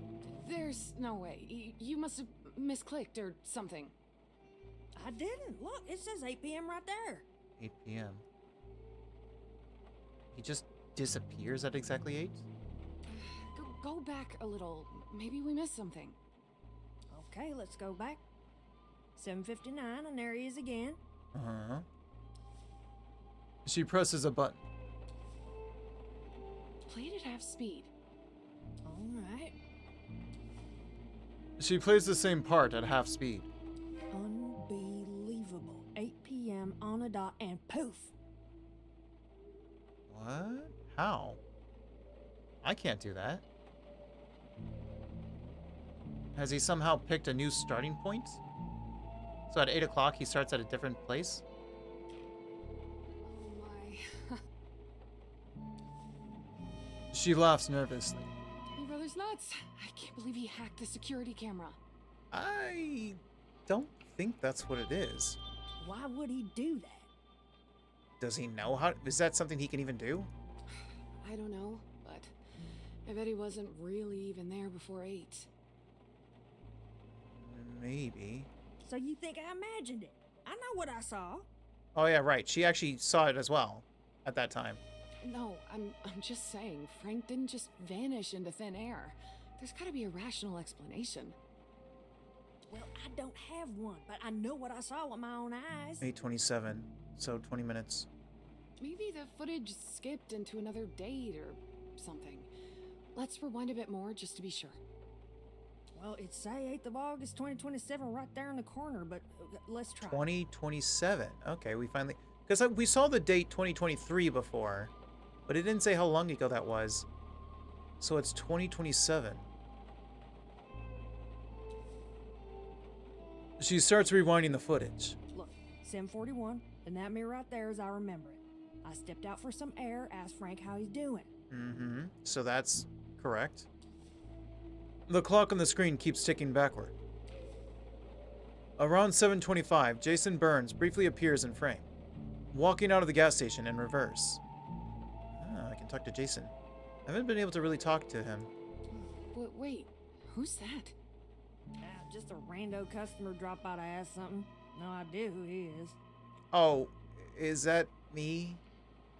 Did I ask for directions? She's stumbling over her own words. Is she hiding something? Wait. Why would she hide? Oh, alright. You look kind of familiar, but I must have mistaken him for someone. Huh? Wait, are you talking about me or no? Well, anyway, I don't get it. Frank couldn't have just sunk into the ground. As far as we know. I'm telling you, something strange is going on here. You know, my dad has been disappearing from our house lately. Okay, but that's not the same thing. What, Walter too? Well, not like this. He just somehow escapes the house while I'm at work. Somehow escapes. Does he have dementia? Because I know that's a thing. Like, my grandfather had it, and, you know, they wake up in the morning, they don't know where my grandfather is, and he's just outside. That's insane. Doesn't it freak you out? Oh, I'm sure it does. Well, he usually comes back on his own, but he never tells me where he's been. And I'm bloody worried something might happen. He's 86 after all. Mine was in his 90s. Oh, well, of course you're worried. That's crazy. Yep, he's done it again today. I asked Alex to look for him, but he's too busy with his project to leave the house. So as soon as that roadblock is down, I'm gonna close here and go look for him. So now we have Walter and Alex. But how does he exit the house on his own? I don't know. We got a fancy new door, we boarded up the windows, but it doesn't help. Pops has a secret way of just disappearing. Alex has some theories. Okay. Don't get me started on Alex and his theories. Some more information. Yeah, I know. But Frank disappearing like this? Even Alex would be dumb. I should have wrote 5 things. I'm getting all kinds of information I can use. She looks towards the screen. Come on, it's not some paranormal thing. Frank's messing with us. I'm sure he's swapped the footage or something. Even if he swapped the footage, how do you explain he's there at 7:59 and gone at 8? I don't know, but it's the only thing that makes sense. I've known him all my life. He's up to something. Continue listening. Why would I stop? Brothers, right? Always pulling something. Well, okay. I'm not, as a brother. Yeah, no kidding. You never know what you're gonna get with him. And somehow they always manage to get away with everything. Okay, as the older sibling, no. The younger sibling's usually the one that gets away with everything. Tell me about it. They drive you crazy, but you can't help but care about them. So who's older here? I would assume it's Frank, but I don't know. Right. You try to look out for them, but they never listen, yet they expect you to be there when things fall apart. All right, ladies. True. To be fair, Frank was there for me for 7 long years after Mom died, when we were living at the motel. See, that makes it sound like he's older. I was a difficult teenager, let me tell you, so... Okay, yeah, he is. That. But ever since... She falls silent for the moment. Yeah, changed him. You know, he's a good mechanic, but lately it's been a pain working with him. There's no such changes with Alex. He's been the same old lunatic he's ever been. A few more wrinkles, a little less hair. That's the only changes I see in him. Okay. Well, consistency does count for something, even if it's consistently chaotic. I don't think Alex could be anything else, even if he wanted to. This is a lot of information I'm getting. As you said, brothers. She laughs. Well, family is family. Maybe it's on us to figure out how to accept them for who they are. That's usually the case. That's usually the case just with other people. Yeah, I don't know about that. When someone crosses my lines, I, cut them off. That's reasonable. It just depends on the lines. I mean, if you set some very petty, sensitive lines, then I wouldn't be so sure. But some very serious ones, some reasonable ones, I don't know. So I've seen people cut off people for over the dumbest of things, and then just end up in misery.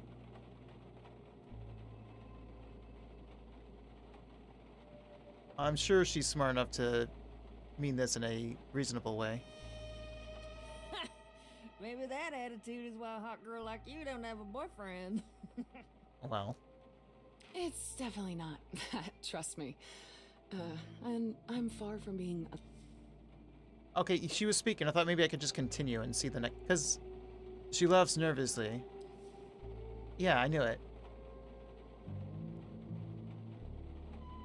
You're a girl. Come on, take the compliment. I'm 9 years older. I wouldn't complain about being called a girl.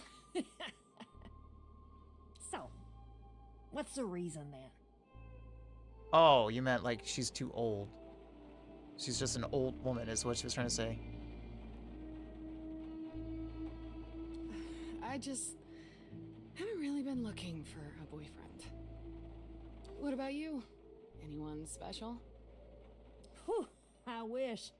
If only I could have found someone decent and respectable. Pops would be so proud. She trails off suddenly, leaving an awkward silence hanging in the air. Hey, do you ever look back on something you did and wonder if you were wrong? Even though you thought it was the right choice at the time? He truly has no presence. You'd think he'd be like standing over here at least, but... Well, I keep asking myself if I made a mistake every day since I quit. No, not like that. I mean, something bigger. She frowns. Bigger than uprooting your entire life? I don't know. Feels like I'm already free-falling as it is. I mean, something you'd rather people never know about, even if you had good reasons. Yeah. Sometimes it feels like the truth does more harm than good, but keeping it quiet for too long, that's tough, or at least for me. Maybe that's why I'm running now. Feels like freedom, leaving it all behind, but sometimes I wonder if I'm just avoiding facing some things head on. Well, unfortunately for you, you're a little too late and you're not going to get far. Seems like everything explodes. Unless I can fix this somehow. Yeah. Her voice is quiet. Almost a whisper. Easier to run. They both fall quiet for a while. I think the rain is letting up. Hope it'll stop soon. About another 10 minutes. Hey, do you sell those little croissants? You know, the ones filled with stuff? Filled with stuff? There are some croissants. 24-hour butterbloom choco? Huh? No, the ones with the vodka-flavored cream or Vodka. something. Of course. Ah, these. She points to the package of mini croissants on the shelf. Ah, yes! How much are they? On the shelf? Can I see them? This or something? I don't know. I don't see it. 989. Here. Anyway, I'm glad we ran into each other, even if it was just in passing. Yeah, everyone's leaving one by one. I get it, though. Yeah, well, people change, things change. New faces come eventually. Wait, everyone's leaving one by one, which makes sense. Right, so this goes back to what I said about the bar. I mean, how much business are they getting? And if everyone's leaving one by one, that business is going down even more. So maybe she wants to abandon the bar and leave. I don't think she would leave Travis behind if he's telling him to trust her, though. Surely, hopefully.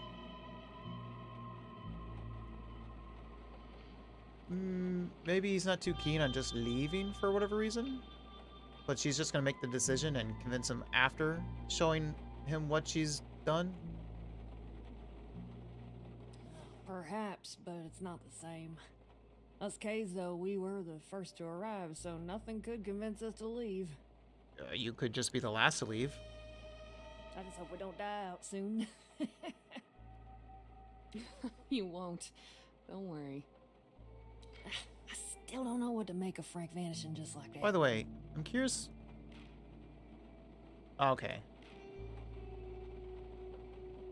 I can't make them repeat their lines. I was trying to see if maybe I can do that. She looks at the monitor.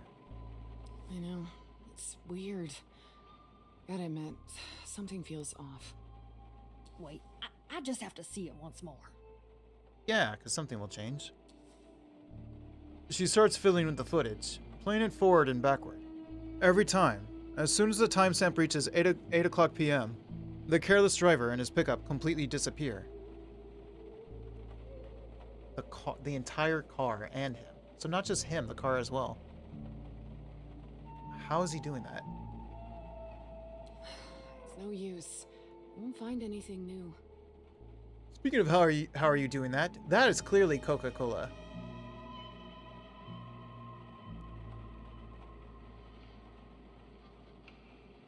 You're probably right.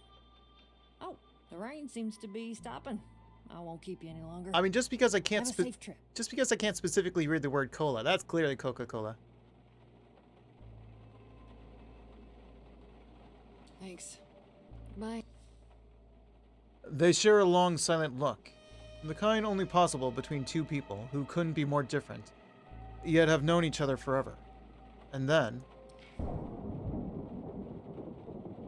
I'm sorry, do I not exist? Am I a ghost?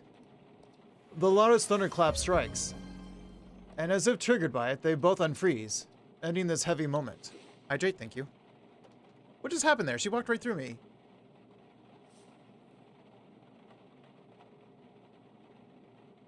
Should I go outside? Or should I talk to... Oh, she gone. She just left. Go back in. Can I talk to you? Though she meets your gaze, the woman cues on something viciously for a few moments, before she acknowledges your existence. Welcome to Max Gas. I exist. You need some help getting gas in that city car of yours, you want something else? We got no booze, mind you. How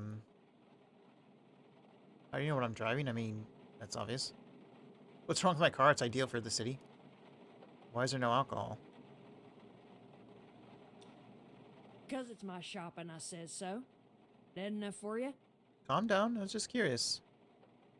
If you really want to get plastered, there's a new fancy bar up the road past the motel. No. Okay. That wasn't a good start. Hi, I'm Eugene. Extend your hand. Maxine K. Maxine K. She accepts your handshake, and her grip is stronger than a hydraulic press.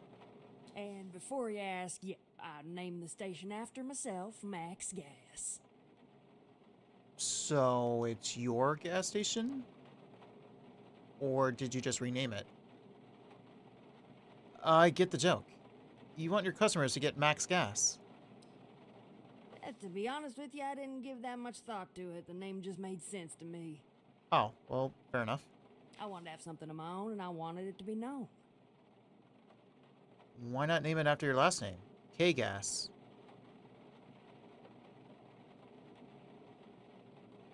I wish I could say that one. This little piece of former Apex Source shit shack, it could never bear the K name.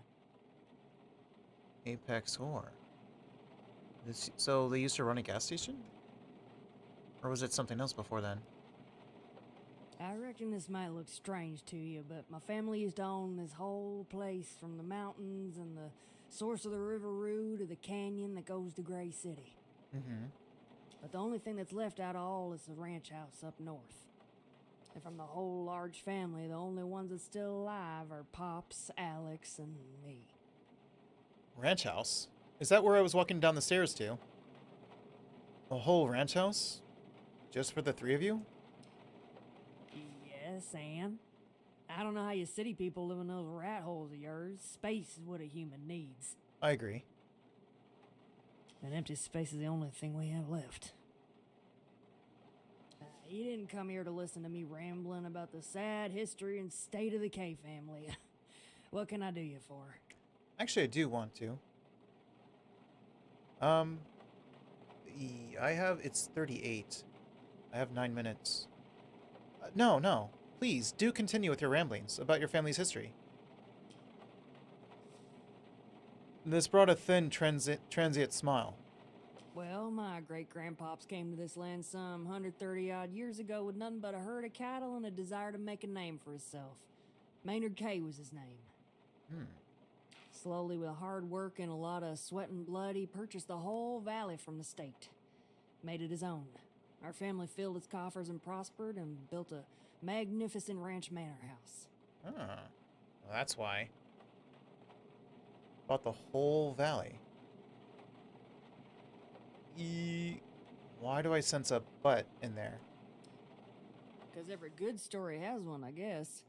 Anywho, but the butt of this tale is the industrialization of food production.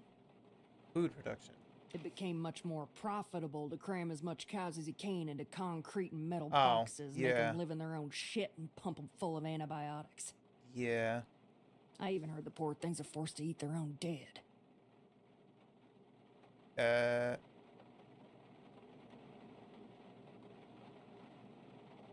never questioned my steak about its past life. I mean, yeah. Although I don't eat steak. Hamburgers, maybe. Wait, what? Cows are eating cows? Found our next article. Yeah, the feeble and the dead get ground up into powder, which they mix up with regular cow chow. Cannibalism on the side. This increases the calorie intake and reduces costs. I don't know if I knew that about cows, but I think, don't they kind of do that with chickens? That's how the story goes. Well, anywho, my grandpops Philip tried to persuade great-grandpops Maynard to modernize, to follow the new direction money could have taken him. They had an offer to make a co-op with General Meats. Mm-hmm. Maynard refused over and over again, and that caused some bad blood between the two. I agree with Philip. No, not really. He was in the right. You have to stick with what you know. He must have loved his cows. He was in the right. You have to stick to what you know. That was kind of the point, you know. If they industrialized the cows, Maynard would lose both the only thing he knew how to do and his way of life. So, Kays kept on doing as Kays ever did, herding through the whole valley. But the industrials were making more cheap meat over, flooding the market. And eventually that choked the family business dead. Of course. And as his business was dying, Maynard died. I'm just grateful he bit the dust before all he built with his own 2 hands fell to nothing.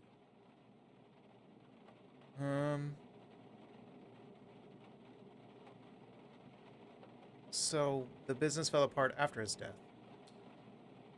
Yes and no. When Maynard died, there wasn't a whole lot left.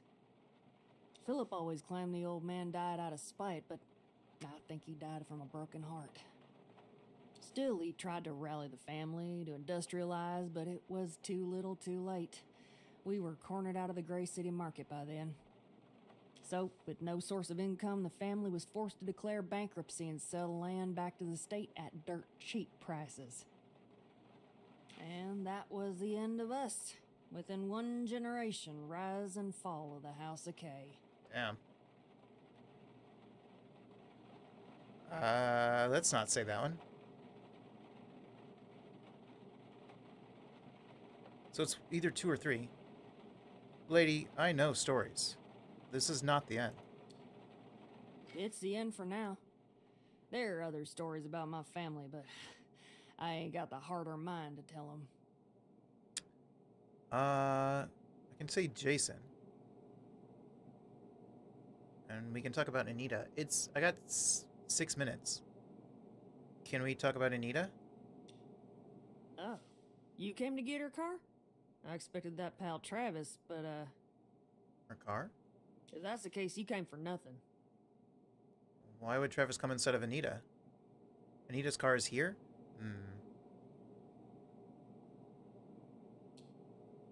She usually sends them. Like she doesn't want to have anything to do with us, like she divorced the whole valley instead of Ben. Okay, I was right about the divorce, obviously, because her last name. Isn't Travis just working for her? No. They've been together for a while. Years, I don't So they know. are together. Obviously, because she's literally taking money right out of his bank account. There's no way she can do that as a employer. I mean, maybe out of his paycheck, but not out of his account. They live together and work in that fancy new eyesore of a bar. Oh, the door that I can't get through, the staff only? So, about that car. What about the car? Anita's car is here? She gives you a look like you're strange. Yeah, I'm not here to pick it up. Yeah. Frank towed it this morning. It's sitting in the garage, and I reckon it's gonna stay there for a long time. He towed it this morning? Why did I come for nothing? What happened to the car, anyway? Anita drove to Bothwood, probably to do some errand for a fancy place up there. But her car broke down and she had to call Frank. He is the only mechanic around here. And lo and behold, her car is here to stay for a while. Or forever. Why forever? So, why'd I come here for nothing? Because Frank, pal. If I was bleeding on the floor right here, right now, I wouldn't count on him to help me. What? Why? He's the mechanic. That car is not fixed, and who knows when it will be. Will it be fixed? Does he fix anything? So, yeah, Travis can come, you can come, Anita herself can come herself. Doesn't matter, waste of time. It's that bad, huh? Not as bad as what happened between those two during the ride. What? What happened during the ride? Don't know about the details, but when they arrived, Anita left his truck red in the face. Didn't even say bye. Frank was pissed all right, smoking 2 cigarettes at once, cursing like a sailor, left immediately after. Whatever they were talking about, it wasn't nice at all. They haven't fancied each other for some time now, you see. Seems like no one can get along with Anita except Travis. Her head is high and all, and she and her outsider deserve each other. Outsider. Did he? I think he probably mentioned that. Tell you what, I would have loved to be in that car like a fly on the wall during their ride here. It must have been a festival. I don't need to know everything. A festival of carnage. As we say around here, no bath without a bloodbath. Alright then. Thanks a bunch. There was another one I could have asked. Well, I guess I can't ask it now. She gives you a strange look. You're welcome? Let's see. Ooh, we have 5 minutes. Jason, or I'm trapped in a time loop. Jason. Do you know Jason Burns? She flinches. Pardon me, who now? You flinched. You know, the dumper. Let's not say that. He was here today around 7:30. That would make sense. Because she was trying to hide something. He was here today, around 7:30. A small nervous laugh escapes her mouth. Okay, so confirmed. You know how many folks wander around here in a day? I don't know. 3? 4? Whatever, mister. Maybe I should have said, come on. Everyone has heard of the dumper around here. Oh, do you like him? The look she gives you could curdle milk. Like you just dumped something grotesque right there in front of her. Listen here, I don't know this fella, don't know him. End of story. But... Now, are you buying something, or you just here to ruffle my feathers? Okay.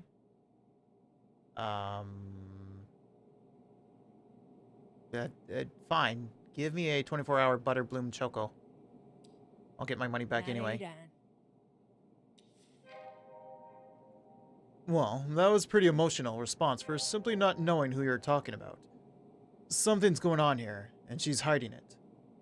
Yeah, but that's before 8 o'clock. I can't really do anything about it. Alright. I'm trapped in a time loop. The only thing worse than the sudden stare she gave you is the excessive eye roll that followed. Look, I ain't got no time for crazy. You either gonna buy something or move on. Oh, come on. I got enough of this shit at home. You know what? Fair. She looks very annoyed. Maybe this wasn't such a great idea.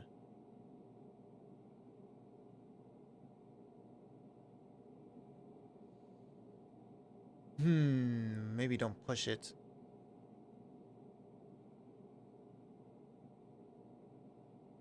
Then again, we have, 4 minutes.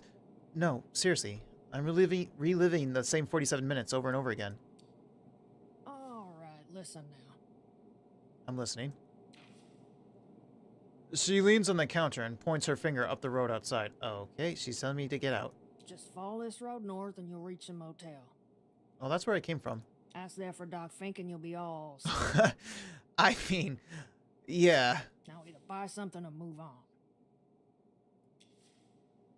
She thinks you're crazy. I get it. She nods and returns to her routine. Alright, I'm just looking around. Got 3 minutes. Ooh, kitty.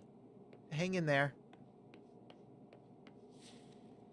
In front of you is a plain old-school poster, showing a tiny cat clinging to a narrow branch, paws barely hanging on. Below that precarious feline, the words, "Hang in there," convey a straightforward message of encouragement in heavy block letters. I mean, I've seen it in games recently. I haven't actually seen it in real life because I don't go anywhere. Pet the cat? Let's not. Interesting. I haven't seen a motivational poster like this in ages. They come and go. One decade they're nostalgic kitsch. The next they're everywhere again. Rinse, repeat.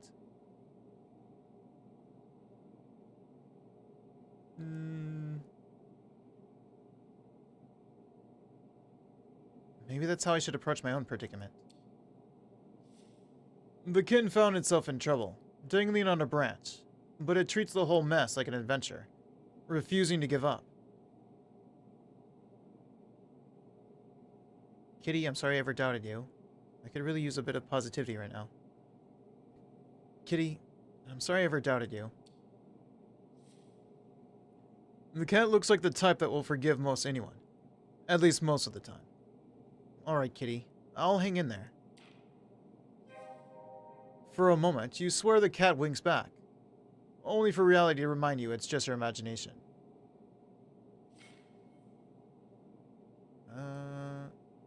There's not much I can do to look at this.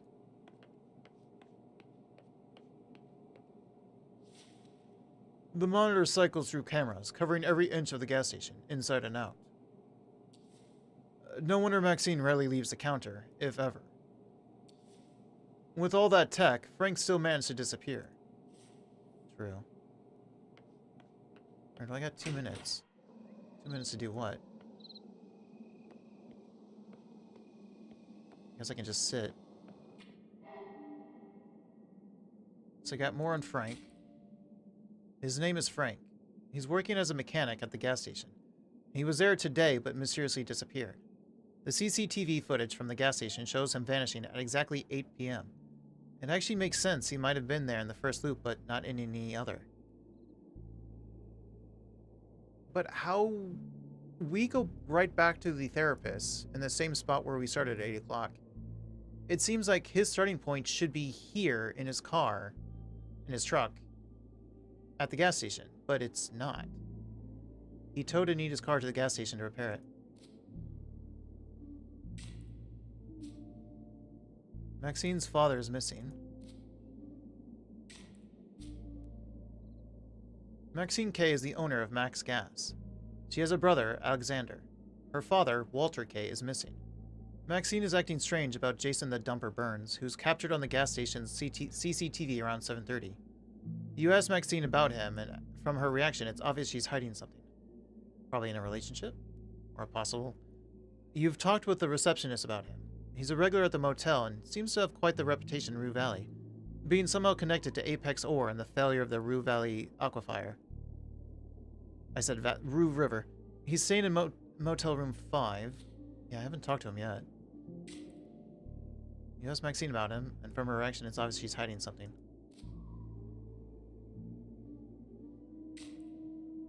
She used to work at Coral Destiny. We can also say something about the whole CCTV thing. Frank towed her car when it broke down earlier today. Travis is Anita's boyfriend. Yeah, I got that. Anita's car is at the gas station. I do want this. I have 2 minutes, so I guess we can do that.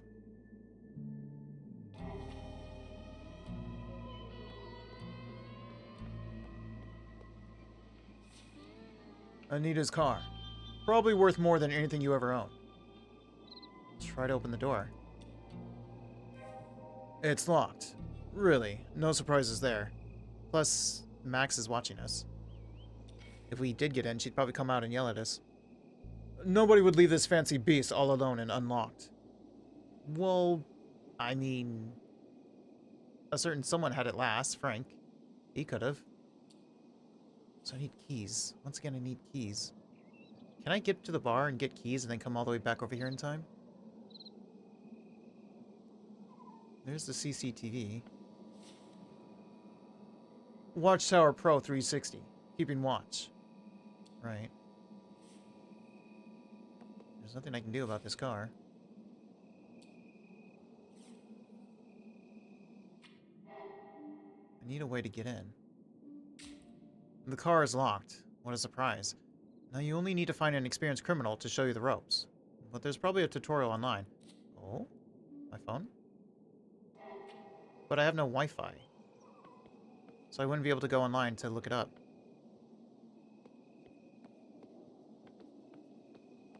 Is there anything else here? Not really. I guess we just sit. And wait for the end. Sit. You place your butt cheeks on the wooden bench and let gravity do the rest. And never mind. Oh, there we go.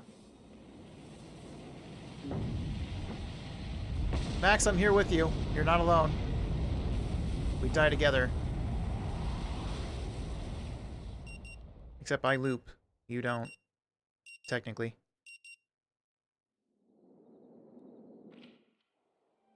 Still with me, Mr. Harrow? Shall we try the question thing again? Yes, and I have a... Ooh, shouldn't we leave right away, though? We kind of do need to leave right away. We got things to do. Yeah, I gotta leave right away. Mr. Harrow, please. No, I gotta leave. No, sorry, I gotta leave. I need to go... south. Give me my coffee, you jerk! Go to the gas station.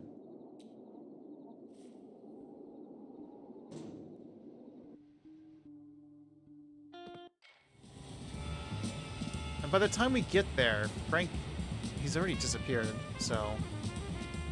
Like, he disappears as soon as we are back in the therapist.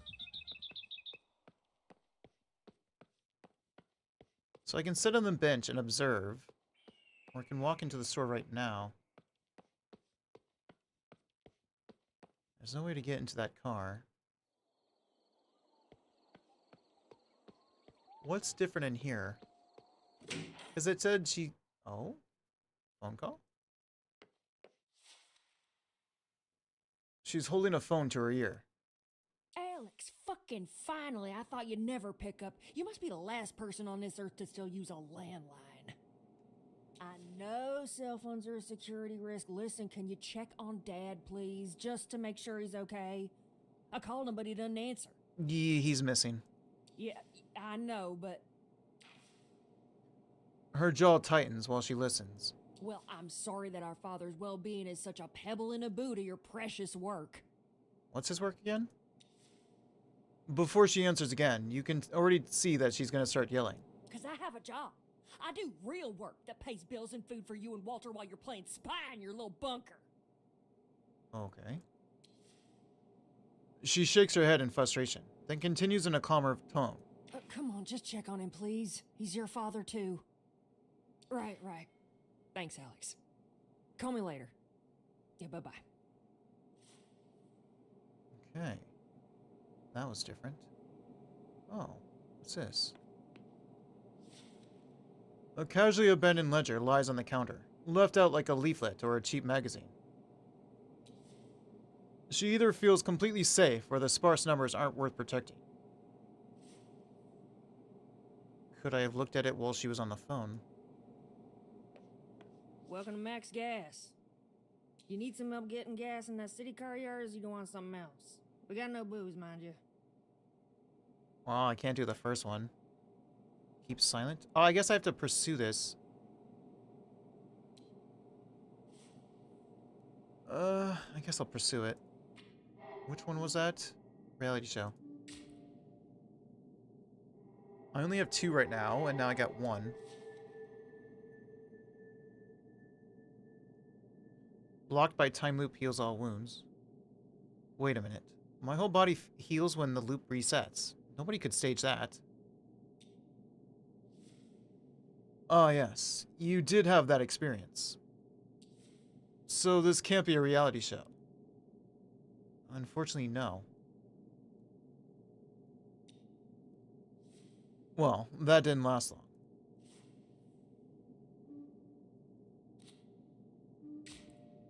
Hold to give up? I mean, I can at least talk to her about it.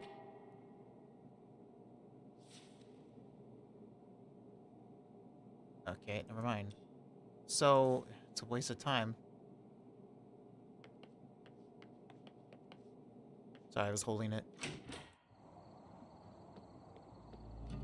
So that means I can't do this one either? I can't do this? No, I can't. Sag. So I have to give up. Hold to give up.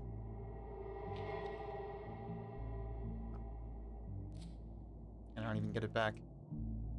If only I hadn't done the car thing. I could have at least, like, had some fun with that. Well, there's not much I can do but maybe sit at this bench and see if there's anything else that happens. Sit. Wait and see what happens. It's calm here. Unnaturally calm. You're so used to yelling, banging, arguing over the phone that you half expect some sort of drama to unfold wherever you go. But not here.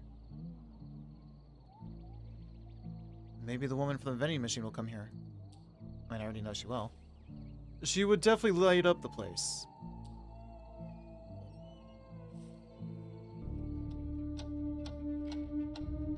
I just need to know the exact time she comes here then. 8:13. In the distance, you hear a motorcycle engine. 8:14. There she is. Better make a mental note of that. Who knows when you will need it.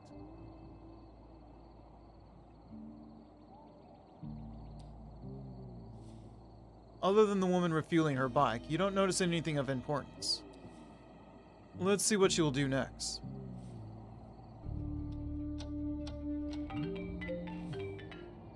Seems like she's almost done.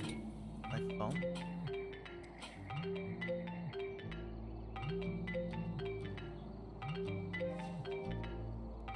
She left the bike outside and went into the shop. Good to know. At exactly 8:16 p.m. Nevertheless, she is now inside the shop. Wait and see. I need to know exactly when she leaves. Let's see what happens now. You know that the woman arrives here at 8:14, pumps gas, and enters the shop at 8:16 p.m. But when does she leave? Let's see.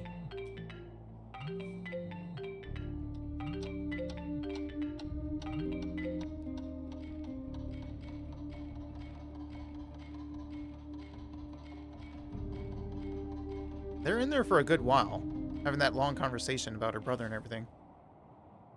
If you remember correctly, the rain is about to stop. Correct. After the thunder.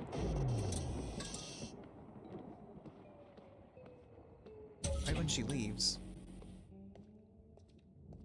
They don't even pay much attention to it. She just walks out while that happens and doesn't care. Just after the thunder, she left the shop and drove south.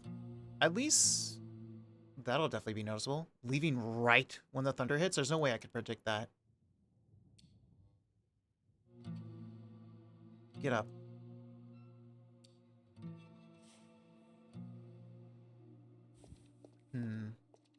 There's no... Well, is there a point of talking to her? Can I get the other answers that I didn't ask? The other questions I didn't ask? Her eyes follow you across the shop. So? You buying something? No. Never mind.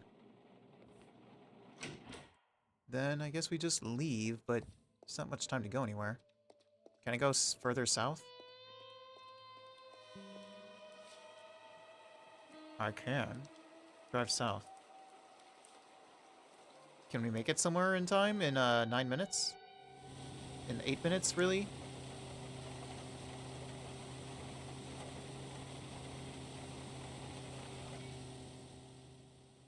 Oh?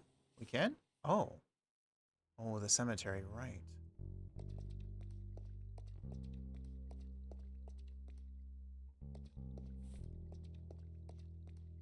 Her bike is here, so she should also be around.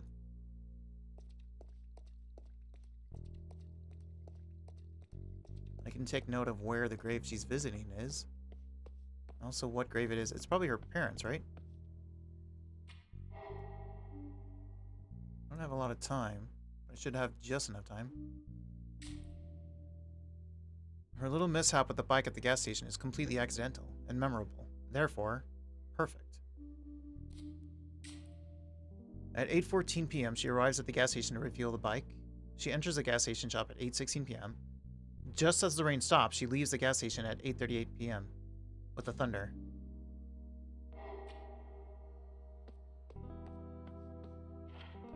Oh, hello. The monument makes you feel strange, out of time and very small. As if a century rolled over you and left you in the dust.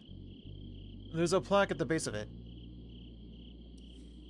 In wide block letters it reads, "In memory of the guiding light, mission crew who tragically died on September 28th, 2025. So 2 years ago. 3 names follow, each with a brief epitaph.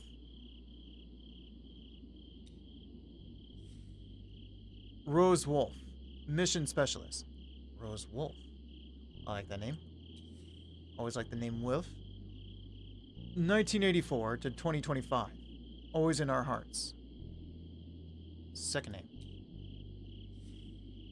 Mark Hobb, Mission Specialist. 1980 to 2025. Beloved father, husband, and son. And the last name? Judy Resnick, Mission Commander. 1981 to 2025. Beloved daughter and wife.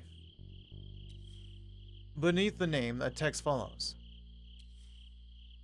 Coral Destiny remains steadfast in its ideal to send people to explore new worlds, to leap into the unknown, and carry human life beyond its cradle. You are part of that journey, now and forever. Your sacrifices are the unwanted but necessary first steps if humanity is to keep our cradle from becoming our grave. On behalf of the company, your loved ones, and all humanity, we salute you. Let me drink some water.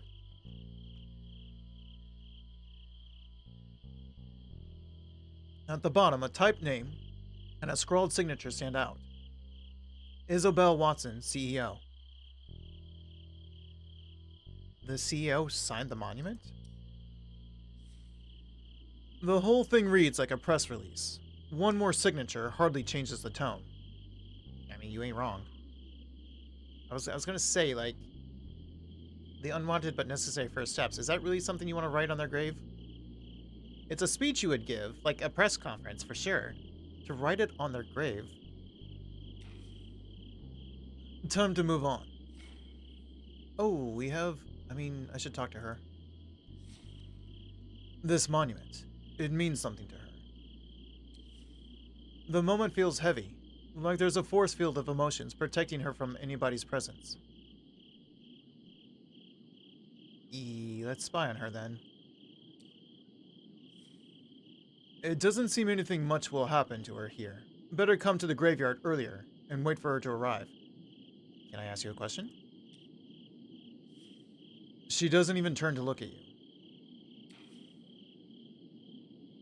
Please, whatever you're selling, I'm not buying. I would just like to be alone right now. Okay. Well, where can I go? Not that way. Can I go here?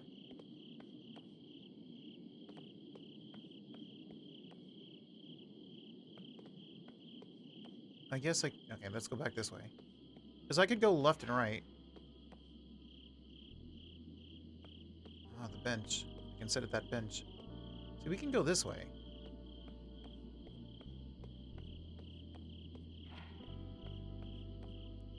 Oh, what's this? Oh, I can walk and hold right click. What is this?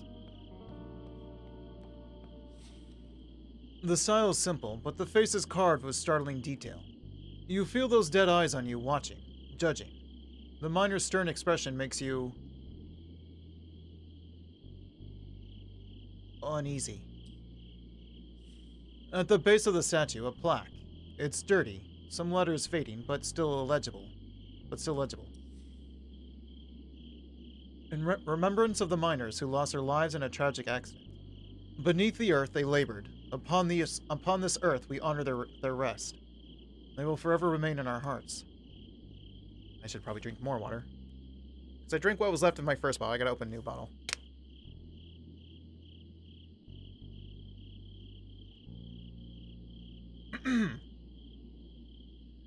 The date is mostly gone.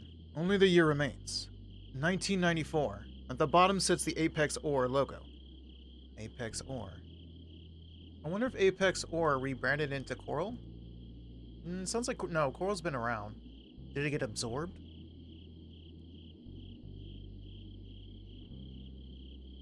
Must have been a big accident if Apex Ore felt compelled to... PR. Actually, I guess you have a point. If they felt they had to do PR.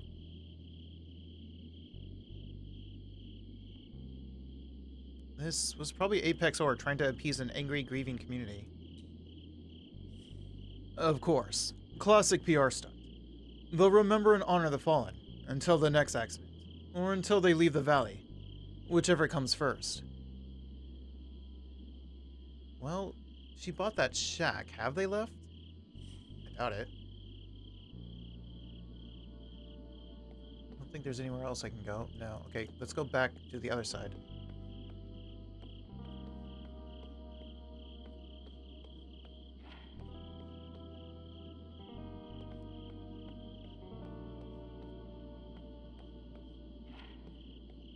Oh. Wait, no, that's nothing. Oh, this is something.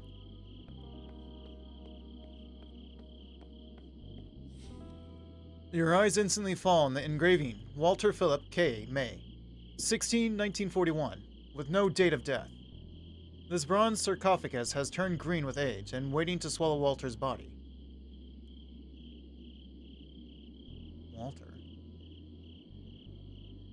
Walter Philip K. May 1941. Wasn't... At the center of the lid are a perfectly carved cowboy hat, a set of stirrups, and a repeating rifle.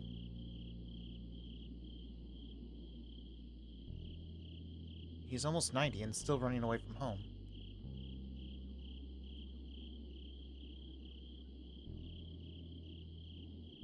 So... he's already got a sarcophagus waiting for him? So this is reserved for him when he dies. He's almost 90 and still running away from home.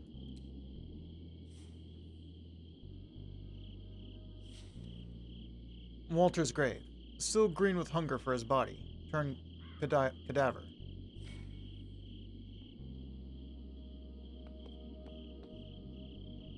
Maynard K., the founder of of Bothwood and K Cattle Empire. Wait, was it Bothwood or Bothwood? I forget.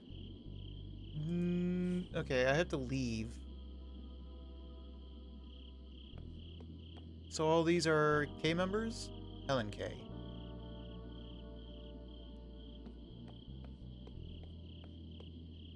Eleanor K.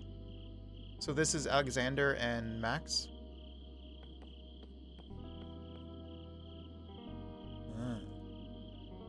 So the K family. Not too big of a family, though. Philip K.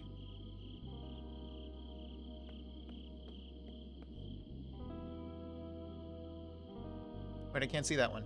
Wait, I couldn't... Something... Okay. Did that say Alexander Maynard K? I don't know.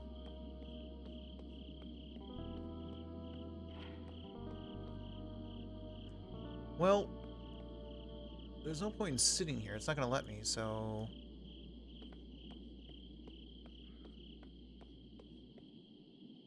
I can... That's north, right? Because I'm parked like that. I only have 2 minutes.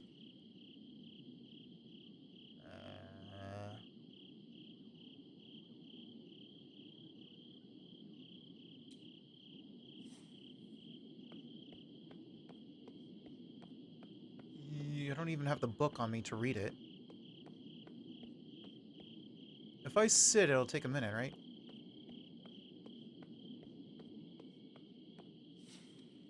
Sit. Get up. It didn't work. I thought it would work.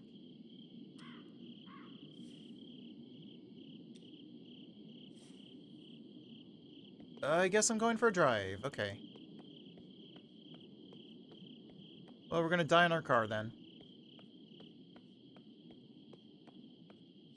Can we even make it back to the gas station? It's actually not that far, apparently.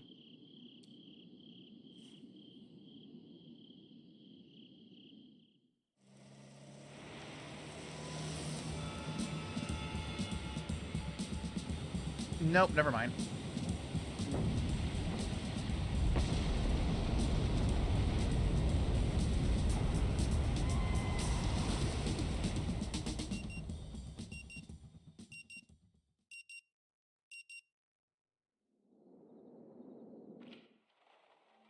Still with me, Mr. Harrow? I am.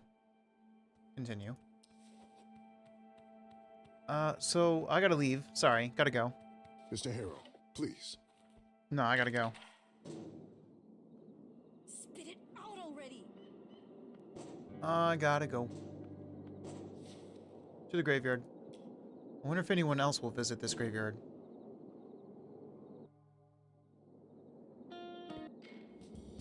It's gonna take me a while to get there.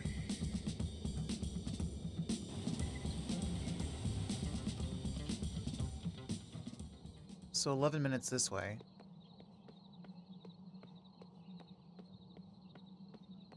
I'm not going to bother searching to see if any... Wait, what if Walter's here? Let me go see if Walter's over here. No, he's not over here. No, that's... Get out of here.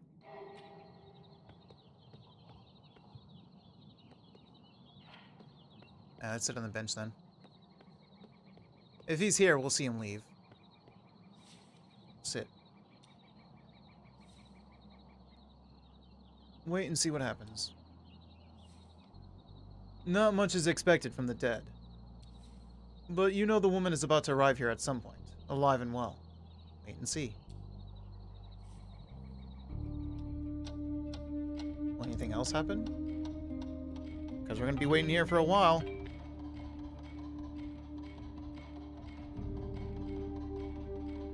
won't be here until like 8:40 or 8:39. 8:42. You hear the engine in the distance.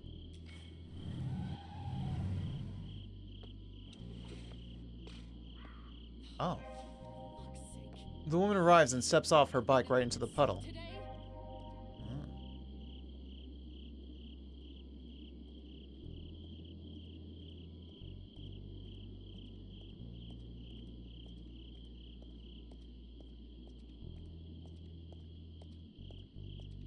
There she goes. Frustrated, as you can imagine, she continues ignoring you completely. Get up.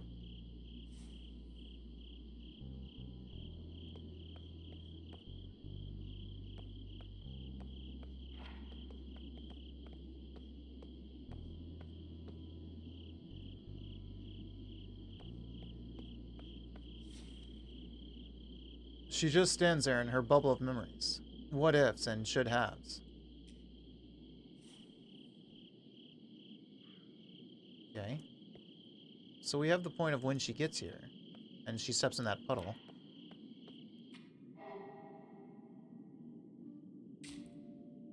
At 8:43 p.m. she arrives at the graveyard. She steps into a puddle at the cemetery. We all remember that squishy feeling while walking after her. You got 3 memorable moments that happened to her. Now it's time to create the proof. Next time the loop starts, be sure to write them down and give them to her. So I need paper. So this is where she is when everything explodes then. Because if I sit... Yeah, there's nothing to do, so we gotta leave. I actually have time to get somewhere. No, it took 11 minutes to get here, didn't it?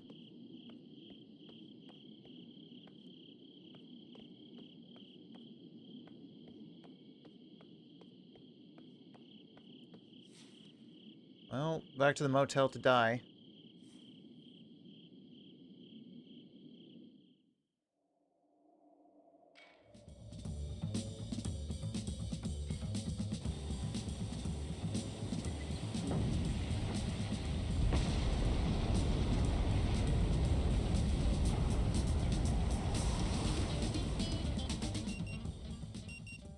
Now I can create my proof for her, but do I want to do other things first?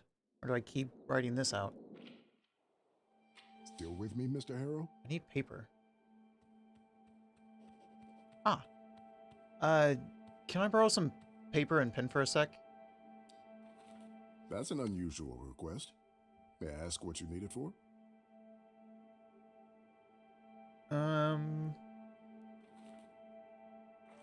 I just remembered something important. I don't want to lose it.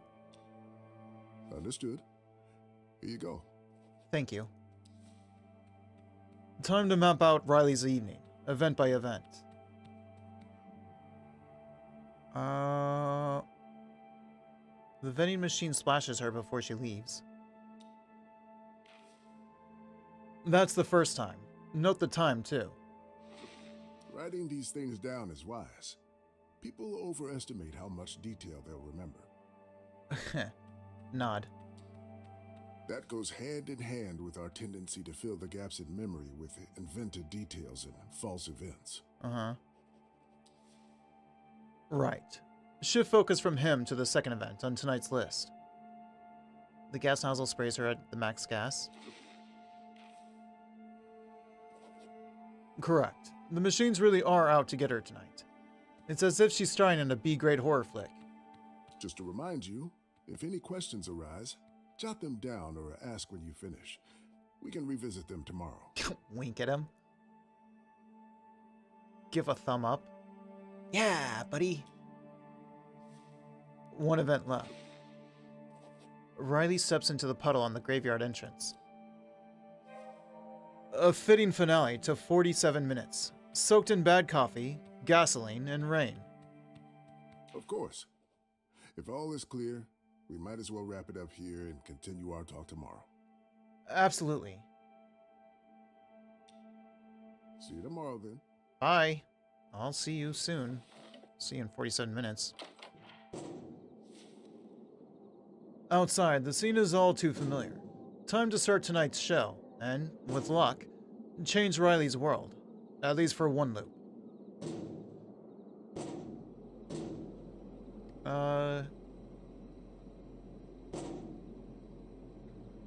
I needed to splash her, though. If I fix it for her, she won't get splashed. Sorry to butt in. I know you haven't had coffee all day, but punching that machine won't help.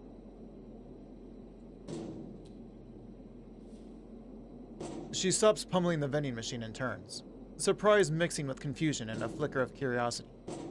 I'm sorry. Who are you again? Have we met?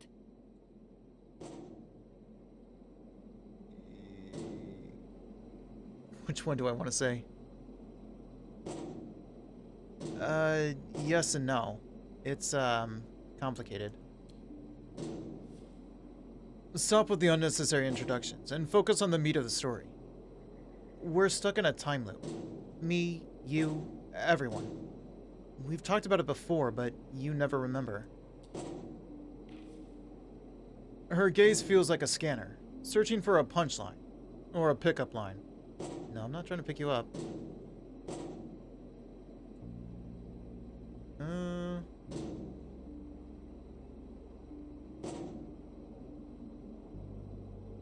You once brainstormed what might be causing it. Sounds like me. Always looking for answers. Even crazy ones. Especially crazy ones. You forget because everything resets. Everyone except me. Well, that would explain a few of the things you're saying. But a time loop? Really? You asked me for proof. Voila! Here it is.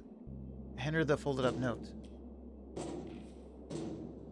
She hesitates, half intrigued, half baffled, but finally embraces the offer. Open it exactly 40 minutes from now. Read it and it will all make sense. All right. 40 minutes on the dot. Please do. Wait. How will I reach you once I read it? Technically, not 40 minutes, but like 43, 44 minutes. Don't worry. Just keep the paper safe. I'll take care of the rest. Because that's, you said without the stalker vibes, right? So, I'll take care of the rest. Okay. Talk to you in 40 minutes. Yeah. Your part is done. All that's left is to wait for her at the graveyard. Come on, you thief! Oh, okay. You hear Riley's engine getting closer. Just keep cool. Shouldn't I sit at the bench? Instead of like right here? Okay, 40 minutes on the dot. That was when she was writing. For fuck's sake. Is there any part of me that won't get soaked today? You know, I could make a joke, but I won't. This is the last time, I promise. She turns toward you, surprised at first, then narrowing her eyes as suspicion creeps in. You again? What, have you been following me around or something? What? No, I'm here at the end.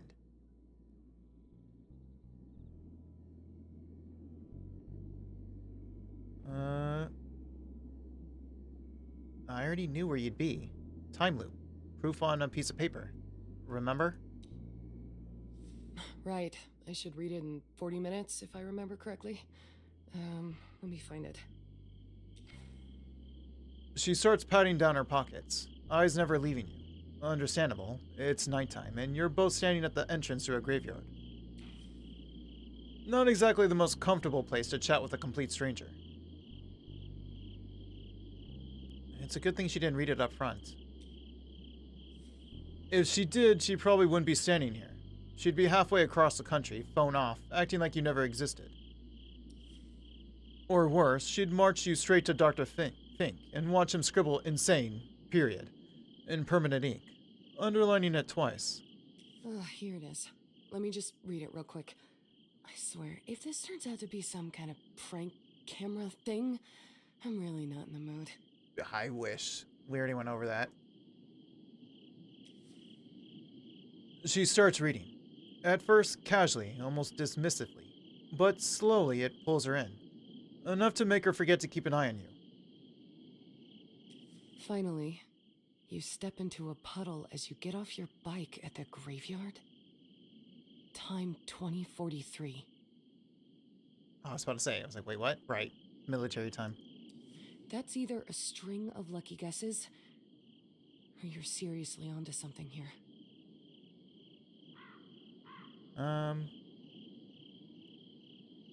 Talk the talk, prove the proof. Walk the wire and test the truth.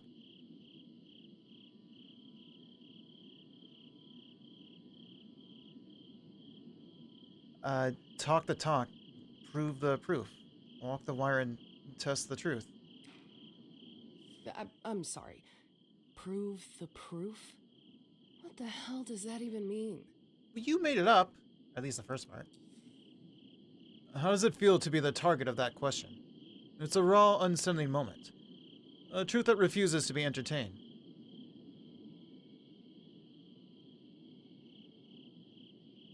It started as a word game, you told me. Talk the talk, walk the walk. I spun it into this. I mean... Whatever it is, it sounds... catchy, I guess. I regret choosing it. Let's say that this is enough proof. And I believe your idea that we're in a time loop. Uh-huh. We have 3 minutes. Hurry up. What now?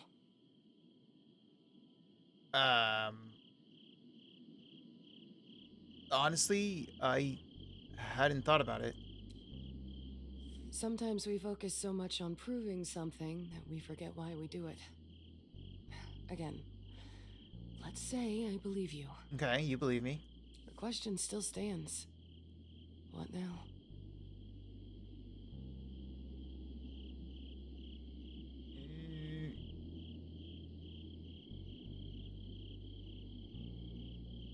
We can try to figure out why it's happening.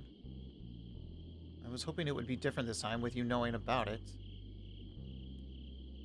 Nothing can be done. The loop resets in a few minutes. We'll be right back at 8. I think 1 or 2. We can try to figure out why it's happening. In a couple of minutes? If you haven't figured it out by now, I doubt we'll make any progress. Funny though.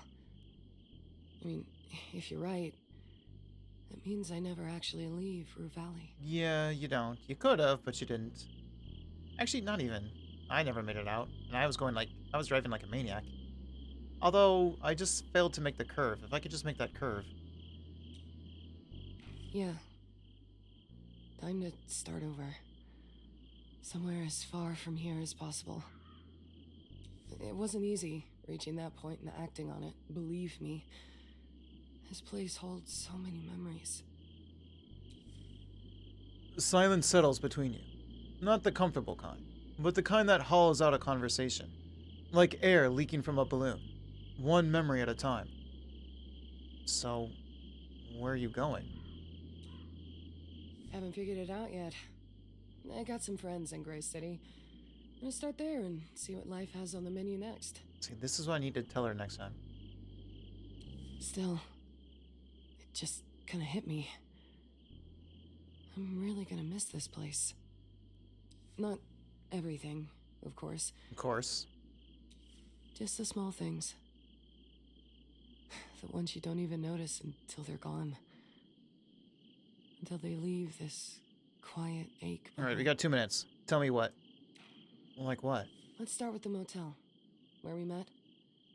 Well, first off, that vending machine. Believe it or not, it kind of grew on me. Even if it acts up now and then, it's part of the charm.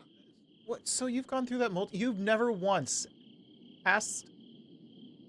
Not to mention, surely she wasn't always on the phone when you were doing that. She didn't come out and be like, what are you doing? This is how you deal with it. And the motel's not complete without Robin. I've known her since she was just a kid, always running around with that huge grin, buzzing with the energy of a protostar. Plus, that's the other thing. You know them. You even said that Ben's like a father to you. You never once asked them about it? Yeah. Looks like she hasn't changed much. Enthusiasm and all. Don't get me started on those locks. Or Robin's endless talk about them. I mean, I get it, but her positivity can be... a lot, sometimes. Yeah. Still, I know I'll miss it. I'll miss her and those damn locks. And there's Ben, too. And he's been a father figure to me. He was there during the hardest times, along with my brother. Robin's father? The one and only. When my brother and I were left on our own, we needed a home. And something as close to a family as we could get. Ben gave us both. Asked for nothing in return. What a wonderful guy. I couldn't exactly call him Dad, so we settled on Uncle Ben. He's been that to me ever since. Plot twist. She's actually Spider-Gwen. I miss him already. The smile on her face fades as a different memory surfaces. Aunt Anita's house rules? I'm not sure which is more stupid. The ones at the motel or the ones in the bar? What were her rules in the motel? So she's all about making these strict rules then. Goes hand in hand with her strutting around in outfits like she's presiding over some grand court, reminding the rest of us mortals not to bother her. The hat is awesome. Yeah, I felt the attitude. Sorry you had to. I know how rough she can be with people. She's okay, but hard to deal with sometimes. I can't believe I'm saying this, but I'm gonna miss every one of those ridiculous hats. All the rules. And her, I guess. Damn, I should have mentioned the hat. The smile returns, but it's different now. Warmer. Tinged with something unspoken. Ah, Travis's cocktails. 1 minute. He makes a mean nebula nectar. I get wasted on it every Friday night out with the crew. Ooh, okay, that's good information.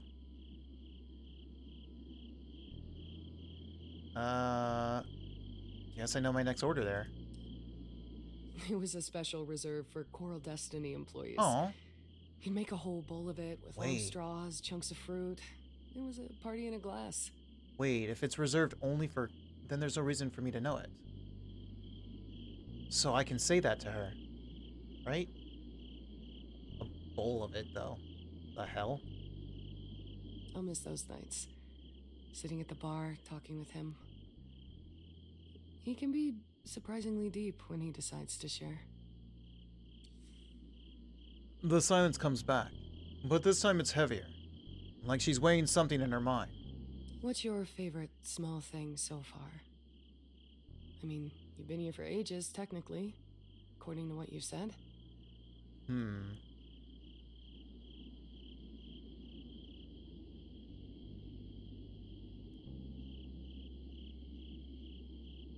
Robin's talk with the internet operator. The flower I saw, the panoramic view from the roadblock. That one's a good one. I don't want to mention the flower.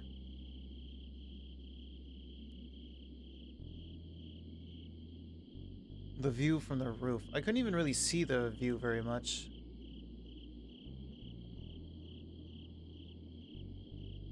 The roadblock one's pretty nice. It's either 4 or 5.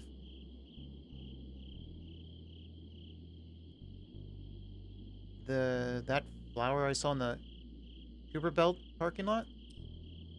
They grow flowers there? Really? Didn't know they were branching out. Damn it, she didn't know that one. Oh, I'm definitely gonna miss that. Oh, wait. The panoramic view from the roadblock. It is a sight to behold. Even with the river in bad shape. It's still a view worth remembering. Damn, I think I already miss it. Wait, do I get to say them all? With all that, I'd say you're becoming a Rue Valleyan. Slowly, but surely. No, it's just because the flower wasn't something she'd know. Just don't say that in front of the case. Some of them, we're all aliens one way or another.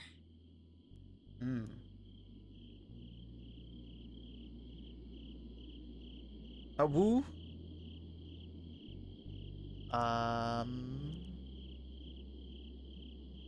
Say what? She smiles and nods.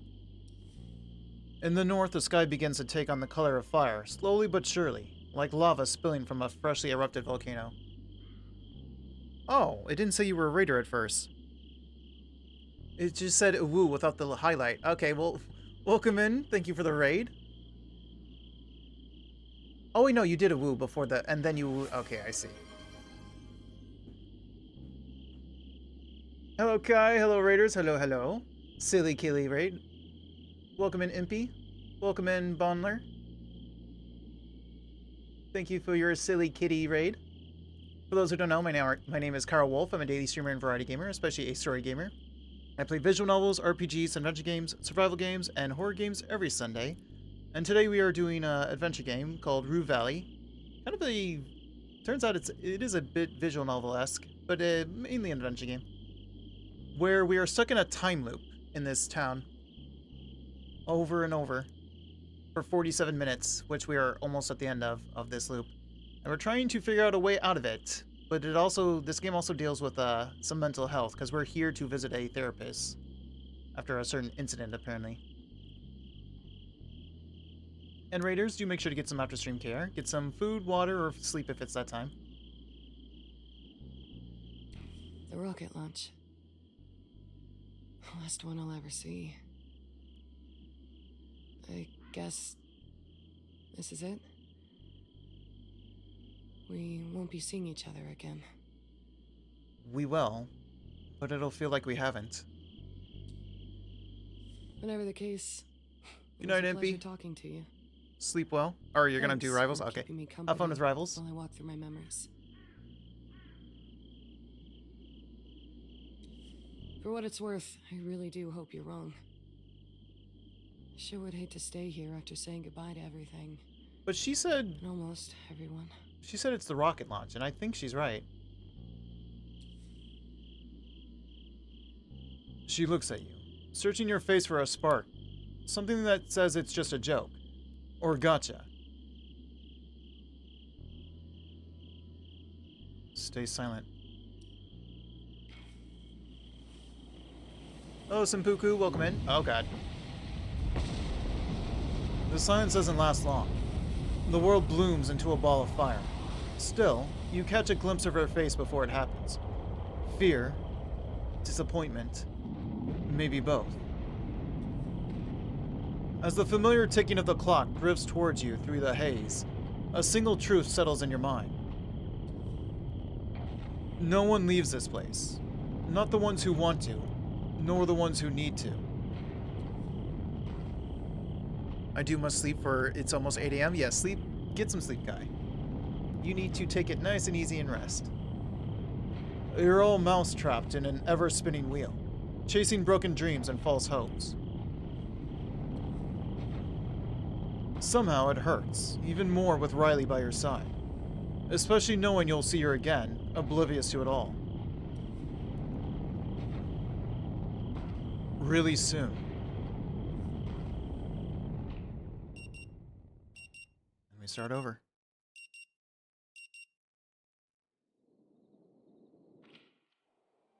Still with me, Mr. Harrow? I am, but I gotta leave. Bye. Mr. Harrow, please. That's my therapist. So, before I do that... Hold to wrap up. And that's it? Well, I guess I can give her coffee.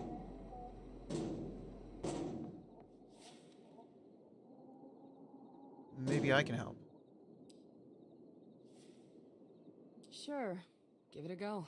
Make her coffee. After you input the sequence and the machine awakens, you insert the coin. Press the button and soon hand her a freshly brewed cup as the inviting scent fills the air. Wow, nice. I don't know how you figured it out, but oh, thanks so much. You're welcome. Oh, I can ask these questions though. I don't know if she'll answer this.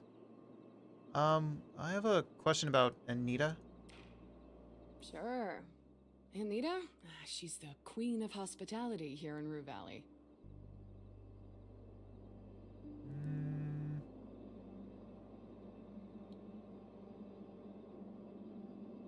I don't get it. Why is Anita the queen of local tourism? Well, she was running the motel with Uncle Benny back in the day, and now she opened a bar with that hunky dude from Bothwood. What happened? What always happens. People drift apart, and after plenty of yelling, they call it quits and get a divorce. I'm sure she probably did most of the yelling. I don't think Kuipers is raking in the big Kuipers. bucks, but considering no one else is doing any tourist stuff around here. I need to remember Kuiper. Also, yeah, I was right. So she's planning to leave then. Probably with Travis though. That kind of qualifies her as the queen of tourism. What's up with the hat? Nita always dressed like that. You better believe it raised a few eyebrows, or a few dozen eyebrows around here. Was she born here? Like, where'd she get that sense of fashion?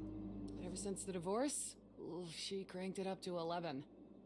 I don't know. Maybe that midlife crisis or whatever, or she's finally a free woman and can do whatever she wants. Aunt? That's a very long story, and I'd rather not talk about it right now. Well, I mean, I know about it for the most part, Let's just say we're related. Kinda. Okay, thanks. You're welcome? So, what do you know about Coral Destiny? I like to think I've learned a thing or two in my 11 years there. She sees the confusion in your face and giggles, but there's no malice in her laughter. Oh, yeah, I worked there. Damn it. Worked there. Worked. It's kind of tough to get used to the new reality. Absent-mindedly, she scratches her jacket where the company patch is sewn into the fabric.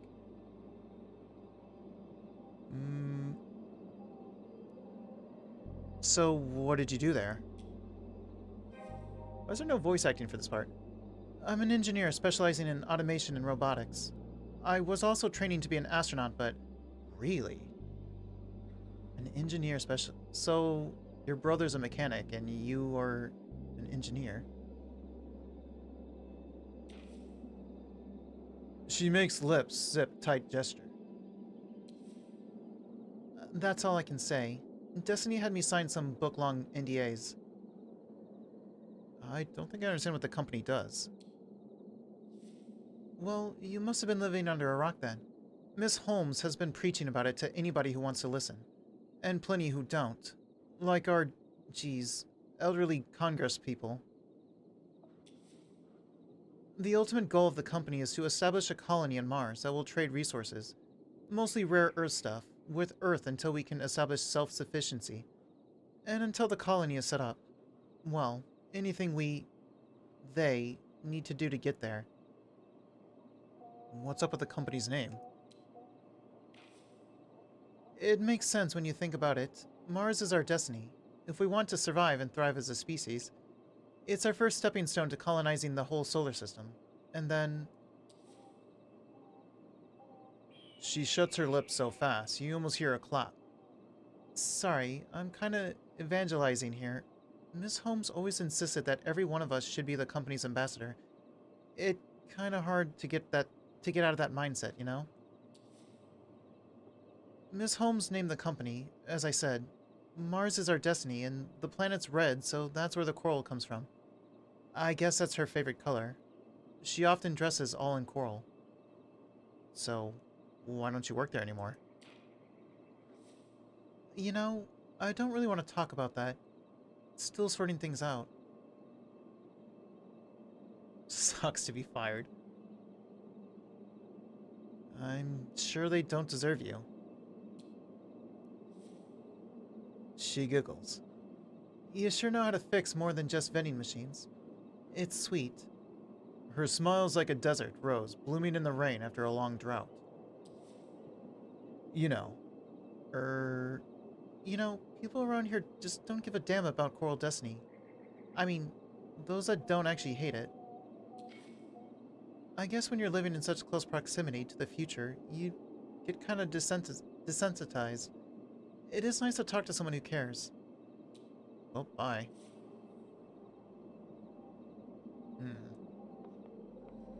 Guess we are officially done with you.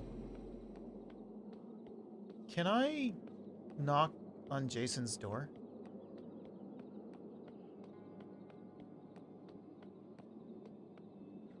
Also, what about this antenna? No, but can I knock on your door? A door marked with the number 5. Knock. After a few moments, Jason Burns opens the door. Yes?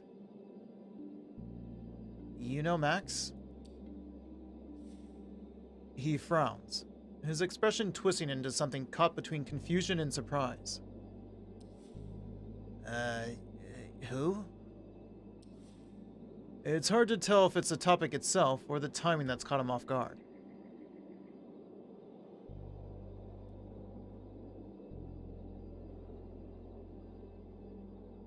Maxine, from Max Gas?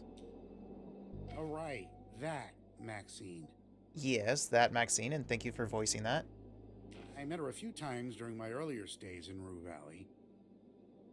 Okay. Max Gas is the only choice in these parts when it comes to fueling up. Hard to miss it. Mm-hmm. So, why are you asking about her exactly? I'm just gathering facts for an investigation. Investigation? You a cop? No, because that's illegal. To pretend I am. No, but I could pretend to be if that... No, don't say that. Journalist, actually. Can I see your ID? Alright. You got me. Listen, either you come clean with what this is really about, or I'm out. I don't need to be part of some weird detective drama. Not tonight, anyway. Alright. It's for research. He squints, processing. So not an investigation, just research? What kind of research are we talking about? The network of who knows whom in small communities. You know, you don't have to dress this up as some kind of investigation. Research is okay, I guess. You can just say that. Well, honestly, that's kind of what I wanted to go more with, but I was hoping I could go with the other one without you questioning it, but you called my bluff, so... I know Maxine, but not well. Just on the surface, you know? I stop by when I'm driving in and out, fill up the tank, check my oil and whatnot. See, if I just do this research thing, you can just say this stuff and brush it off. If I was something more authoritative, maybe I could get you to spill the beans, to be more truthful. We usually chit-chat while I do my shopping, weather, local events, or whatever. That's about it. So maybe you got to know each other and started getting close. Some good vibes. Granted, I don't drive anymore, so I wouldn't call myself a regular these days. Yet he did visit the gas station today. She also sells these mini croissants. They're damn good. Ooh, which ones? The 24-hour Butterbloom Choco? Exactly those. A guilty pleasure, if you ask me. Of course, you are a big man. He deflects smoothly, the topic sliding from Maxine to croissants, like sleight of hand. You wonder, is it deliberate, or are those little pastries that good?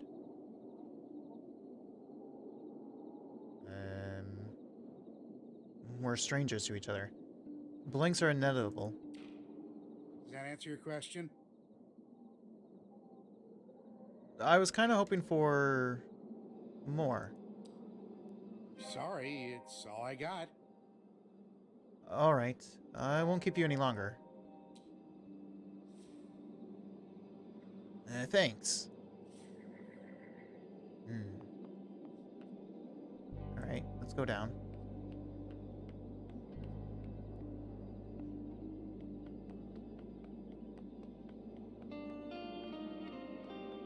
I guess we can talk to Robin.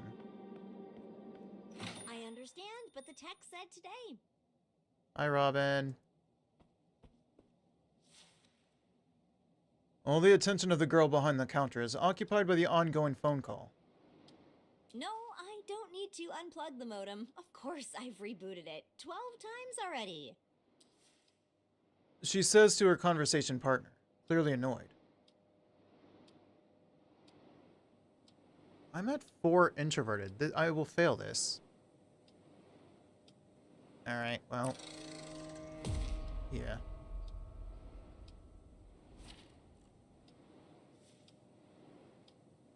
Cough or sneeze or make any other human sound. That sometimes works.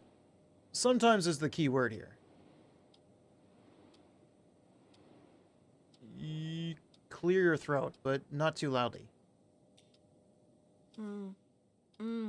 Her attention is wholly absorbed by the individual on the opposite end of the line, leaving you conspicuously overlooked. Well? No, I didn't misconfigure the firewall. Let me look at this real quick. Riley. She used to work at Coral Destiny as an engineer, specializing in automation and robotics, and was also training to be an astronaut. Okay. I have so much information, and we won't use that to our advantage. She was the owner of the motel along with her ex-husband, right? Who we still haven't met. And we still haven't met Walter either. You talk to him, and he admits he knows Maxine, but only in passing. Maxine's room? This is suspicious. Maybe you could find some clues inside her house. Right, I haven't gone to their house. Yes.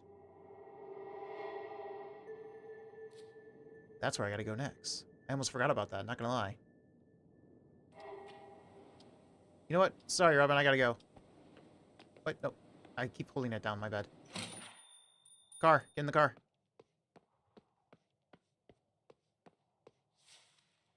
Go to the bar. Cooper Belt.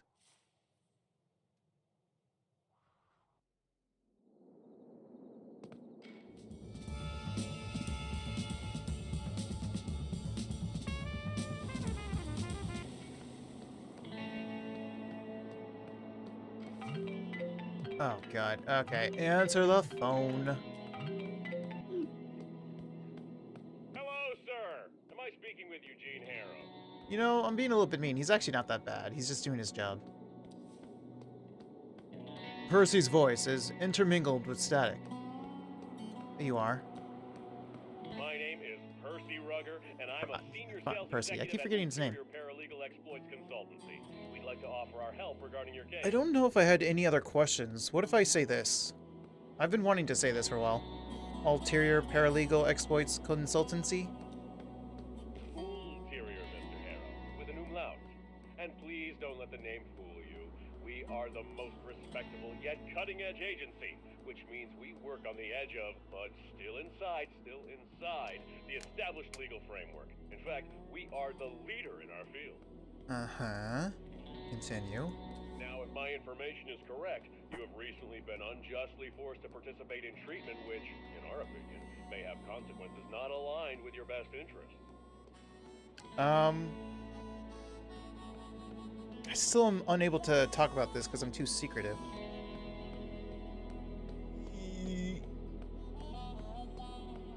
Sorry.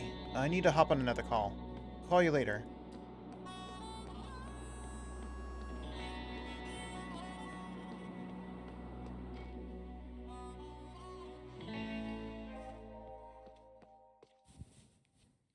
Well, I'm here at 8:30, so I don't have a whole lot of time, but let's see what's down here. The way to the ranch. It's a bit of a walk, but hey, it's downhill.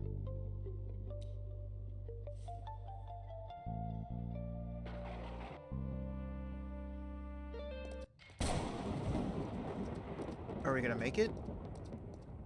I mean, it's 8:38, so yes. Oh, we have 2 minutes. Okay, well.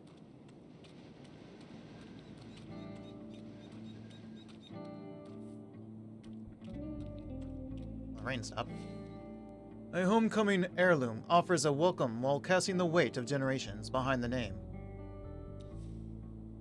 It has seen better days for sure. The sign? Surely. The family? Absolutely. One mirrors the other. If you say so.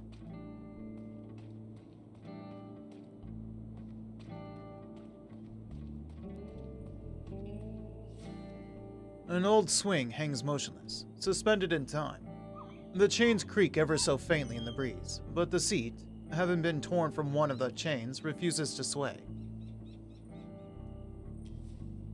It reminds you of many different things. A childhood, filled with innocence and joy. Because everything used to be simpler, right? A simpler, brighter time, when all you had to decide was how to have fun, and how best to waste the endless hours.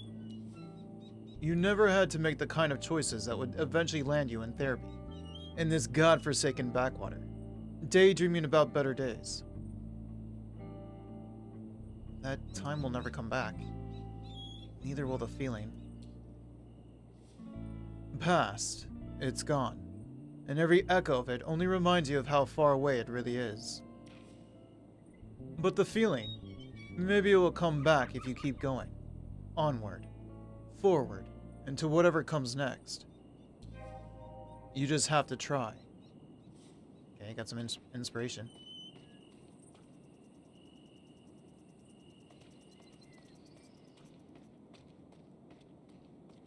Well, can we go in here? Knock knock.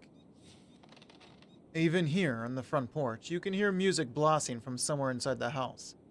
Someone's having the time of their lives. Alexander? The door looks brand new, unlike the rest of this accumulation of crumbling stone and rotting wood that could have been called a house. Once still, there's no doorknob. What? No doorknob? Next to the door, you notice an ancient bell button, held together by layers and layers of yellow duct tape. Couldn't you have gotten, well, he's a mechanic. But I feel like you could ask Frank. Well, no, she said he's not that dependable. I ring the bell. I don't think he's gonna hear me. Surprisingly, it works. A large cowbell hanging above the door rings in unison, with the electric one deep inside the house. But nothing happens. Surely no one inside could have heard you. Not with the party raging somewhere in the house. I don't have time for this. Try knocking. If they haven't heard the doorbell, what makes you think a knock will reach them? I mean, gotta exhaust all my options. It starts to look like no one will open this door except you. Try to open the door. Perhaps it's unlocked. Wouldn't that be lucky? So it's not? However, the wooden frame squeaks in protest, and the door remains firmly shut. Okay, well, I don't have time to go anywhere, so ring the bell. Again, nothing.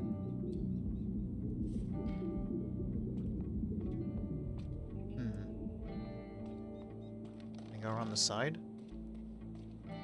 Okay.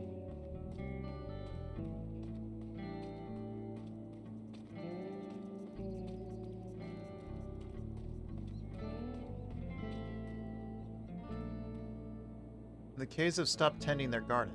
The shed is full of discarded tools. I can't go back there. Nope. Come here.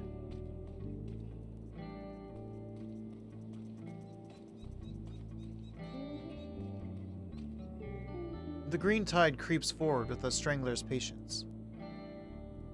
You think I could climb it?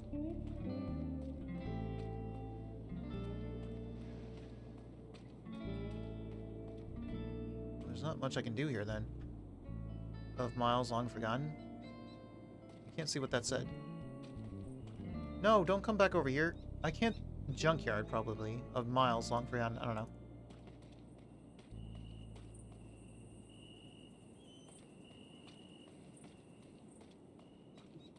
Well, I can't really come here much earlier, unless... Maybe I can. Knotted limbs stretch out defiantly, as if daring the seasons to test its steadfast patience.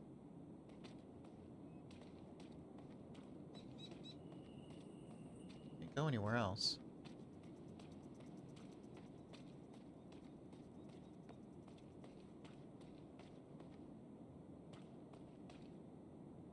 I just need the last minute to pass.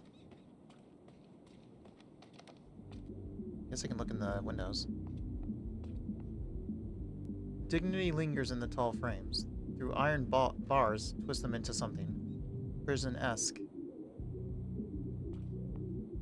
The dust says nobody's touched it for ages, of course.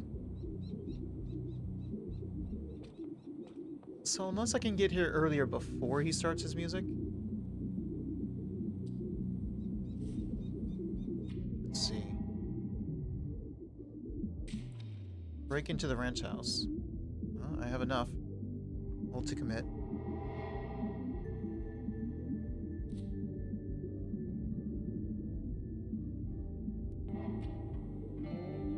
Break in there. How? I need to get a tool. So far, I've been able to pick up a couple books. I haven't been able to pick up any other items.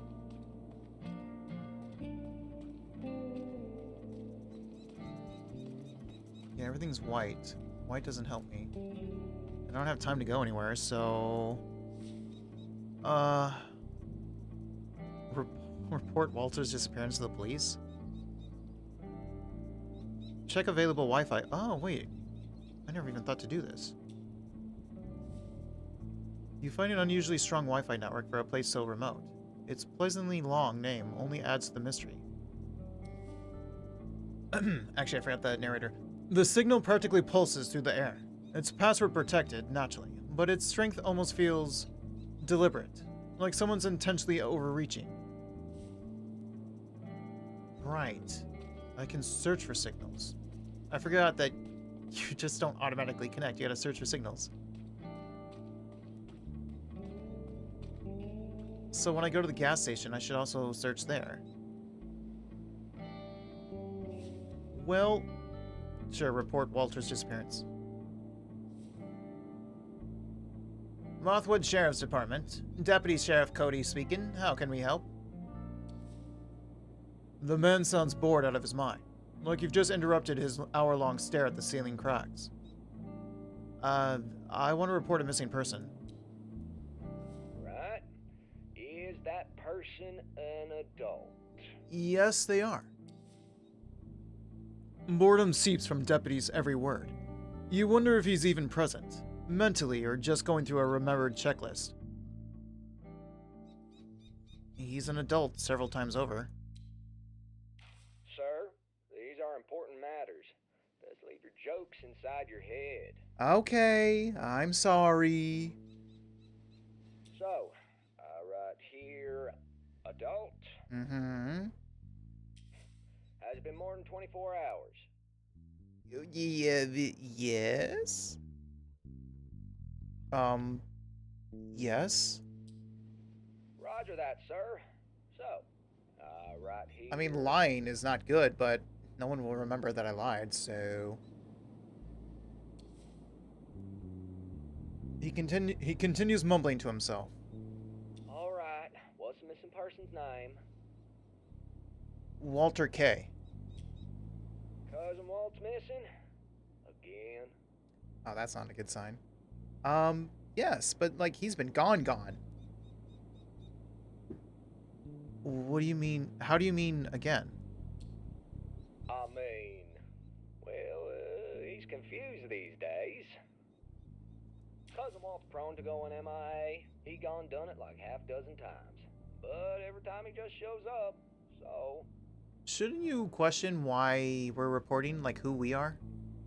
We used to get calls from Maxine, but I reckon she gave up after a while. Then he seems to remember something. Wait a moment. Who am I talking to? Who's doing the reporting? That's what I thought. I would rather remain anonymous. Well, shit. We're not taking synonymous calls. Anonymous. Fucking hell. Now I gotta turn on call tracking. Please don't. Well, you know what? 1 minute left. Who cares? One Eugene Harrow, resident of Greater Gray City, MP.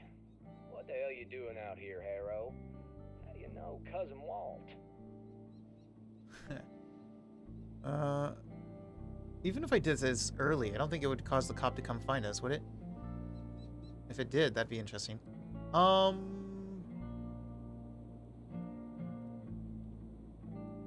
just want Walter K to be found.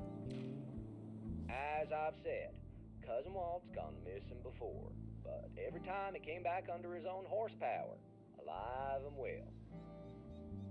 What? He's 80, what was it, 85, 86? He constantly does this. You do realize that at some point he's not gonna come back. Like, if he has a heart attack out there, no one will know. And y'all will be just sitting around being like, oh, he'll be back, he'll be back. Like, really, dude? He's old. If he was if he was in his 30s or 40s, like, okay, fine, but he's in his 80s. And you just said he's not all there. But I'll do you a solid and file this missing person report. Thank you. I mean, you should do one better and actually put out a search party, but nothing will come out of this. This man won't lift a finger even for Cousin Walt.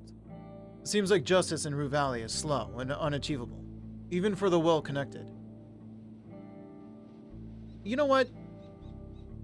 Thanks for nothing. That's all right, pal. Well, he's gonna die anyway, so justice has been served.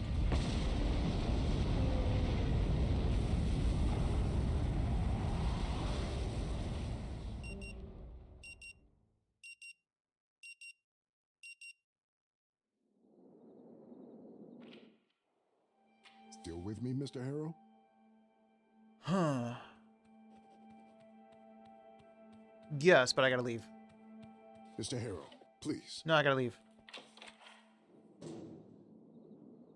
I'll break you open if I have to. I want to help her, but I don't have time for her. What do I have time for? Do I bother talking to Jason at all? To see if I can ask something else. Is there something else to ask?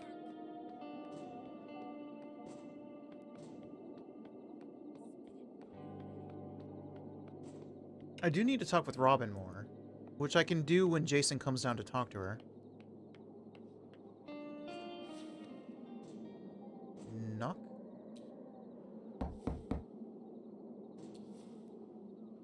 Okay, sorry, wrong. Oh, DJ, welcome. Close. Okay, leave. Hurry. Hurry, hurry, hurry. We gotta get to the ranch sooner. Do I need to go back to the ranch? It feels like... we have to break in. It's not a matter of going before he turns on his music. So I need an object to break in. Where would I get an object? You know what? Let's go to the bar. Let's go to the bar.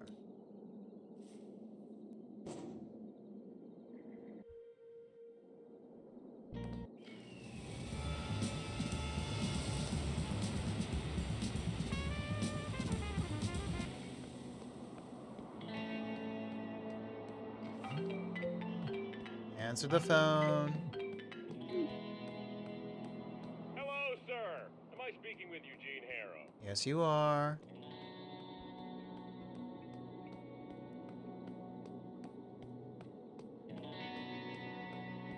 Yes, my name is Eugene Harrow, and I'm a senior executive patient at Dr. Fink's world's most boring therapy.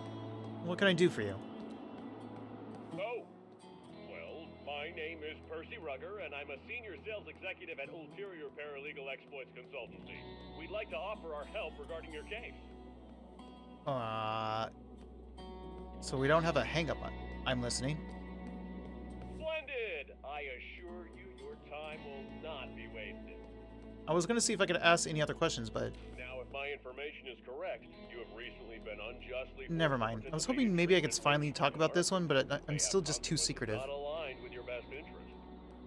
I'm literally 4, so this is just not gonna work. Sorry, I need to hop on another call. Juice.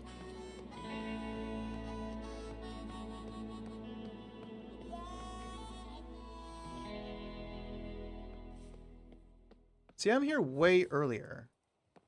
Well, oh wait, whoa, whoa, whoa, whoa, whoa. You're outside. She's on the phone. Yes, Richard. I don't care. Rich. I've already told you it needs to be. Some kind of token appears in her hand, spinning from finger to finger. A brief pause follows, while she listens to Richard, daggers shining in her eyes. Richard isn't Ben, is it? Give me just a moment. Then the daggers point toward you. She noticed me. Do you always eavesdrop on the conversations of strangers so flagrantly? Or am I a special case? No, I listen to everyone. You're a special case in that you notice me. I have no presence, so everyone just treats me like I'm a ghost, but you actually... If you've come for the bar, the entrance is right there. Just remember to wipe the sand from your shoes. Wipe at least 3 times. 0 times? Got it. Or, if you didn't come for a drink, move exactly 5 yards away from me. But I was just passing... By all means, continue. Okay. There's a whole firing squad behind the lady's eyes. You've no choice but to move away. She continues talking in a hushed voice, still casting an occasional glance toward you. Okay.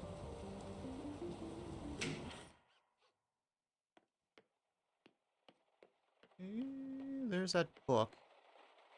There's nothing upstairs. Oh, no, I didn't click on that. Can't touch the piano. Can I talk to you? Hey, welcome to Kuiper Belt. Kuiper.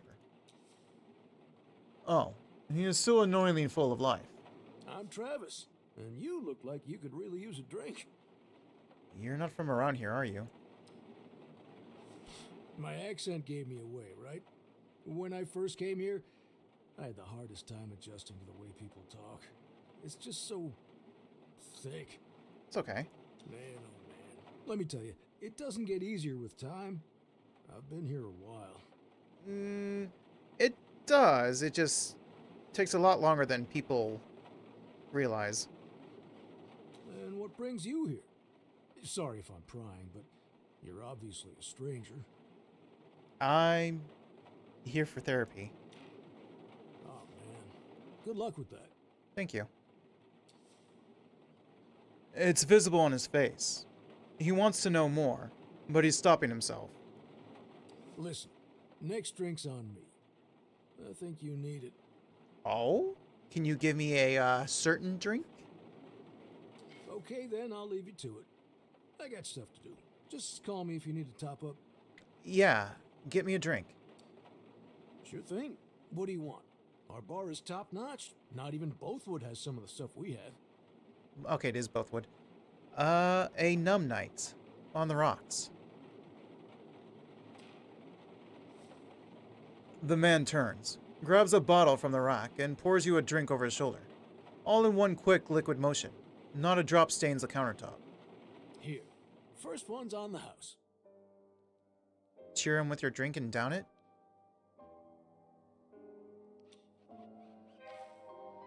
He salutes you with a tap of his fingertip on his temple.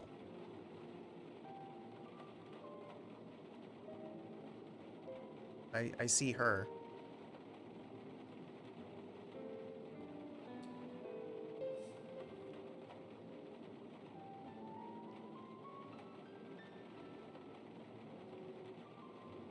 Well...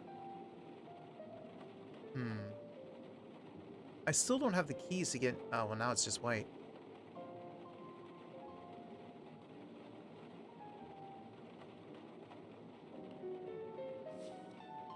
Sit.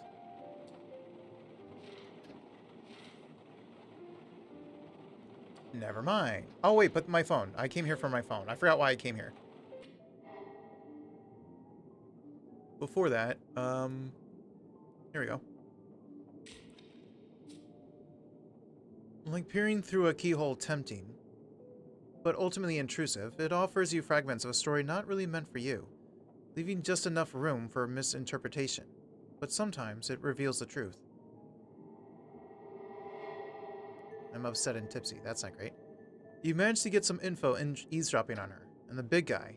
Now go back once she's on the phone again, and hear what the fuss is about.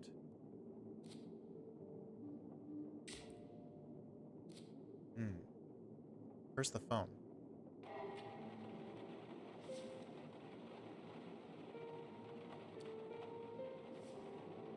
You see a single Wi-Fi connection, strong and steady, like a beacon in a digital maze. However,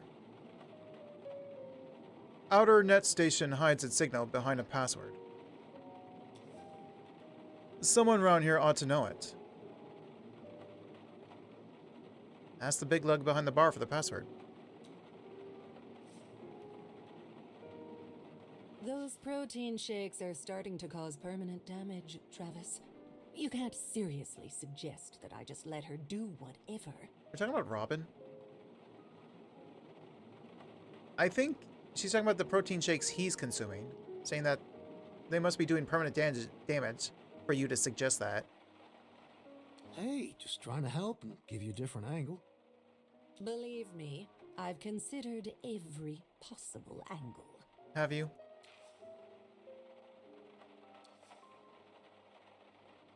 Pretend you're a regular at the bar and do something inconspicuous. Okay. Yeah, if you just stand there, she'll chase you away like before. But what? Are we allowed to throw a dart or two? We're not allowed to go to the jukebox, though. Oh, actually... She said 5 yards away, and the jukebox is near her. The dartboard maze may be a bit far. Show great interest in the song list at the jukebox. Though you don't really care, your writer's eyes can't help but see the names. Mostly modern hits, with some obscure songs of bands you've never heard of. It can't be all that bad. Not all bad. My car is stuck at the gas station, and that idiot Frank will fix it never. He sure won't. You know, you can take White Lightning anytime. We're not saying this out loud, are we? Should have given my car... Wait, she named her car White Lightning?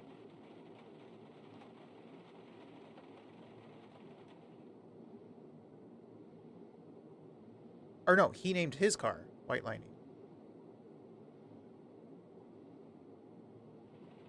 That man has the soul of a poet. I don't need your car, I need my car. My notebook is in there. Your what? I forgot it because Frank wouldn't stop fucking yapping. I need that. That notebook is like my external memory. Without it, I'm operating blind. For fuck's sake. It's like the universe is against me today. Oh, it's against all of us today. Oh, if only you could tell her how it feels when the universe is truly against you. Like when it makes you live an evening over and over and over again. Maybe later. It's always maybe and later with you, isn't it? Travis snaps his fingers, like he had just had a brilliant idea. Your train of thought has been derailed and is now a flaming wreck. Oh, you know what we're gonna do? Go get it? I can go get it. Yes, that's right. As soon as the roadblock ends, we'll close the bar for a while and drive to Maxine, so I can pick up my notebook. I can get it. She didn't even let him finish. This woman really knows what she wants. She must be reading his thoughts.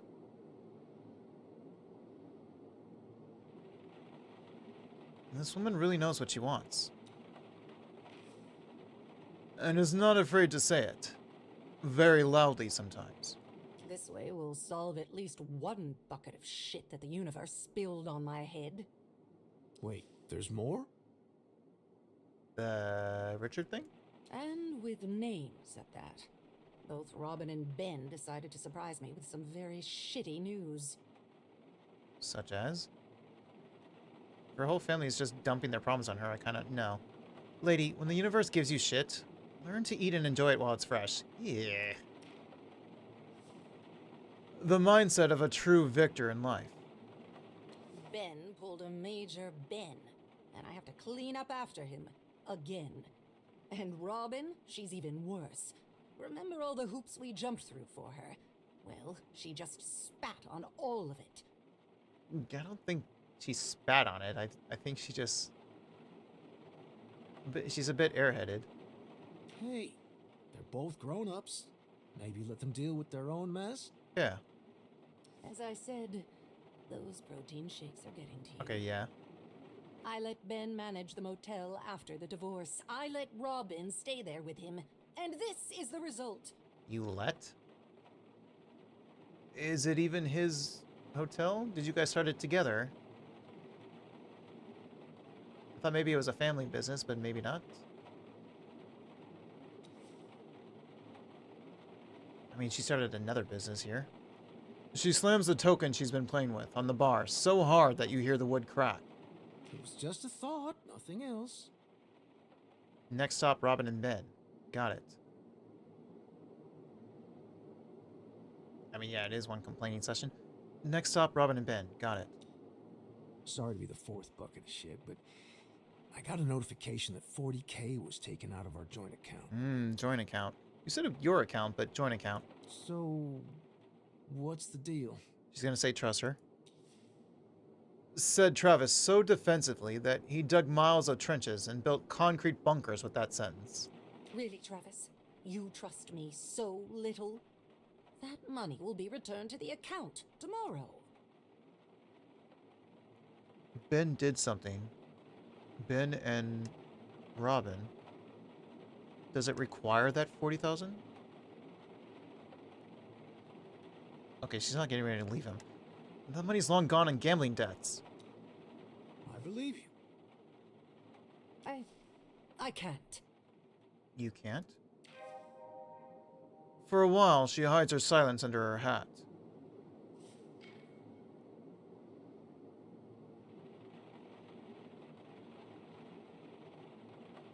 Can I ask him the password now? She seems to have lost her notebook, but I can't get into that car without a key or something. Or a crowbar.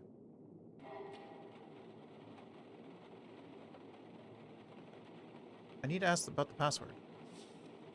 Sit. Never mind, get up. Get up. Maybe when she leaves? Or do I try it again?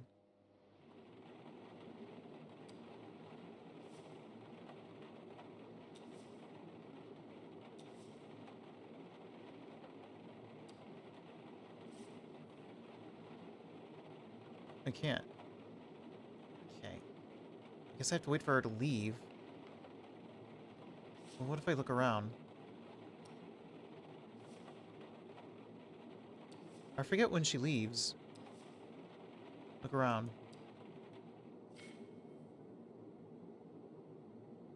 Okay,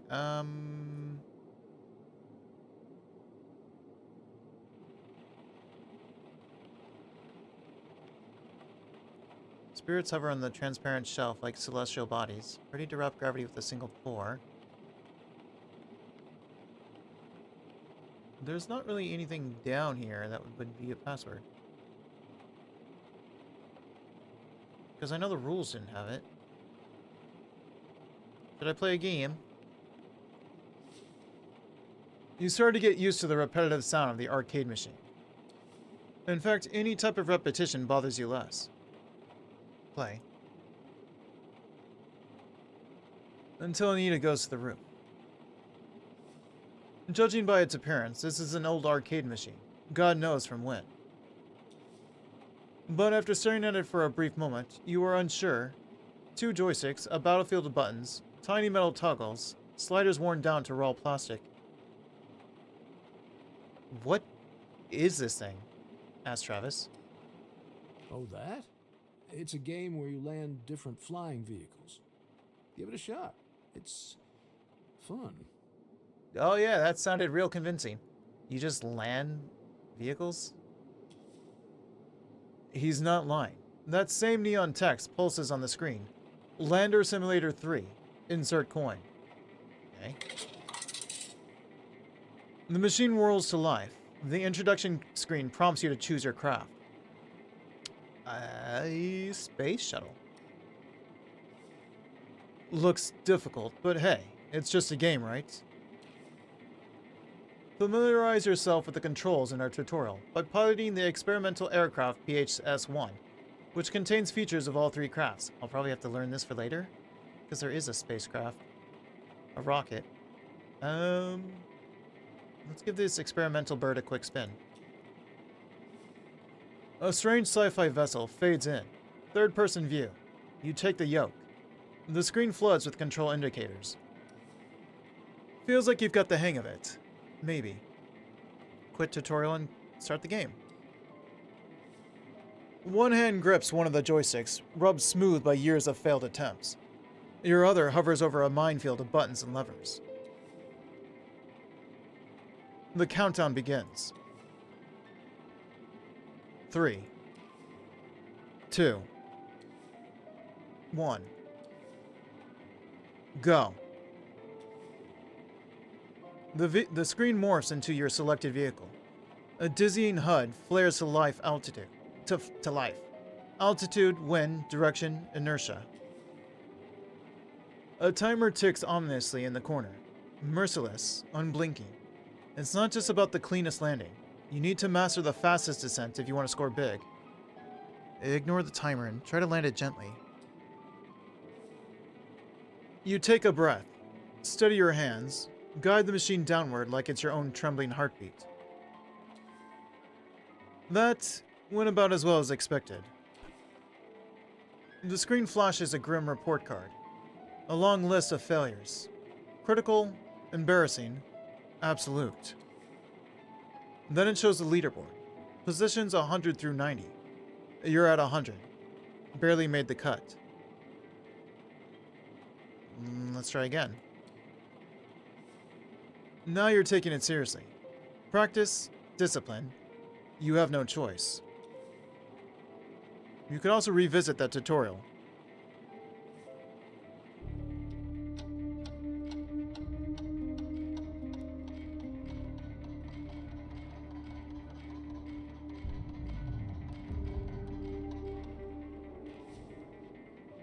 You step back from the machine. There are other things waiting. More urgent, or at least more real.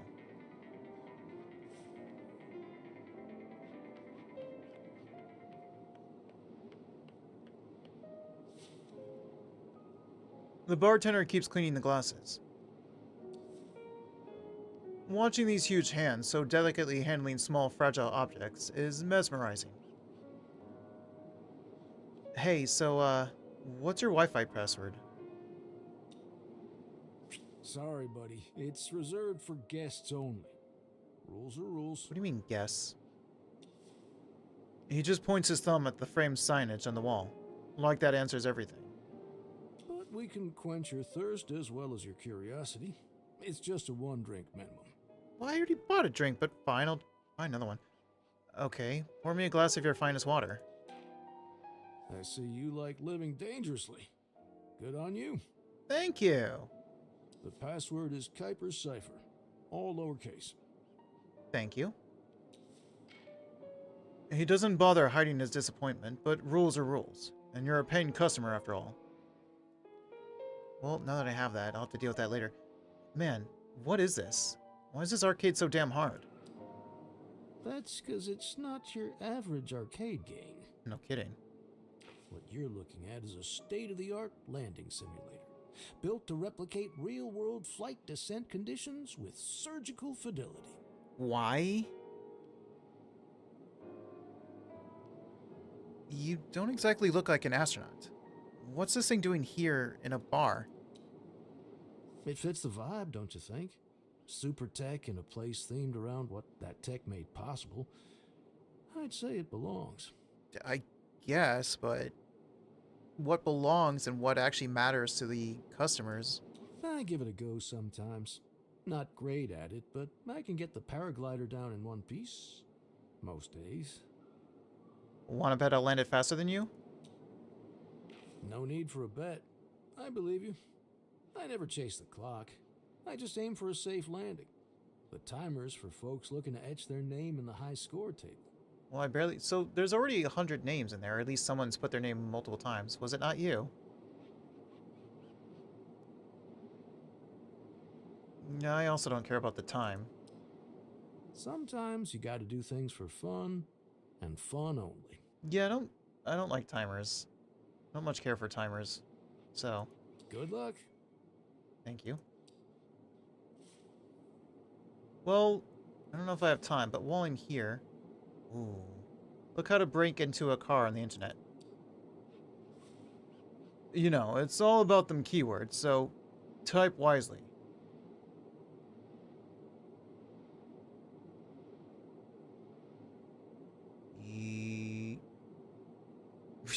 Breaking into a car, step by step. 2 videos catch your eye on the first page. Speedrun car braking video tutorial. And car break-in entry explained by a professional. There's also an article, Car Breaking in 4 Easy Steps. Well, I'm a writer, so let's see the article. Let's see what my colleagues are writing. We've all been there. It's Monday morning, coffee in hand. You're rushing to avoid the hell of an early traffic jam. When you realize, no keys. Worse yet, the keys are locked in your car. All the doom scenarios swirl in your head. You'll be late for work, again. You'll get fired, again. You won't make your mortgage payment, again. Your girlfriend will leave you, again. Why's that gotta be the girlfriend? Why can't it be the boyfriend? But fear not. There's a quick and easy way to get into your car and avoid all those self-fulfilling prophecies. Below the intro are 4 steps for how to force open a car's window. There's something about this article, a vibe of desperation that it gives off, that is very familiar. There's no way. Wait, who's the author? Nothing at the top of the page. Suspicious. So you scroll down, all the way down, and there it is. In small print, Roger Dwyer. That's not us, is it? Roger Dwyer. And then you realize, it's you. How did I know? And you forgot how to break into a car? It's you. Roger Dwyer is you. One of the pseudonyms from your past life as a content writer. Let me guess, I just looked up some stuff and then wrote it in an article. I didn't actually research any of it. The article is valid. I did research for each and every one. The question is, can I trust myself? You know what? Have faith in yourself. The article proposes that to open a car's window, you'll need a metal hanger. In step 1, it explains how to reshape it into a long strip of wire. Step 2 guides you through choosing the best point to insert the wire. Any place where you can jam it between the window and the rubber stripping.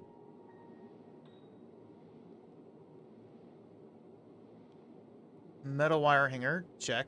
Insertion point, check. In step 3, the only thing you need to do is to push the wire until you hit the lock, and then force it in. Sounds simple, but the article paints a painful picture of many trials and errors. Success can only be born out of suffering. Yeah, I remember now. I was going through some tough times back then. Keep on reading. Joke's on you. Tough times never ended. Okay, thanks for that. Hit me while I'm down. Then, in the final step 4, the article describes how exactly to fiddle with the lock, using the sharp end of the wire. Of course, everything ends with a pop as the window opens. Crisis averted. Job, house, relationship saved. Sounds easy enough. Let's try it. Are you sure you'll be able to bend a metal hanger with those puny hands of yours? Excuse you? My issue is, where am I going to get a hanger? In my room, perhaps?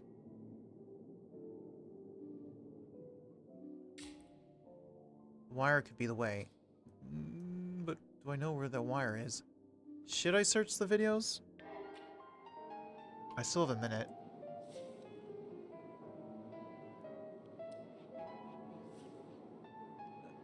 Everything is online. It's just a matter of shifting through shit to find gold. How about the speedrun? The video begins with a glitch effect that hurts your eyes and a lo-fi beat running in the background. The glitch fades to a shot of a brutalist project building, bleached bone white by the sun. Then, as a jack from a box, a guy pops into your view, his face covered with crude tattoos. Despite the relentless sun, a black turtleneck covers him up to his pointy chin, and a weight of golden chains covers his neck. Hey yo, sly side, not gonna lie, not gonna waste your time. Just explain how to crack cars with a killer rhyme. Okay. I understood what he said. It'd be funny to say this one, though. This guy looks like he knows what he's talking about. Keep watching. Yours or not, not sly's worry. If it's illegal, you better hurry, or 5-0 will get you caught, and you'll do time for now. I understood that, but I don't think our character did. So listen well. Car's locked, so's the trunk, the handle has a button, you press it till you hear a clunk, and that's your tell, you sign you're doing it well. The handle has a button. You press it till you hear a clunk. Isn't that too easy? After that, easy peasy. Just press it in the rhythm, tap, tap, tap, 1, 2, 3, 4, open up the trunk door. The trunk's door. Just crawl through that mother, drive away before you get caught by the blue brother. Slide out. The video just ends after that. No outro, no summary. No like, share, subscribe. No money begging. Just nothing. Doing it for the love of the game. Alright, Sly, thanks and bye-bye. I mean, I still have a minute left. Let's check the other one. As soon as I end this, my minute will be done, so. Those thousands of likes might suggest otherwise. Go to the car brake entry explained by a professional. It begins with the Rue Valley Sheriff's Department logo. A silver star engraved with an eagle atop a cactus surrounded by rue flowers. Nice try, cops. Let's try something else. Cops showing how to break into a vehicle? Yes, please. The logo is followed by a shot of the sky, with clouds rolling along lazily, and the shot lasts uncomfortably long. Then, after forever, a forced cough is heard somewhere off-screen. The camera turns down, right in time to show a sheriff walk in, hat and cowboy boots and all, and stand in front of the nondescript vehicle. Howdy, y'all. I'm Deputy Sheriff Cody Canis. There's no explain to y'all shot. what to do if you accidentally lock your car keys in your own car. Canis. Now, don't you dare do this on a vehicle you don't own. If you do, we'll get you. Lock you up for good. If they live somewhere else, you put this on the video for anyone to see. The sheriff points a finger at the camera, which swiftly falls down, recording only a pair of oiled-up leather boots. Oh no. Come on, pal. Why can't you do one thing proper? Keep that thing straight, will you? Somewhere off-screen you hear, So sorry, Cody. My hands got sweaty. And the camera's back on Cody, but this time the shot is even worse, as you can only see half of him. I don't like where this is going. So, following this police procedure won't damage your vehicle, but we'll let you get in. Let's begin. These guys are amateurs? They seem to be. see what the deputy sheriff is up to. Hey, if nothing else, it's free entertainment. The deputy sheriff carefully places his hat atop the car. Then, with a deep grunt, slides his bulk underneath it. He speaks, but it sounds more like yelling from a deep well. Now, every modern vehicle has hydraulics. Same goes for all your doors. That's why even you with dough arms can open them. But what happens when you cut the hydraulics pipes under the car? That's right. Oh god, he is an amateur. Well, there's a loud snap from underneath the car, followed by a scream, more akin to surprise than pain. From off-screen, you can hear a familiar voice. Cody? Sir? You alright? Well, that's what happens when you mess with things you don't understand. You're the one to speak. Don't you worry none. All part of the plan. Now, with the hydraulics cut, you just need to get underneath the car and... I think my method is better. I just need a hanger.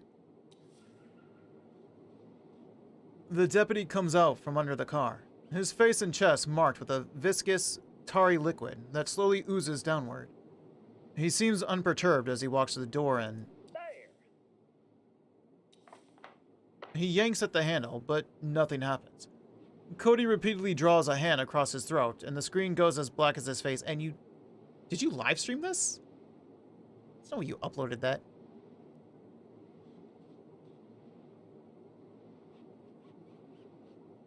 The things people will do for a handful of views. You can only hope that those 5 minutes of fame will be worth a lifetime of shame. After a moment, the deputy is back. Strangely, his face and chest are not covered in tarry fluid. He yanks at the door again and it pops right open. You did not just... There! 6 out of 10 times, sheriff's method works every time. You did a cut. So, if you get locked out of your own vehicle... Where you cut just had the door hydraulics, open instead of door locked. opens itself. Practically. Almost always. I'm not trying that one. I got nothing to lose, so I'll try this quack method, just in case check other searches. I probably found all there is to find. Okay, well, maybe we can try the sly one after we die.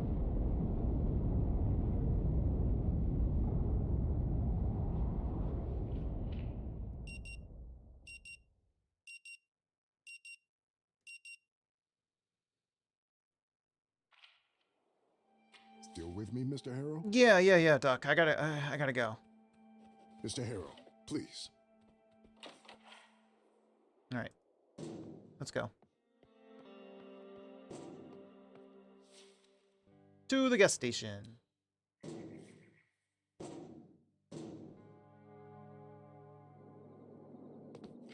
I'm pretty sure I'm gonna get in trouble though. Surely she'll come out. She's gonna be watching the cameras, won't she? Well, as long as she's looking forward, I guess. The cameras are behind her.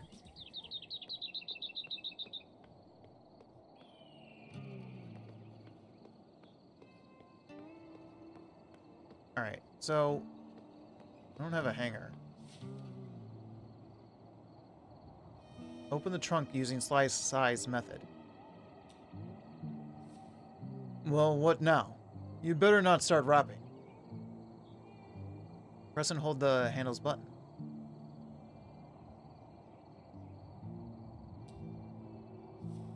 It clicks, but nothing happens.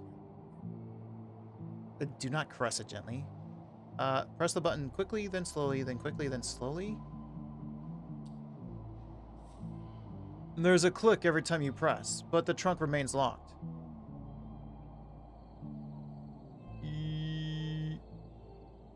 What was the next thing? You really forced me to remember it this time. Usually my character remembers for me. Continuously press the button. That's it. And there's a clunk from the lock, just as Sly Sai said. What's the next step? Oh, press in a 1, 2, 3, 4 rhythm. You finger the button as Sly Size suggested, and there's a soft mechanical rumble somewhere in the locking mechanism. And then, much to your surprise, it pops open like a jack-in-the-box. I actually remembered all that. Seems like Sly Sly knows his shit. Enter the car. You finally enter the car, and the scent of wealth overwhelms you. Leather seats, wooden dashboard, LED light strips around the cabin, and darkened windows.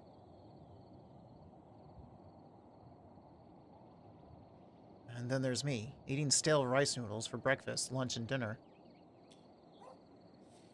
This just means you're in the wrong business, clearly.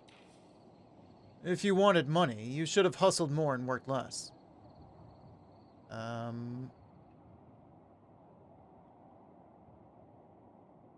Check the glove department. A dusting cloth, driving gloves, 3 unopened packs of cigarettes of the long variety, a power bank, and a fancy leather notebook. Notebook? I want the power bank. Who actually keeps gloves in the glove department? No, take the notebook.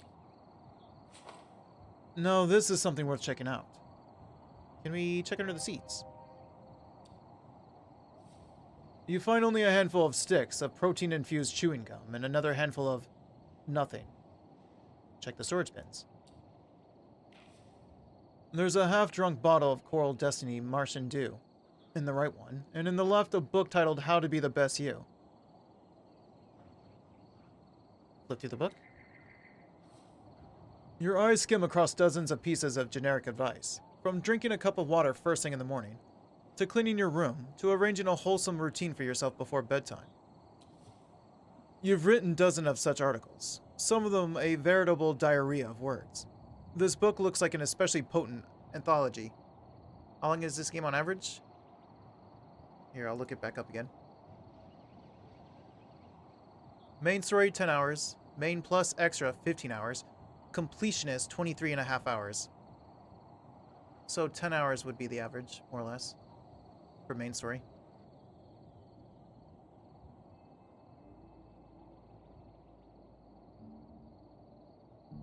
I mean, you write these things, so people are reading them. Wasted time. Keep on looking. The multimedia device? There's a bunch of options. Music, navigation, emails. Ooh, email. Anita's logged out. Seems like she doesn't trust Frank with her privacy. What was she listening to? The last thing Anita listened to was the album Midnight Shift by a band called Petty Gold. That's what I tried to listen to when she yelled at me, so... Check the navigation system. Seems Anita's heading to 164 Cherry Hills Road in Bothwood. Never got there, though, since this midlife crisis on wheels died on her. Run a quick search on that address. Yeah, about 3 episodes, I would imagine. There's a business associated with that location. Sloan Solutions Limited. It looks like one of those financial advisory firms that seem to be popping up everywhere lately. Almost like they're multiplying overnight. Hopefully the same can be said for their clients' funds. Paying good money to be told how to spend it? Well, there's a top female streamer that does that.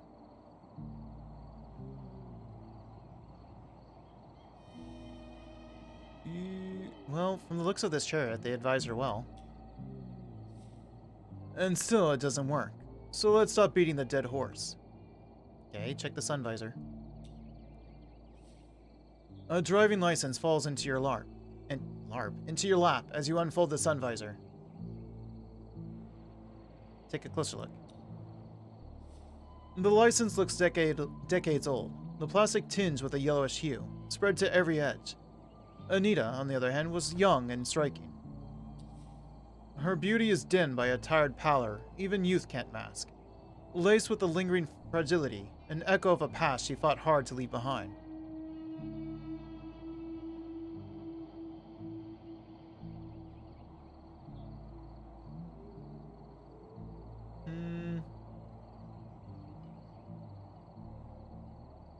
Maybe she was a party animal back in the day? Nothing like a few sleepless nights to really elevate your skincare routine. A birth date catches your eye. June 4th, 1977. I've seen enough. Leave the car.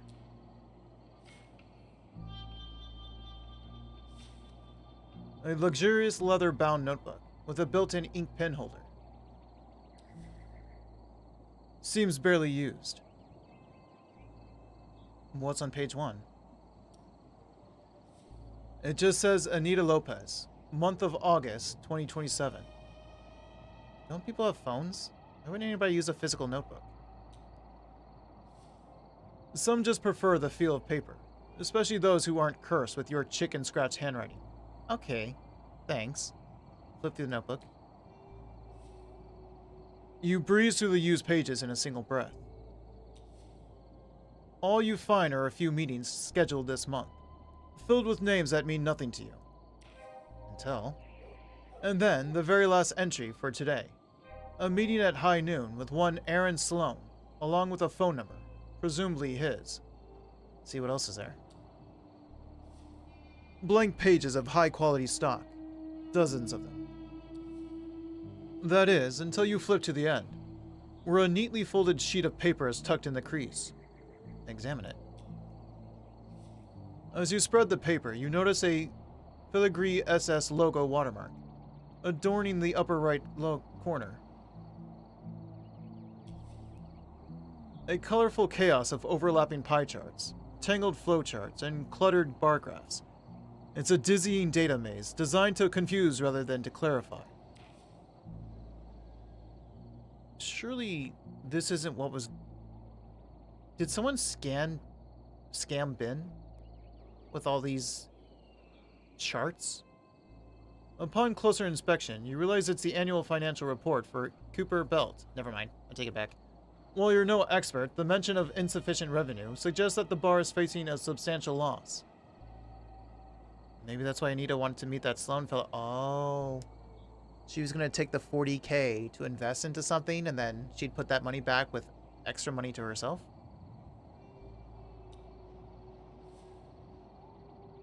And then her car broke down, with her business falling apart and you snooping around her dirty laundry. No wonder she's in such a great mood.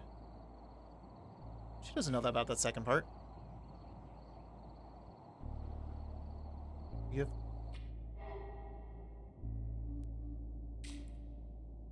You found the phone number in Anita's notebook. Call it. At least you know how to enter the car now. True. She missed some appointment when her car broke down. Frank towed her car to the gas station to repair it. No, that's all.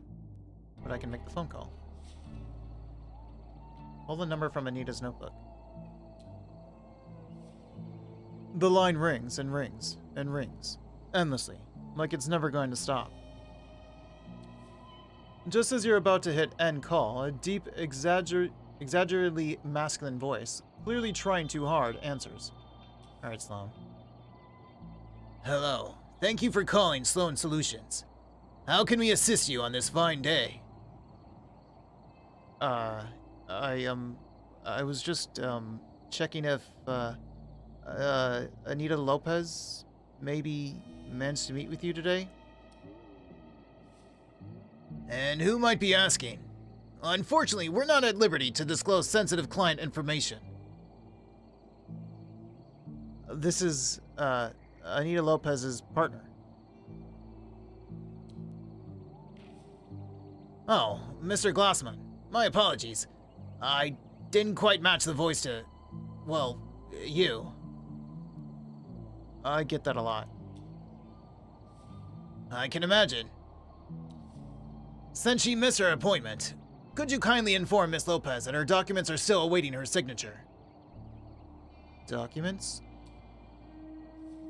Yes, I'm sure you're aware that the motel is officially in default due to Mr. Fleming's missed mortgage payments over the last 2 years. Last 2 years?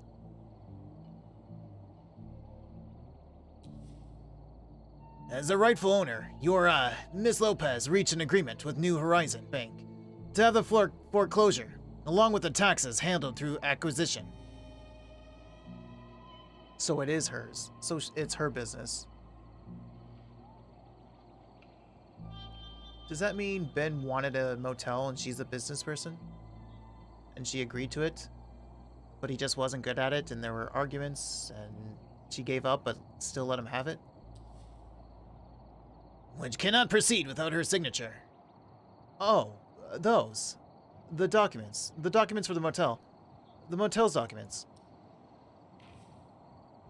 Wait a minute. Who is that? I'll inform her ASAP. Thank you. Well, that's an interesting development.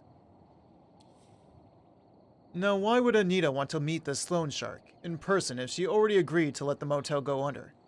Drop the axe herself. Or is she actually trying to save it?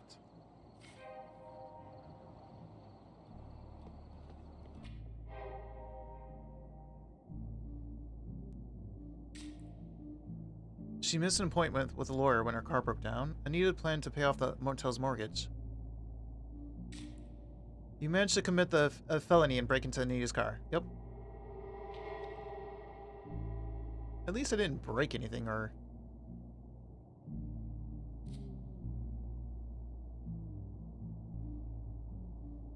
Well, now we need to break into the ranch house, eavesdrop on Anita, search Maxine's room. Oh, I still have to talk to him about this. I should probably do that soon. Well, let's see if we can go eavesdrop on Anita. I think it's too late to eavesdrop on her. Or I think it's too late. So what do I want to focus on?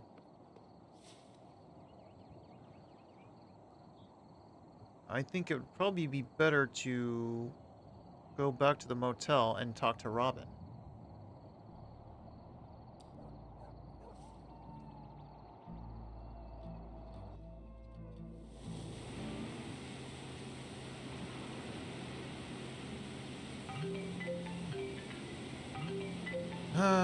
Do we have any questions for him? Let's see.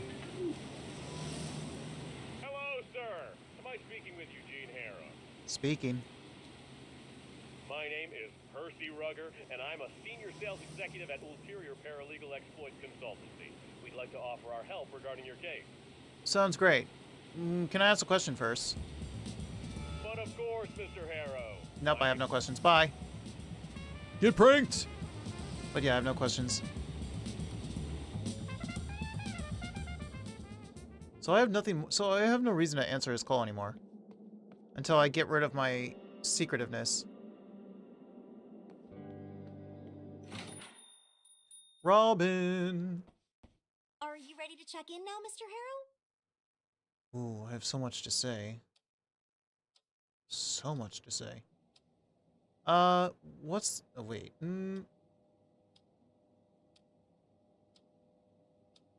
So much to say. Yeah, let's start with Coral. What's the deal with Coral Destiny? Oh, you're not gonna voice act it? What do you mean? Why did the company come here, out of all places? Oh, it has something to do with latitudes and longitudes, and being closer to space.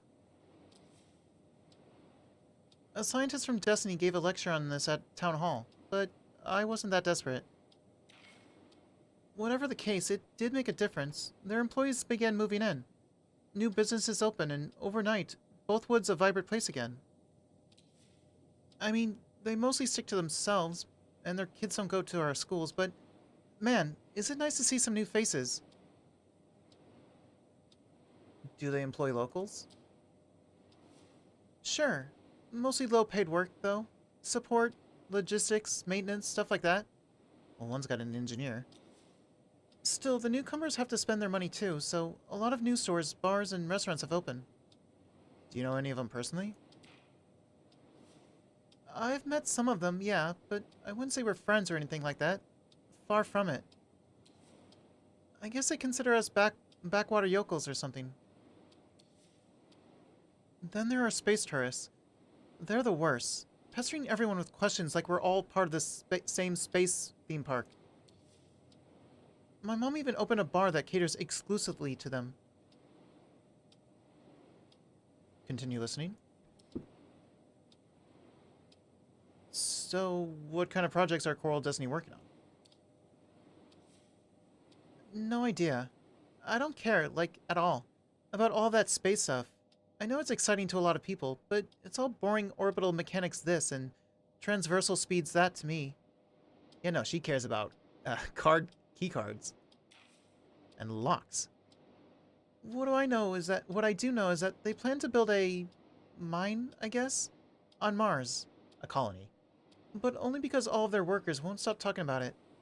Well, yeah, a mine to dig the resources, but like it's the most important thing in the world. More important than global crop failure.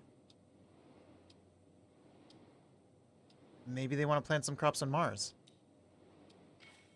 Yeah, good luck with that. I do hope those plants thrive with no water and all the dust they can eat.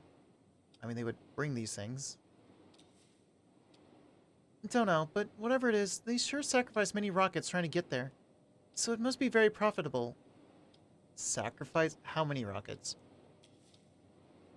You know, the fields across the valley are littered with the debris from their rocket tests. Do they not clean it up? So is this rocket the final straw? Just it blew everything up? We used to play a game as kids, betting on which rocket would explode above the valley, and which one would shoot into space. Well, I can tell you... You want to make a bet? I can bet. Problem is, we don't live long enough for me to say I won the bet.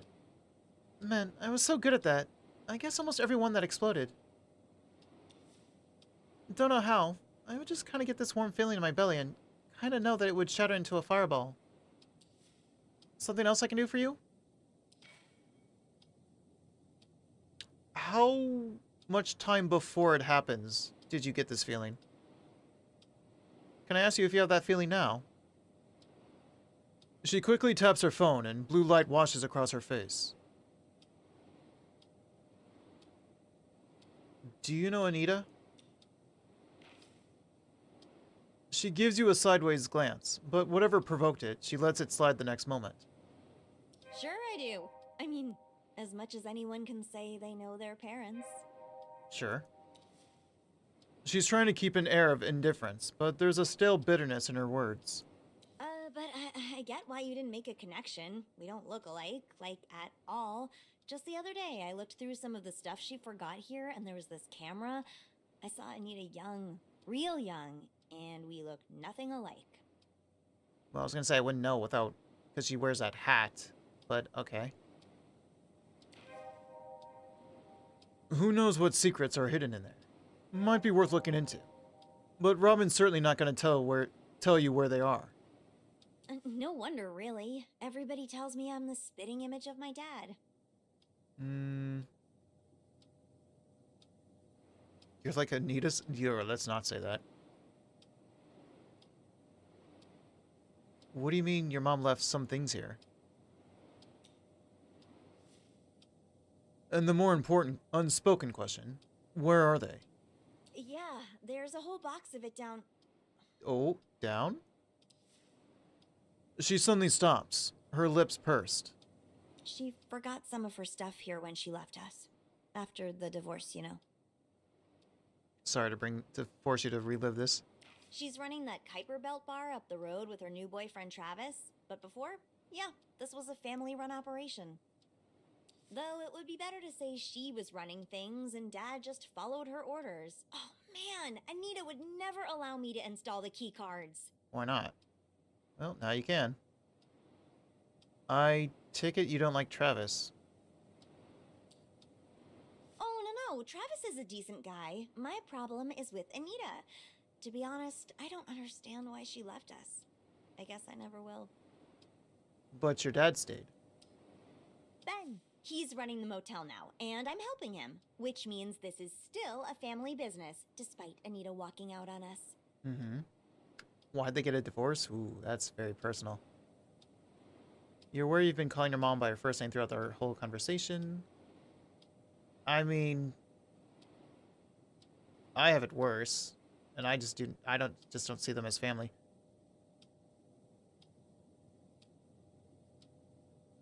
technically she can still sort of see him as family. Had every right to leave, I mean? Why did they get a divorce? I've been thinking about it a lot. Like, trying to learn some lesson here. Short answer? I don't know. And the long answer? I don't know. Mm-hmm. It's not like they ever included me in their conversations, if they had any. Like, their divorce doesn't affect me. I mean, I know they had issues, but I never imagined all of it would break apart so quickly. No, I don't think it was that quick. It really fucked Dad up in the brain, though he's trying not to show it. And the worst thing? Everything is different, but feels the same. Mom still calls me every day, still pushes me to do the things she thinks are best for me, and I know she's pushing said Dad Mom. the same way.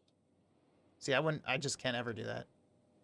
She doesn't have the right to meddle in our lives so much, because everything changed. A dark cloud ripples across her face, and she closes her eyes. For just a moment. Her lips tighten, then her eyes open. Is there anything I can do for you, Mr. Harrow? If not, I have some things to take care of. No, I have more things. I need to talk to Ben. He is a manager of this place, right? There's a hint of panic in her voice. He is, but why would you want to talk to my dad, Mr. Harrow? It's a man thing you wouldn't understand. Wanted to discuss the possibility of a discount. No. The bank has overcharged my credit card. I need that money back. 6 is a very unlucky number for me. I want to change rooms.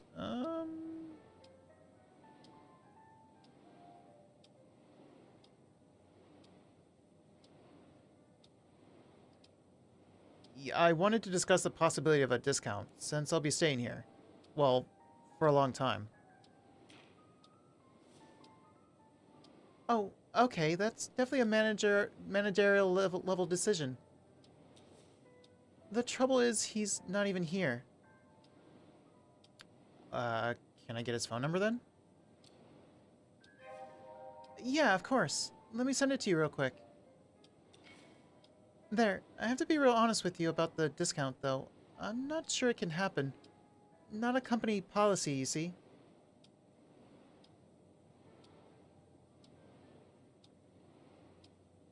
Are these parts deserted or something? There's no traffic and hardly any people.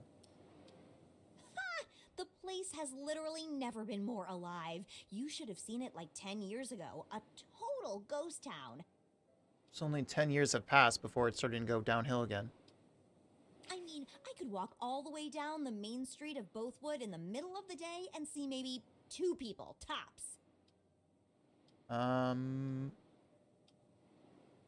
That must have been tough, growing up with no people around. Won't lie, it was tough. Even if you're happy just being on your own, the loneliness kind of gnaws at you. Slowly.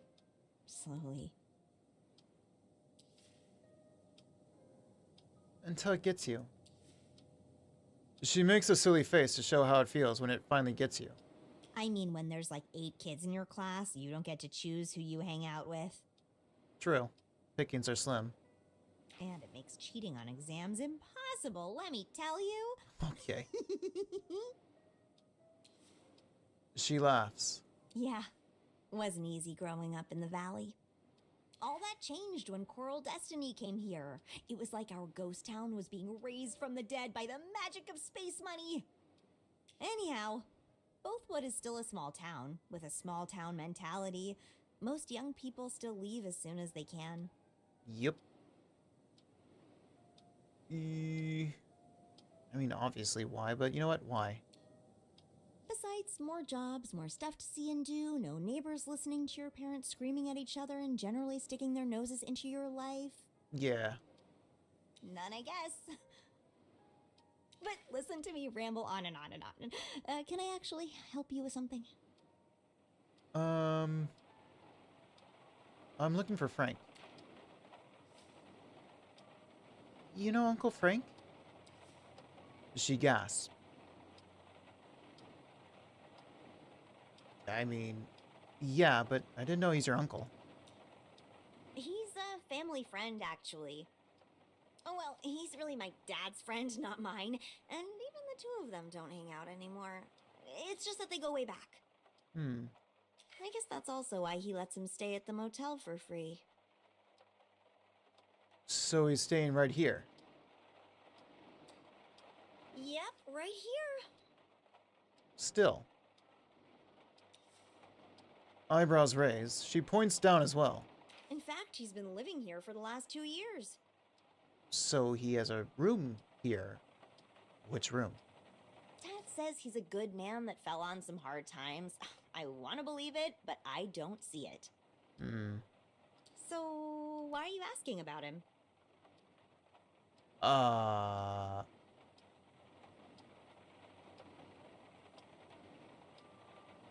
do need to talk to him.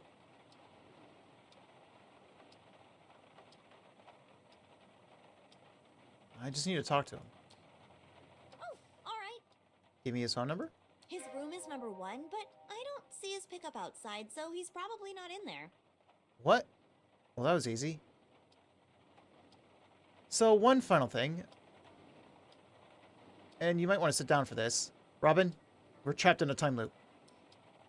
Oh, well, that's an interesting thing to hear. No, Robin, I'm serious. Come on. You managed to transform her extreme enthusiasm into pure awkwardness. It's a talent. Anyway, let's get you into your room. Sure. So, number 6, the last one on the 2nd floor. Everything is ready for you. And Here we go again. here, your key card. Oh, God. With the enthusiasm out of the picture, the prolonged explanation of keycards and electronic locks is also gone. She just holds the piece of programmable plastic in her hand, waiting for you to take it. Oh. Huh. Congratulations. You managed to make this very awkward. Though, considering your usual awkwardness, that's nothing new. Again, it's a talent. Don't you worry about anything. Dr. Fink is the best. Oh, she's saying that because of my time loop talk. Thanks. And she thinks you're crazy. Never mind. Thank you for your trust, sir. Don't I need to sign a document? Oh, you can do it some other time. Don't you worry about anything. Okay, listen up, Squirt. I'm fine.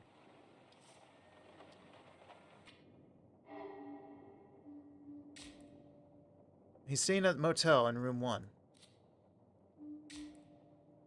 Her mother's name is Anita. They are divorced. Robin feels like Anita is trying to control her life. I mean, she is.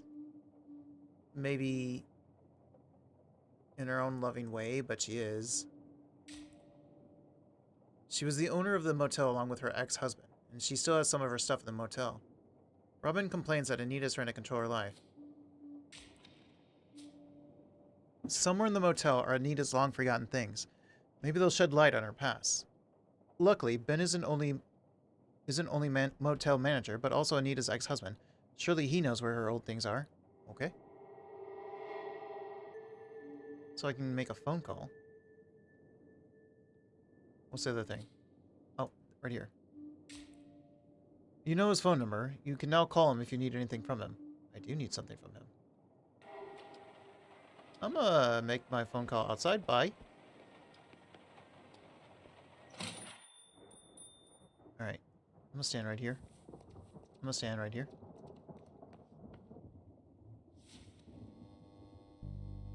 Call Ben. He might spill some Anita beans. Yeah, hello? Hi? Ben's voice is raspy and slowed down, like you've just awoken him from deep hibernation. I have a couple questions about Anita. Yeah, well, I got some more than a couple of answers, none of them good. Okay. Something is wrong with this man, but what eludes you?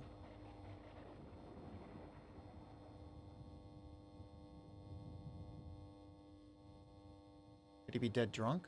Probably.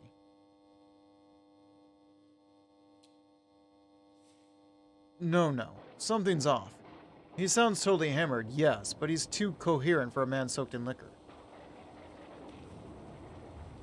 It'll be hard getting any useful info out of him while he's like this.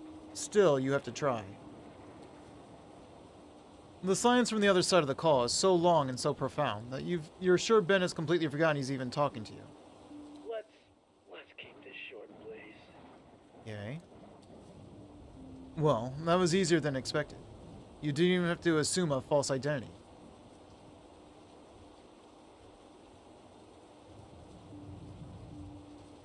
Anita is super pissed off tonight. Do you know why? Yeah, she's angry at me, like always. Like always, yeah. She wanted out, but she still wants to push me like she's in. Fuck's sake. So, are you Richard? Since your name is Ben? And I don't want to dance to her song anymore. You feel as if your every question hooks him from somewhere deep underwater and brings him back to the surface. Why'd you get divorced? That's super personal, so... I think about that often. Of course. And the guessing answer is, I think I told her no one time too many. She never liked no's, you know. But that's it? What did you tell her no for? From deep within, a weak, rasping sigh escapes him, barely rising before it falls apart. It's nice talking to you, but I would really like to get to sleep, you know. Was she always so controlling? That's my Nita, yeah. The more problems there are, the tighter she grips. So I see. It's nice talking to you, but I would really like to get to sleep, you know. Well, there's no point to this question, but... Is Anita pushing Robin to do her bidding? Yeah, Nita's doing Nita things. Okay. Robin got my hard-headedness, so she's fine. It's nice talking to you, but I would really like to get to sleep, you know. I have another phone call for you, but thanks for your time. Yeah, nice talk. Was there any point to calling him earlier? It's 8:25. The line is dead, and you imagine Ben slinking back deep underwater. Okay, but I still have to ask about...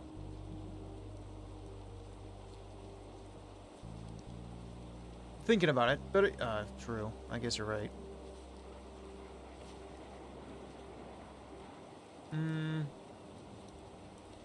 Yeah, you're right. So, this one. But I can't get in, because I don't have a keycard for it. A door to Frank's room. This whole time, it was right next to Dr. Fink's room. Knock? No answer. Frank, I know you're in there. The only... The only answer you get is full-fledged silence. Strain your ears for any hint of life behind that door? The silence only deepens, swallowing the room behind the door.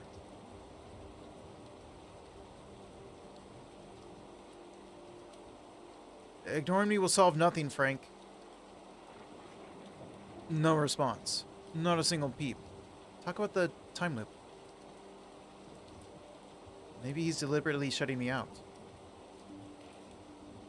Or maybe he's just not there at all. Knock on the door harder, longer, insistently. The door remains stubbornly closed. Frank, cut the crap. Open the door right now.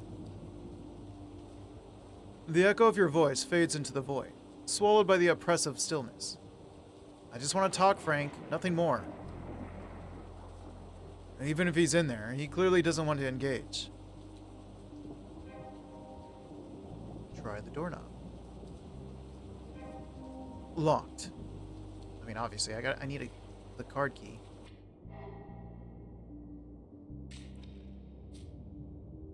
Frank is either not in his room or he won't open up.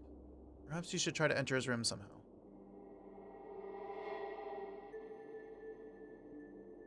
The receptionist loves talking about keycards when you try to check in. You could try to find out more that way. Next loop, as you've already... Yeah, true. He's staying at the motel in room 1, but it seems he's either not there or he won't open up. Plus, the room is locked. Okay, well, that's all. I should end soon. I was actually going to end at 6 hours exactly, and now it's 7.5.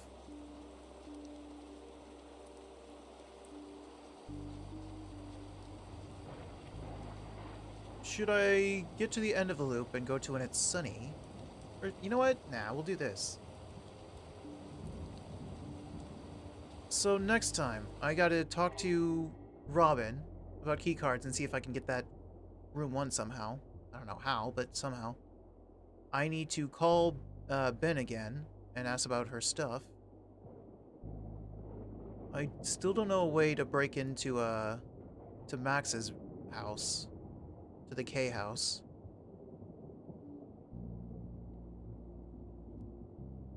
Is there anyone I can talk to?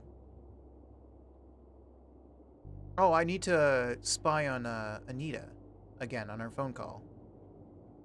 Right, so there's plenty to do next time, obviously. It's a long game. So, we will call it there. I am interested in this game. One other thing the review said is that the game has a strong start, but then just drags on and on. It's definitely much longer than the other game that's similar to this. But personally, I'm still enjoying this a lot, so... Like, I'm still very interested to see everything. I guess we're, like, doubling up on some information we've already gotten. Getting them from different sources and whatnot. Which just kind of reaffirms things.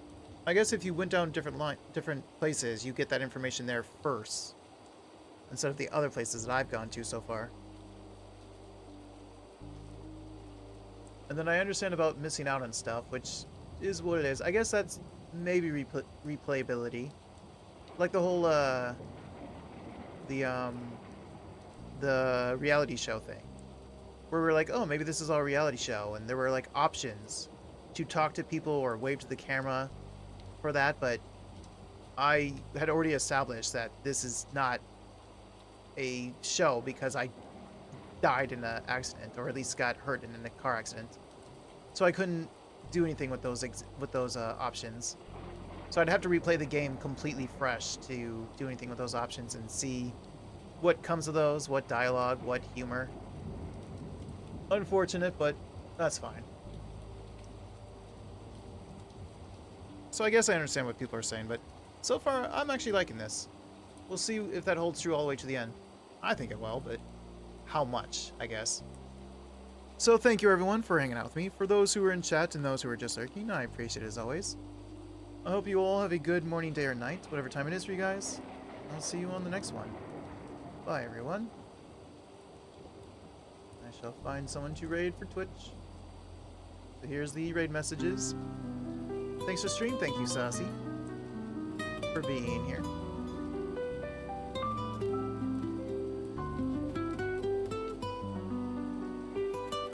Oh, tomorrow's stream. Oh god, I'm going to bed at 2:30 a.m. Hopefully I sleep enough. I gotta stream quick. The typical 1 hour Minecraft stream tomorrow morning. Because I gotta go to the movies at about 6:30 p.m. So I need to make sure I'm done before then. Because I do want to watch Markiplier's Iron Lung movie. Sketching dreams that understand. Walls may close, the night may fall, but his spirit stands Sato's doing art.